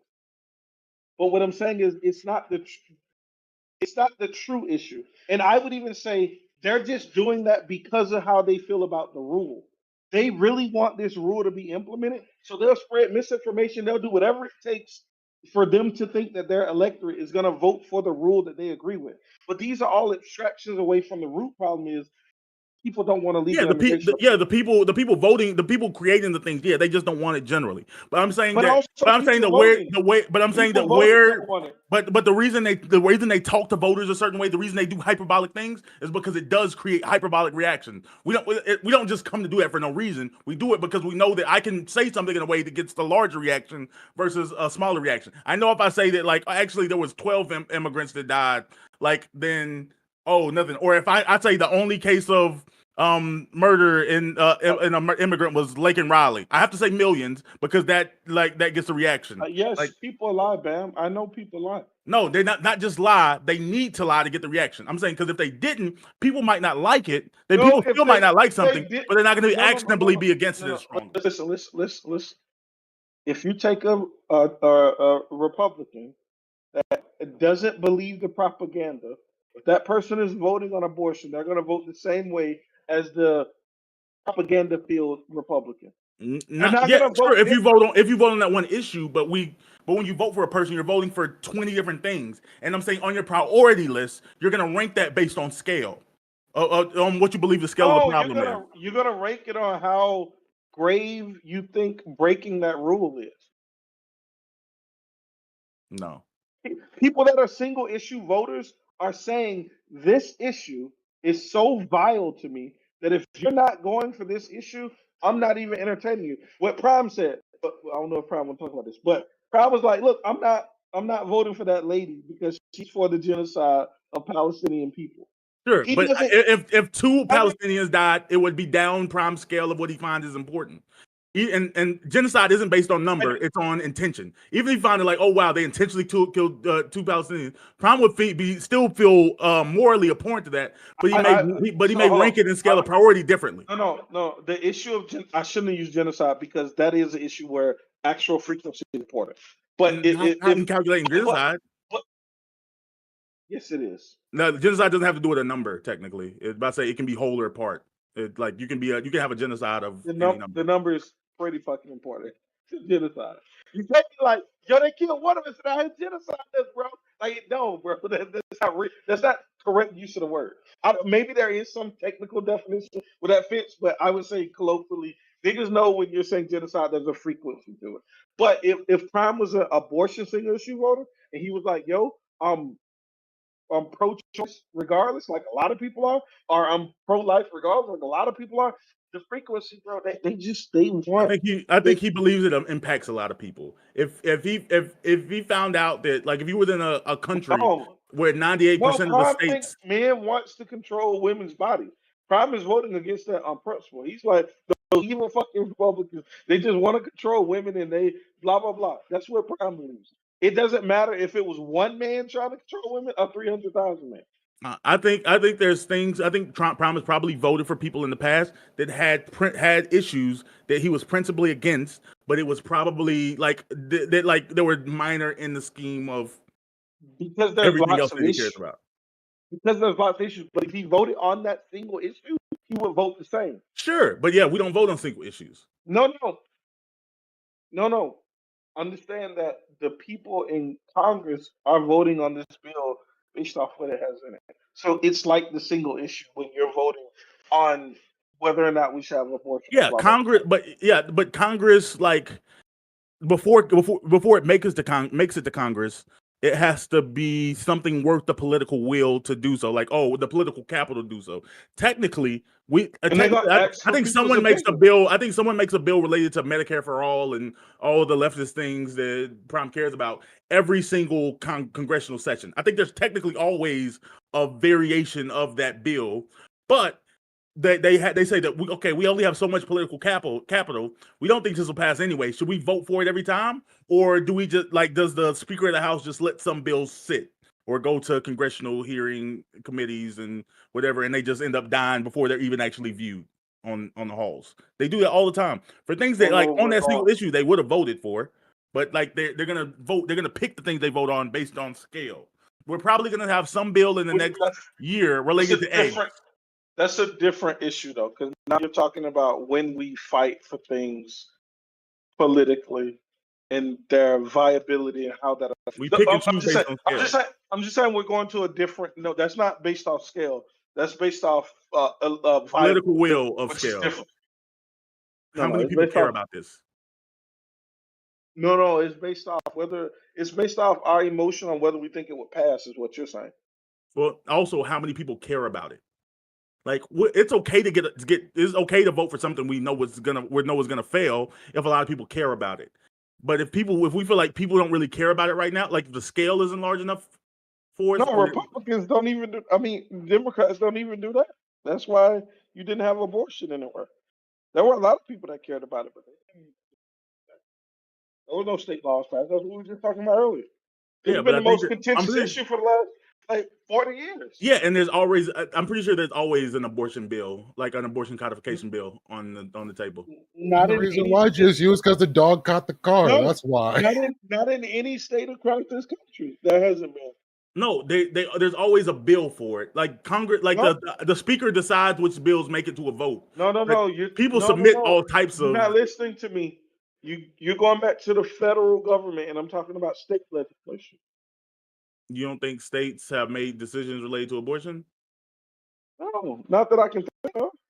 I'm pretty sure under Not the last election there was like 15 or yes. something. After Roe v. After the Dobbs, I'm saying before that, bro. I mean, there were some before that, but mostly things were fine. And they don't feel like wasting the political will on something that's working. Things aren't fine if You mean to every protect abortion or election to restrict it, or both? either Either than definitely on. There definitely There were was. tons of bills There to definitely was to restrict. restrict. Yeah. Okay, well, I was talking about Democrats. I was mostly talking about that side, but Okay. I don't All know right. I don't know what Republicans do, right? So maybe they Okay. did do stuff, Fair but enough. but if every election you're saying don't vote for those evil guys because they're going to get rid of Roe v. Wade, but you're also not I voting don't think against them, state electors talked about Roe v. Wade like that. That's what that's I'm my saying. Like, it's point. weird when you talk about state elections, That's my point. but I don't think that was a big issue for state. I don't think they How run is it? elections on this How, issue how is it the biggest issue for 40 years at the national level, but not a state concern? because things were fine. Like, I don't think the Democrats were running in the state like, Things I'm going to weren't do something about things abortion. weren't fine if every election you were saying these guys are But the they weren't demons. saying it. That's what we're disagreeing on. They They weren't saying weren't. it. You're saying at the federal level they do that, but I don't think a state rep was like, I'm running for abortion. Like, they're probably running for like the sidewalk and saying that I'm gonna help old people. That was my point. All of that was my point. No, it's not. You're saying different things. You're saying that every No, 4 no, no, years they're running on abortion. They're not running on abortion. no. Every 4 years they were running on abortion at the federal level. Meanwhile, none of them cared at the state level, which is why I said a lot of them are just trying to say that they are pro-abortion at the federal level to get elected and to energize the election, but they really don't care about it. That's what I said like 2 hours ago. What's a state? What's a federal, like a congressperson you believe would vote no on Roe v. Wade? I can't tell you that because I don't know who's lying. I don't think any of them But are I can, lying. but I can, but I Again, can tell you that. But I can tell you that none of them did anything for 40 years. but for the up until the recently, they weren't running on I'm going to do something for Roe v. Wade. At least not most of them. Again, because I believe until recently Democrats could be pro-life. This has been a topic for forever, bro. Yes, but it wasn't split on party lines forever. Democrats were pro-life, and you could run as a pro-life Democrat up until very recent history. Who do you think was pro-life during Roe v. Wade? Everybody. I mean, who do you I'm think? saying it wasn't split on party lines. I asked you the question. Who do you think was pro-choice during Roe v. Wade? You think The some people who were Republicans pro-choice? It wasn't split on party lines. Is what I'm saying. You're having a different perspective on political will now than you are. Like I said, Okay. if you go back 15 years old, you could be a pro-life Democrat. That wasn't a deal breaker issue. But you couldn't be a pro-choice Republican. You're not saying probably things not. that Yeah, are no. I wouldn't recommend That's my it. point. Yeah, no. That's my point. But saying that Republicans are pro-life doesn't mean Saying that Democrats it are pro-choice. You're saying that it wasn't on party lines, and you're saying one party, some of them believe in it, and some of them didn't, and in one party, none of them believed it. That's Sure, on but party you're lines. saying if Republicans are pro-life, that means that Democrats are pro-choice. That's Rich not true. says that That's not what I Murkowski is said. pro-choice, That is what and you so is said. Collins. No, So I Rich didn't. says there are two Republicans that he can name off the top of his head, and it's Murkowski and Collins. They're both pro-choice. I think currently, we're running into more pro-choice Republicans now, but I wouldn't say like over the last 30 years you've had tons of pro-choice Republicans. Like, I'm speaking historically here. Like I said, now We're speaking historically, and majority or are big minority. That's what we're speaking to. like when you say that Democrats have been running for 40 years on we're gonna do something about Roe v. Wade, I'm saying that's what I disagree with. Democrats haven't been running. No. Some Democrats have. But most like that wasn't a Democratic Party issue. It was an individual issue. 19. Give me. Let me get. So Rich has said that Murkowski and Collins have been around for decades, and they've been pro-choice the entire time. Yeah, there's a couple of something everywhere. I guarantee you can find a pro what is it? Pro gay marriage Republican from 1908, right? Like it's gonna be something everywhere. I'm just saying the majority opinion, the majority sentiment in the party.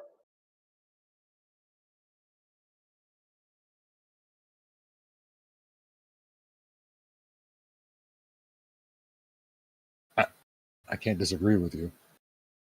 But he's saying they're in the Senate, they represent whole states. So like Yes, literally Like even in bro. the This 80s. this one person has some opinions that Republicans disagree with, and some opinions that Republicans do agree with.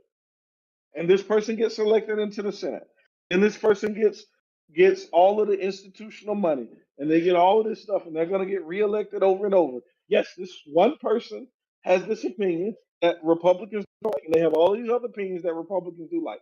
It doesn't surprise me that there was a guy who's pro-choice who was in Congress for a long time. Like, that's not surprising, right? I'm pretty sure you can find a pro-trans Republican right now somewhere.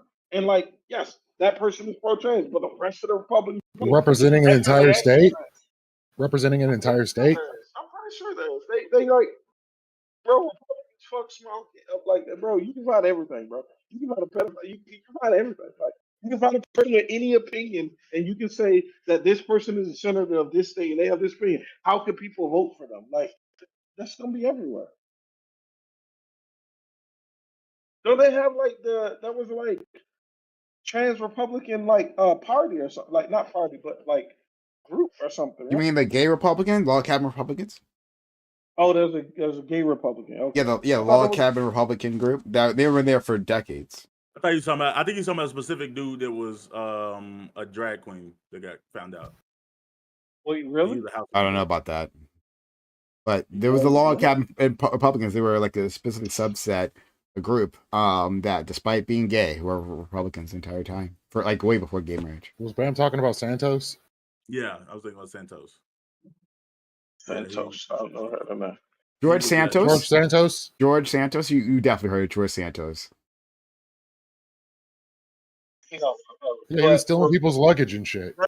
there's a Republican representative named Nancy Mace who calls herself pro transgender rights. Nancy Mace, the one who She voted just against. yeah, like so we just got a new member of Congress who is trans, right? The first, I think, openly trans member of Congress. Nancy Mace was the one who went out of her way to bring up the issue that now she feels unsafe with her there, the trans woman there, and that she should have to use a separate bathroom than the Congressional Women's Bathroom. That's the Nancy Mace who's pro trans. Wait, I mean, I just because she. Yeah, I think I'm just what you're reading the was article. Bro. I think you're I'm- reading I'm- ironic. It's irony on Blink. Hold on, No, it could be two things. It could be irony, depending on what it is. But like also it could be that it she. can just be true. Hold on, no. It's not. It's not true. It's not true. It's objectively Mace- not true. Mace Hold on. said she supported children exploring gender identities. with Yes, different that's what clothes, and hairstyles, that's my pronouns. second thing that I was going to say. It could be that Mace lying because she's a liar. She's a known liar, right? Mace has been positioning herself as quote unquote open to trans individuals, but as soon as she saw political opportunity to advance herself, to get herself in front of cameras, all of a sudden she said, "Oh, I'm afraid. I'm a survivor of sexual assault, and this is giving me fucking flashbacks. And so we can't have this woman in here." Nancy Mace is a camera whore, right? She tries to get herself in front of the media all the time, and she has changed her opinion multiple times. So it could be the case that the article you're reading, is properly reported of what she is saying at that time. I'm saying it's a lie. No, There you go. but no, She's women not are- pro trans. Please don't tell me that. When after she just did, she's not.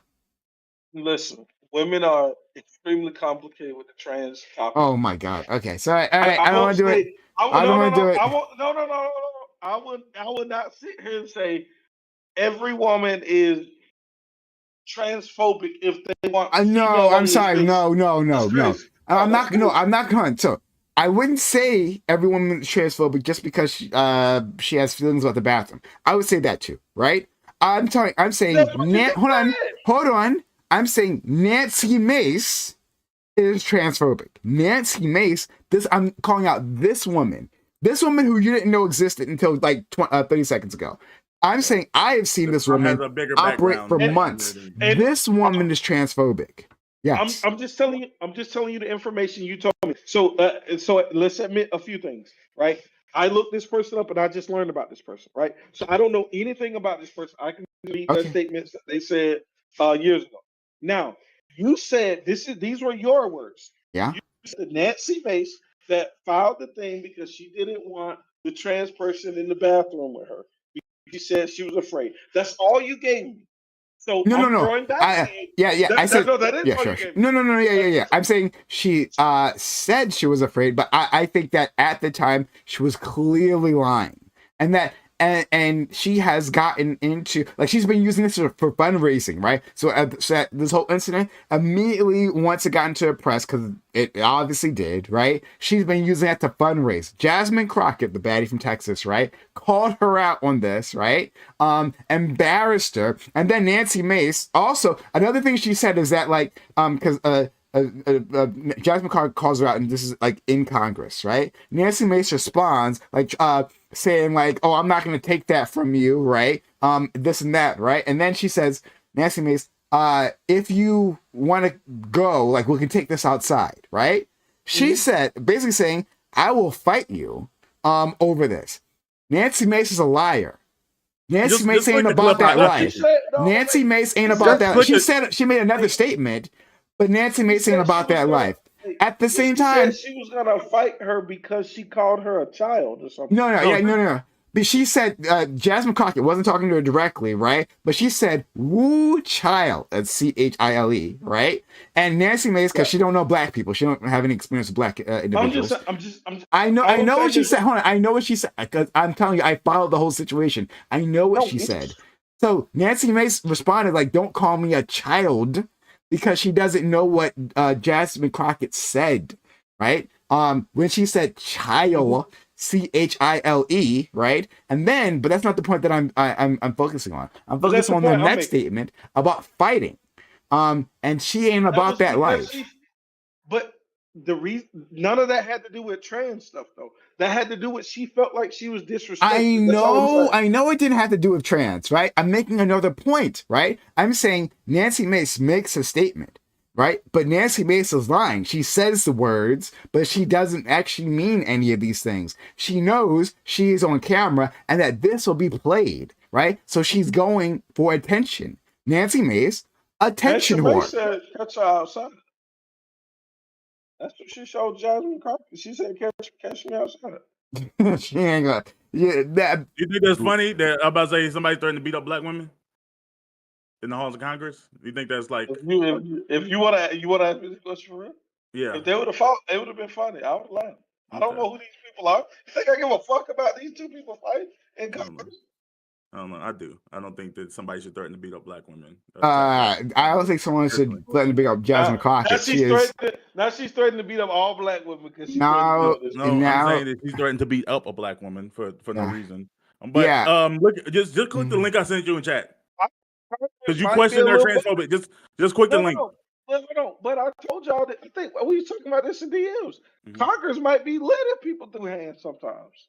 Okay, yeah, just click the link I sent in chat. Imagine if you had to send your representative to Congress that had to throw hands about the issues that you feel passionate about. I don't think that would. Then we end up with President Camacho. I don't want to play this game. Hey, just play it in on the stream. No, don't play it on the stream. Okay. Oh, it's that rough. Wait, what is this? I mean, it's just it's just not stream appropriate because there's slurs. Oh, geez.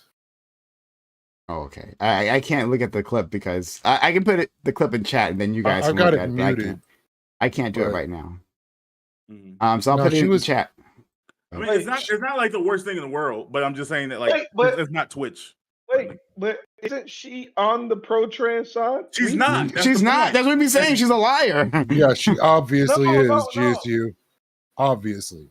No, wait, isn't she upset that somebody said that in this book or whatever? No, she's saying it to No, them. she's saying it. She also posted the piece of paper on the restroom. She's performatively hold on. hating on trans Hold on. people. Oh, okay, wait. This is what's happening right here. All right. And I'm not saying that this is justified. I think this is disgusting.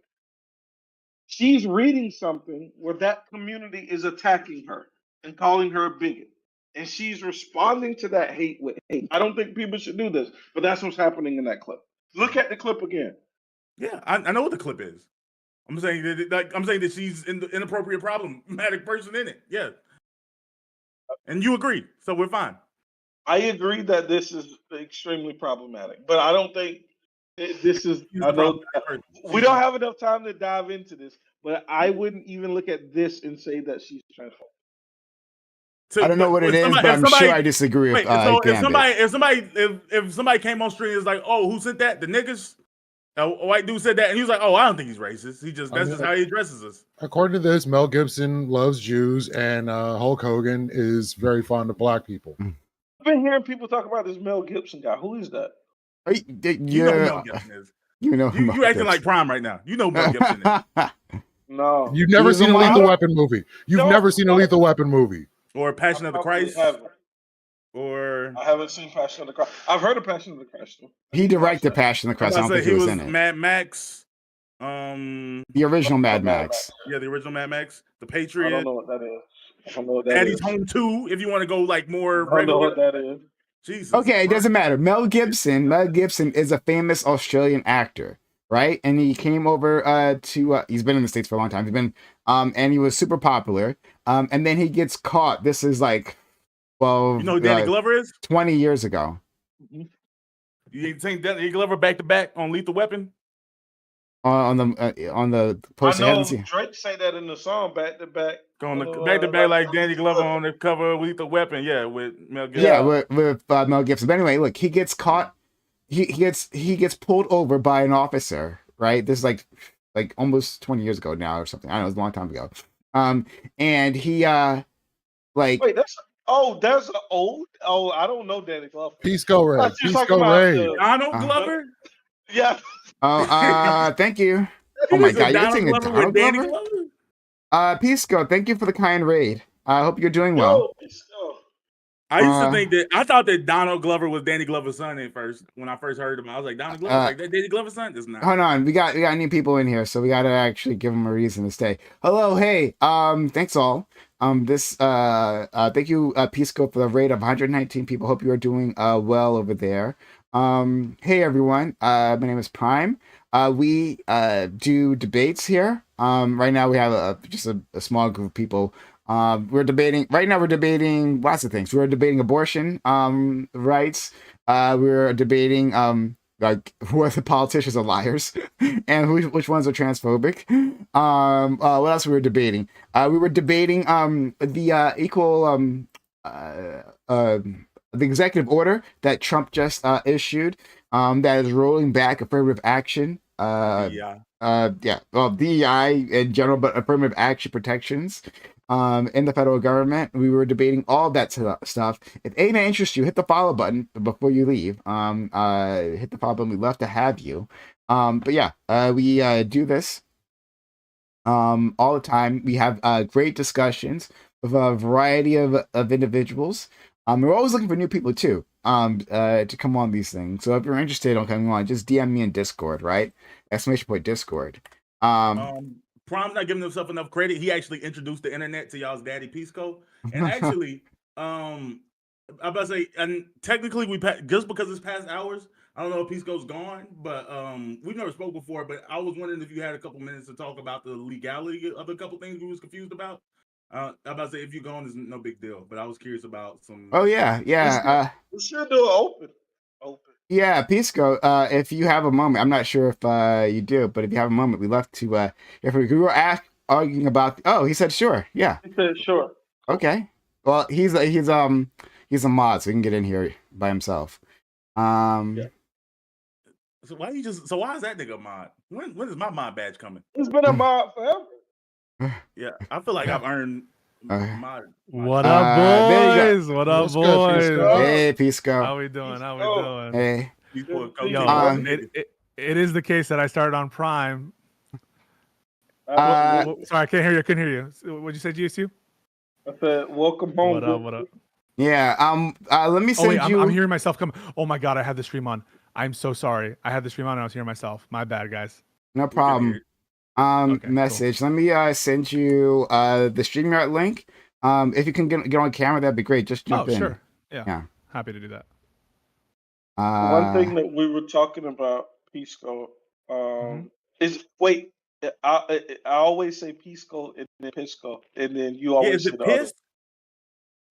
It's Pisco, but you call me whatever you I want, thought man. no, I It's- thought it was Pisco. Pisco. Okay, I always say Pisco. Pisco. Somebody else says Pisco though, and it like throws me out. I'm like, It's okay. I remember the first time that that Prime found out that it was Pisco. I think it was someone brought it to your attention. It might have been A4 Andre. Do you remember that? You're like, I've been saying it wrong the whole I was pretty pissed. Wait, hang on. Yeah, no, sorry. Hang on. I'm coming online. One second. Yeah, That's crazy. Okay, just like throwing this out there. This is not, we are after hours. This is not counted as AB anymore. Yeah, Pisco it is does not. it. He's just taking it with the niggas. I'm He's not. Yeah. I'm Hispanic. It's not the king. I'm about to say, if you ask those Northerners, they be throwing in the Hispanics, the Asians, Yeah. all y'all. They're like, they're basically black. Yeah. I don't know know how they I mean, are. at the end of the day, considering these new executive orders, aren't we all just pretty much in the same basket? Well, it depends on which executive See, that's order. a California answer right there. Like, honestly, I'll never forgive Prime. I'll never forgive y'all for letting Lil Pump and what's his name, 6ix9ine, get away with what they did. And Who let them get away with what they did?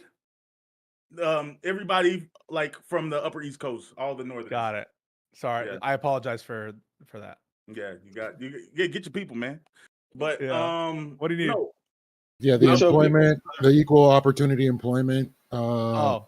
So yeah, what is your Revocation. immediate legal implications? I don't want to ask you something until I want to hear what your framing of it is. Yeah, with the understanding that like I'm not 100% super steeped in these issues. Mhm.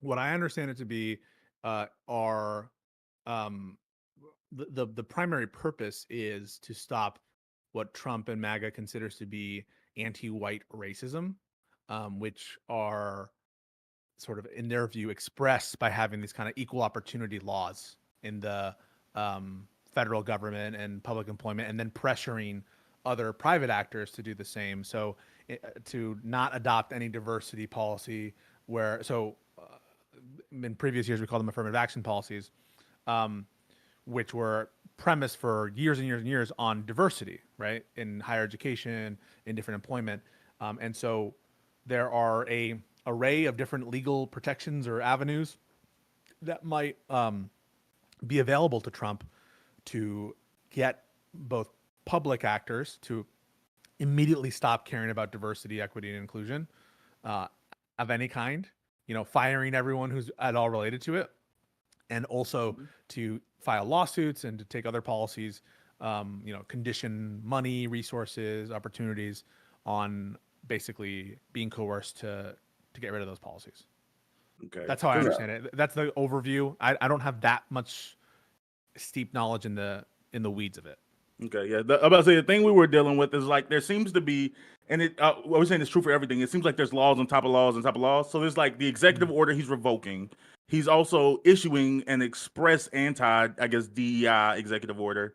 But with the executive order he revoked from Lyndon B. Johnson, it seems to be in some ways in relation to, we're not going to say it's expanded, but in relation to the Act of 1972. What is it? Equal Opportunity Act. Equal Opportunity. But hold on. Employment But first, let's ask Pisco one question. Mm-hmm. So Pisco, when it comes to executive orders, Mm-hmm. my understanding was that a president can always rescind previous president's executive orders with no, and that's not that's just allowed. True. Is that true or Yes. false? Or? Yes and no. The answer is it depends.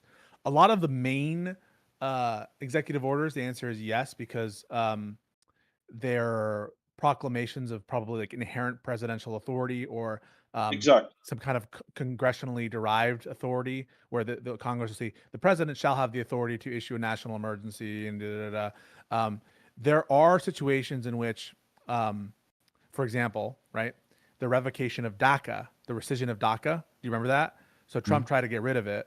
Now, what happened was Trump told the DHS secretary to write a memo rescinding DACA. And once you start A, going down the chain of command, or B, having to rely on not kind of more presidential authority, you can get into a place where you're subject to the Administrative Procedures Act. That's a statute, like kind of a default statute that Congress passed that says, hey, if you're going to take some action, we want you to go through these steps. And if you're going to rescind actions, you have to go through these steps. Maybe to have a substantive rule, you need to have notice and comment so that people, stakeholders can come in, give their perspectives. You have to give notice to everybody. And so the short answer is a lot of these kind of main executive actions, yes, generally, but as applied in the day-to-day course of things, the Administrative Procedures Act can actually limit the extent to which, technically Trump had the power to rescind DACA, but his secretary wrote a wrong memo and the memo was bad and didn't do what it needed to do. And so they got to reverse the rescission of DACA because the memo was insufficient under the Administrative Procedures Act. That's a little complicated, but I hope you understand. I'm sure you understand. Yeah, no, absolutely. Cool. But your question kind of was about the origins, right, of this executive action and the civil rights acts that occurred in the 60s, right? There's that period in time, it was like out and out racial discrimination in all facets of hiring. I mean, that's the reason why we needed to have Title VII. To this day, there's a shit ton of litigation related to racial discrimination and employment and hiring practices. It happens to be the case that there's a lot of scrutiny from the right wing who think that all of this is being pushed by plaintiffs' lawyers and it's all kind of a race to the top to be more and more woke constantly. There's some truth in the sense that plaintiffs' attorneys do push a lot of litigation and some of it is bullshit. But by and large, the reason we have these structures is because left to their own devices, people are racist as fuck and will discriminate in hiring. And that's, maybe it's different now, we'll see. But I can tell you it's not been well received in a lot of affinity group circles or minority group circles. They don't like that because really the point is to promote white interests, right? Okay. Thank you, Wadakai, for gifting that sub. Thanks. And if anyone if you appreciate it, consider subbing to the channel, gifting bits or gifting subs. Start ourselves a hype train. That'd be great. But thank you, Ali Wadakai, for gifting a sub. But back to Pisco. Yeah. So but you're not steeped in this, so if you can't answer these questions, it's fine. Yeah, I don't know. Because we know, at least from the articles we were reading, the Trump's executive order, rescinds the order that Lyndon B. Johnson signed in 1965. However, there was a previous affirmative action executive order by John F. Kennedy in 1961. And we're like trying to figure out like what still counts, right? Like, does a 61 order count? How does it affect the Equal Employment Act of 1972? Do you have any ideas about like what is in play? I'm not familiar with the Kennedy executive order that you're referencing. I understand Trump's rescission to be pretty total in the sense that you're not supposed to promote diversity at all. That's not like a legitimate thing. And this is for federal employment of the government. Yeah. So Title VII is the framework for private employers. And this executive order pertains, I think, largely to like either federal employment or federal like contractors or people who are being hired by the government or something. Where before it's like we're encouraging our contractors, the people that we work with, we want them to be diverse. We want to encourage employers to hire people from all backgrounds. You could understand an argument that like, hey, at a certain point, do we want to be like race neutral, race blind? I know people argue that, but it's up to you whether we're there yet or whether you think it's a brazen kind of backtracking. So I'm about to say the only thing I say, well, the one thing I've seen, it seems to apply also to people who, any company or organization that receives any amount of federal subsidy or funding, which could expand like pretty broadly into some like private industry. I was gonna Yeah. voice about, but Schools, private, yeah. I assume it'll like the extent like Trump is going to do stuff so that it stops in schools too. He might even sue schools that he thinks are not or being too woke or something, you know. So yeah, it's he's going after DEI and diversity initiatives in the private sphere, in education, and in government contracts and employment. So it's an all out initiative.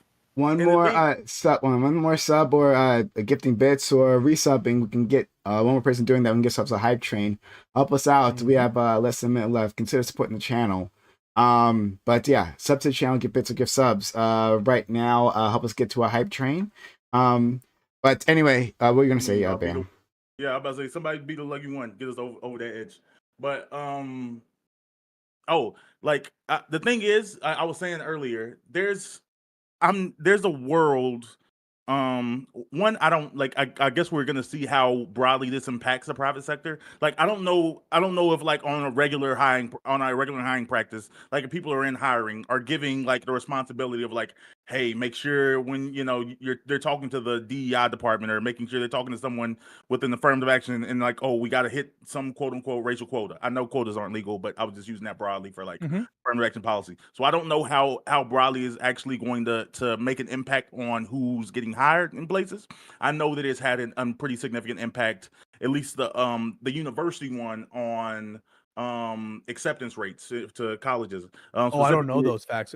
What is it? Is it that um, black people are being accepted in yeah, but to much at lower least on numbers? the in the schools that it was related to, North Carolina, and I think like a lot of the Ivy Leagues, like the black acceptance rate has dipped considerably for Interesting. the last couple classes related to that. But I could even accept all of that if um if it meant on the other end that like black people could just work jobs, and minorities and trans people could just work jobs and do things and be considered normal. But the reality is rescinding all of that isn't going to prevent a single person from seeing like a black pilot and saying like, oh yeah, they're probably not qualified to do this. They're still going to say all the same Oh, I things. see what you're saying. Yeah. So you're Like, saying we're not like gonna get any of the benefits of like losing it. It's like you lose, so it's like at least now when they see us in position, they're gonna know we're qualified. They're not. They're still not. right. They're gonna The Charlie Kirk position is this is actually promoting interracial Mhm. cooperation, because what it's going to do is it's going to make it so that that the black pilot and whoever you're working with, he got there on, or they got there, or she got there, whatever, on their own merits. And my guess is that racism is a little less like formulaic like that. It's not. My intuition is that the notion that people are going in through in a completely meritocratic system isn't the thing that's causing racism. I think that's a little naive. So I happen to totally agree with you. Yeah, and the other Yeah. thing with that is like it's also a misunderstanding. Well, it's not a misunderstanding because I think they understand this. I think people who do these talking points understand this, that most decent jobs in America aren't based on merit. They're usually related to like merit factored in, but it's usually a networking thing. Like qualified people are in connection with other, qualified people in decent positions, and when a position comes available, you reach out, you talk to so and so, you talk to a friend, or and even if I don't hire that friend directly, my one of my close bosses or coworkers had someone like, oh, my buddy just got my nephew just got out of college. I think he would be great. I think you should give him an interview. Now that doesn't get you the job. They still have to show up and show some level of competency. But like some like this quote unquote qualified person that has no connections in the world isn't moving up in this quote unquote meritocracy world. They're like like I think you hit the nail on the head there. That competency is a factor of a lot of different things, and Mhm. a hiring decision is also a factor of a lot of things. in addition, perhaps to race. So if race is like not a consideration, there's still a lot of other, you could say, bases of hiring that aren't meritocratic that could still muddy the waters in such a way that it's not this Yeah, clean it's thing. You know, getting rid of race doesn't automatically make, you know, oh, now it's perfectly meritocratic. That it's, can't be the case. Before you go, it's like GSU, when before you go, hey, we have a minute left. Help us get to a level 2 hype train. Substitute on Get Butts. Thank you so much, Steve Steve Skeletal for the 100 bits, Nicodemus for 123 for 300 bits, and Pisco of course for gifting us up as well. Help us get to a level 2 hype train. We have less than a minute left on the clock. Help us make to a level 2 hype train. Do appreciate the help so far. Thanks so much. But go ahead, Gambit. Yeah, no, I agree with y'all. And I remember we had a panel. I don't know if this was on the Reverie or ABE, but we were talking about when affirmative action got removed, and I was like, it's interesting that no one said let's get rid of what is it called? We're like Legacy legacy admissions. Yeah. admissions, legacy, yeah. legacy. Yeah, like if you truly want meritocracy, get rid of legacy too. Then, like, let's really see what happens. Like, Yeah, I mean, it's the difference is legal distinction is racial discrimination is implicated in the 14th Amendment, and that's why they'll be like, yeah, you know, legacy is not unlawful, and so yeah, I hear you. I think it's fucked up, and the biggest scandal in the university admissions was like this big legacy falsification. Remember, you guys remember that yeah, shit? yeah, That I was remember that. wild. Yeah, And it was all like, yeah, yeah. I don't think it was all white people, but it was a lot of white, like rich white Absolutely. Celebrities. people Yeah. who like they didn't even swim, that kind of stuff. So Mhm. so yeah, it's Yeah. all admissions is kind of a fucking, in many ways I feel like it's a fucking scam and a game, and it's all people in rooms like reading one essay and like, oh, this essay is beautiful, this essay is not, but oh, you can use race as part of your essay, but I don't know, to Yeah, me exactly. it all seems kind of weird, and that there are a lot of things that distort that aren't strictly speaking merit, and so I join in your skepticism. Yeah, even the reason, even like I don't have some like high level job or anything, but like even the way that I got into my job was via a connection. Like I said, I played sports. I had finished school. I was looking for something to do. I really wasn't positive what I wanted to go into, but I had a coach that knew a friend that's like was like, "Hey, I think you'd be a good fit for this business thing." Something I hadn't even considered, and I found my way into it. Like I didn't have any background, any knowledge, any certification, anything like that to start. And Oh, I've grown with sound it. like a sound like a DEI high. I'm joking, bro. I'm joking. Yeah, no, I mean, but like no, but Don't even it wasn't joke. DI, but no, like it was legitimately like it was it wasn't legacy, but like I said, it was a networking thing. It was a friend of a friend. Yeah, for sure. I'm sure they went through I'm sure he did a couple interviews before me. There were well, I think I'm actually a good interviewer, but there were people that probably had more qualifications than me that put in applications that I ended up getting over because it was You have a just good like, Oh, oh voice, get an you're yeah, interview. charismatic. Yeah. Oh, or yeah. he That's just the other trusted his thing friend's about opinion on him. interviews. Yeah, that's the other thing about interviews. There's a personality and charisma aspect Yeah. to it that can win sometimes. Yeah, Hold on. Do we think because that? sometimes. Go ahead. You Oh, go go ahead. first. I was just gonna say because sometimes when I'm giving interviews, I'm like, could I see myself working with this Do person? I like this That's person? Do I want to be around yeah, them? that's also a factor in like how well did they do. Now, obviously, if there's like a big difference between how well they did, that makes the most sense. But if they did like equally, you like close to equal, you like this dude seems like he'd be cooler around him. Yeah, So he's cooler to hang out at night My with. last Or like, boss fired his like the best candidate, like into the sales thing. My boss like fired the best candidate. Like he hired him, and then 2 days later he fired him because he was like he's like I just don't like him. And it wasn't anything he did. He said I just got to work with him every day. He said, I just don't like the dude. He said He felt threatened. I could He tell he'd felt be good at the threatened. That's job. what. But I was like, but then because he talked to us about it, he was like, how y'all feel about it? He kept asking. I was like, I don't care. Like, because, I'm like, I ain't in that decision. I don't care. I don't care. And then he just came back. He was like, did he feel like an asshole a little bit? And he feel a little braggadocious? Because he talks about, like, the numbers he does. Like, oh, yeah, I've sold so much. I've sold so much. And then my boss ended up just fine. He's like, yeah, I'm just cutting him. I don't like the dude. Like, and that's a real thing. Like, just idea of like, okay, I have to work with this person every day. Maybe they're great at their job, but yeah, I don't want to hang out with him. I don't want to be in the room with him. no, it's so true, and like I'll give Prime a word. I have to bounce in like a couple minutes. Yeah, no, thank you. It's so true that when I think about who I would want to work with, probably 60% is just you're not a weirdo and you're just like a good dude. And so yeah, I think a lot of the skills and how you get along interpersonally, which can be influenced by cultural, racial factors.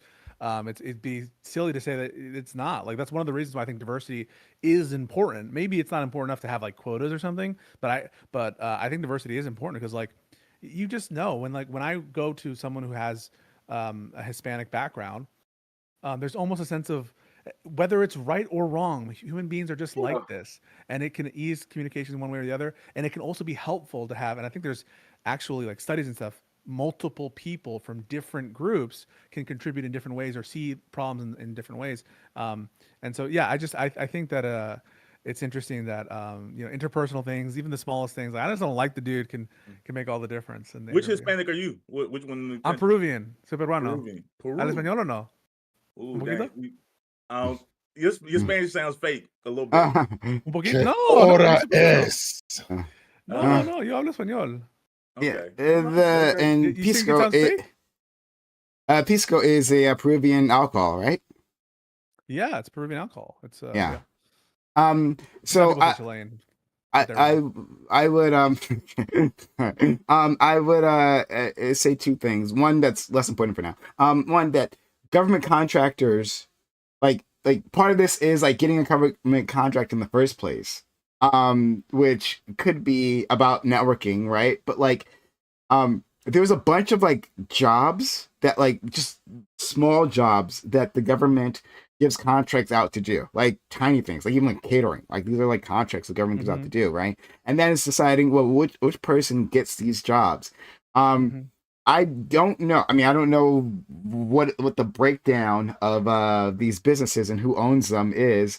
But I could imagine a case where like there are contractors with a certain background that happen to just get picked because they were worked with them before, they were inside these social circles, and there's really no reason to change without some sort of impetus to say, hey, maybe we should stretch and see like, hey, is there anyone else that we can work with, right? Are there other contractors who could do a similar job? Let's give them a shot, right? And break up these networks. It's not like these networks are maybe made with malice in mind. They're just, what you guys were describing basically is just these social networks. And unless there's some sort of outside stimulus, like you kind of just do what you usually do every single time. I hear you. There's a lot of that inertial. You keep going with that vendor because you always went with the vendor, and sometimes it's helpful to have disrupting sort of structures. Second thing, I'll give you the last question, and then I have to go. Yeah. Second thing, and we might just have to talk about this maybe some other time, because about the Supreme Court, about Sonia Sotomayor, people are saying that she's not looking healthy, right? We don't know if she can make it another 4 years.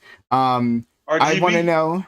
Well, yeah, but hold on. But Pisco, the thing is, because when she died, Pisco came on, and Pisco said, well, she shouldn't have been pushed out, right? That people you had, yeah, you thought if I did that, then congratulations, I completely rescind that opinion.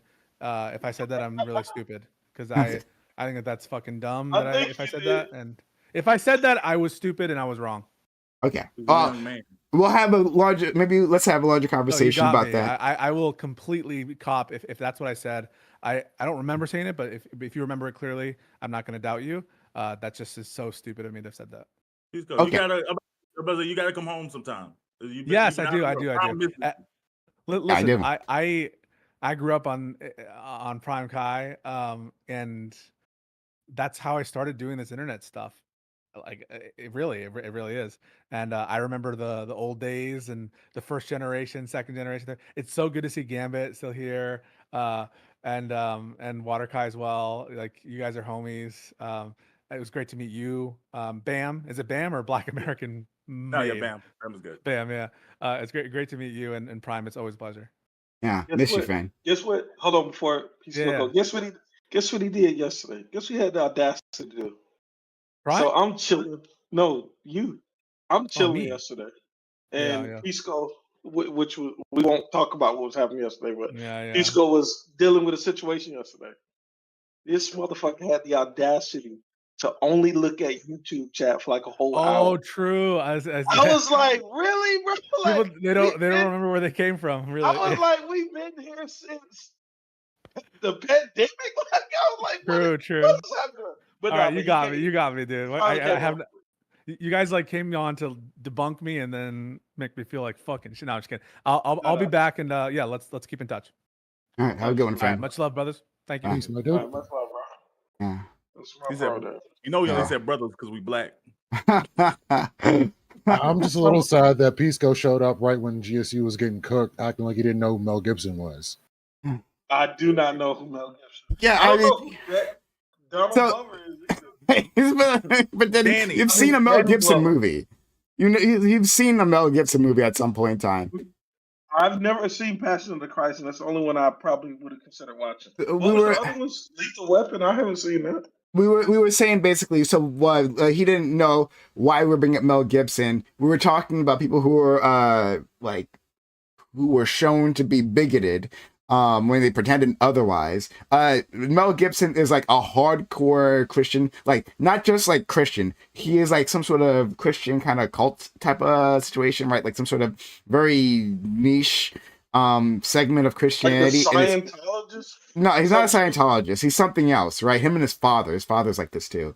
And anyway, it's like super homophobic. And he gets caught, pulled over by a police officer for drunk driving, right? And he was lit. And she pulled him over, and there's like a camera, like the footage of this, and he like starts laying into her, like I think he calls her a Jew or sometimes, like and it's like are you trying to get me because you're a Jew or some shit. Like he like lays into her. There's a whole screed, the Mel Gibson screed. You can find it easily on the internet.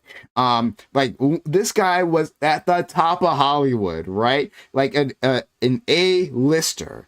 But then he was radioactive for like years after this because it was super anti-Semitic and like probably also Really? misogynist and a whole list of other shit. So that happened out in public, and then people started talking more about like the way he behaves. But he comes back. I think he comes. Glover though. Wasn't he on Joe Rogan recently? I think Yeah, he got a was. He YouTube just recently was pop-up. on Joe Rogan. You're right. Yeah. I got a YouTube pop up and I didn't watch it because I didn't know who he was. Yeah. So He I can't. No wonder he's talking to Joe Rogan because a piece of shit Joe Rogan. Makes sense. He talks to. You Joe seen Rogan's Death of the garbage. Funeral, the Chris Rock movie? I don't like fucking Chris Rock. Yeah, but Death of the Funeral, I thought you would have seen that. I Where like him everything and Martin that's Lawrence wrong. is dead. I mean, not I they would ain't never- dead, but they daddy died. I would never watch Kung Fu. You seen the Cookout? Is the guy Chris Rock in it? No, the Oh. I'm about to say the Cookout. Like it's got Queen Latifah, she's a security guard. Then like the dude win the NBA draft, then he throwing a cookout for his family. Oh yeah, I remember that one. I probably saw it when I was young. He gets a white woman, right? He the basketball Nah, player. he just has he doesn't have a white woman. He just got a like bougie black girl. Oh. And Look then at Brown. Brown was like, oh, All right, shit. whatever. That was my favorite. Buffalo Soldiers. I'm God, saying he's never seen Signs. Like I don't want to believe he's never seen Signs. I've never seen Signs. I don't think I've seen No, something. listen. No, you can name a million movies I haven't seen them. Whatever you think the most obvious movie that I should have seen, if you name them right now, I'll see none of them. The Sorry to Bother You with Lakeith Stanfield, maybe. No clue what that is. I thought that was Expendables it's a 3? little niche. It's fine. I've Payback. heard of- You don't watch I've heard movies. of it. Yeah, I don't. I watched cartoons as a kid, and then I like completely divorced from television after like age 17. That's So crazy. you can literally name thousands of movies I haven't seen. You missing out on stuff, brother. There's a lot of good stuff out there. Or I have better mental health because I've missed all this nonsense. All right, I think I'm about to. Yeah. Before we go, Brento Box. I see you out there. I miss you, friend. Oh, Yeah, Brento Box is in chat. Like, we miss you. Brento was amazing. Like Brento, guys don't know. Like Brento was another great participant. In our streams. Always like just a welcome face, right? We argued lots of times. We talked about trans rights a bunch of times. he stopped by every now and again. Yeah, we gotta, man, we gotta have you on or talk or whatever, right? Brento was so much fun. I would always like when I would have to leave the stream, right? Because I would use the stream for a lot longer, right? I would have Brento You gonna Box take start over back? for me. Um, Yeah, you gonna yeah, start Brento back? Box would just handle it from me. Because no, he was just a trustworthy guy, just a great part of the community. We always appreciated having Brento Box around, and so we've missed you, friend. It's We could funny do some how catching up. the people who were left of center to like a little bit right were always the trustworthy people. I was just saying. No, I mean the This man. no. Hey, I'll say it. The leftists were the first to abandon me. Right? That's how that went. The, The problem's about to release tomorrow. Why I left the left. no, nothing like that. We don't do that. I'm just saying, right? Like I'm a leftist. I'm still a leftist. I'm just saying it was the leftists who abandoned me first. Who were first out the door the moment there was trouble. Looking to throw me under the bus. But it is what it is. So I'll leave it here. But anyway, guys, follow the channel if you haven't done so yet. Follow the channel out there if you're on YouTube or if you're on Twitch, right? Be a part of the channel. Make sure notifications are on so you know when I'm going live. Love to have you. We do this all the time. We have great guests. And we have great discussions. If you thought this was fun, we're gonna have even better discussions in the future. This is like a chill after panel, but we get a lot more intense. If you are unfamiliar with the content here, we get intense. So hit the follow button. Oh, also again, if you want to join, because we're always looking for new people, especially new black people for like all black everything, because we do that here, right? Always looking for new black people. But we're looking for people in general, because we have other streams where it's more of a mixed group. So hit me up on Discord, Discord and chat if you're interested. We're actually going to have a new person coming on the Reverie, our Monday show. So we're always looking for new individuals. We'd love to have you. New fish? Is it a female? No, wait. No, wait. Me rubbing my hands, people can take that the wrong way. All right. But I got to explain this now. 1 second. I sometimes get very confrontational with people. So when I was saying new fish, I was joking with Prime as if I'm going to start a big conflict with this person. It wasn't anything else. But yeah, go ahead. Oh, I'm joking. I choose to believe you on that. We all right, so let's rate out. There is some woman streaming. And that is good enough for me. So I'm gonna rate out to this lady. And we'll see you again in the future. Just wait these 10 seconds to pass. It's always awkward every time. It happens. Maybe we'll get there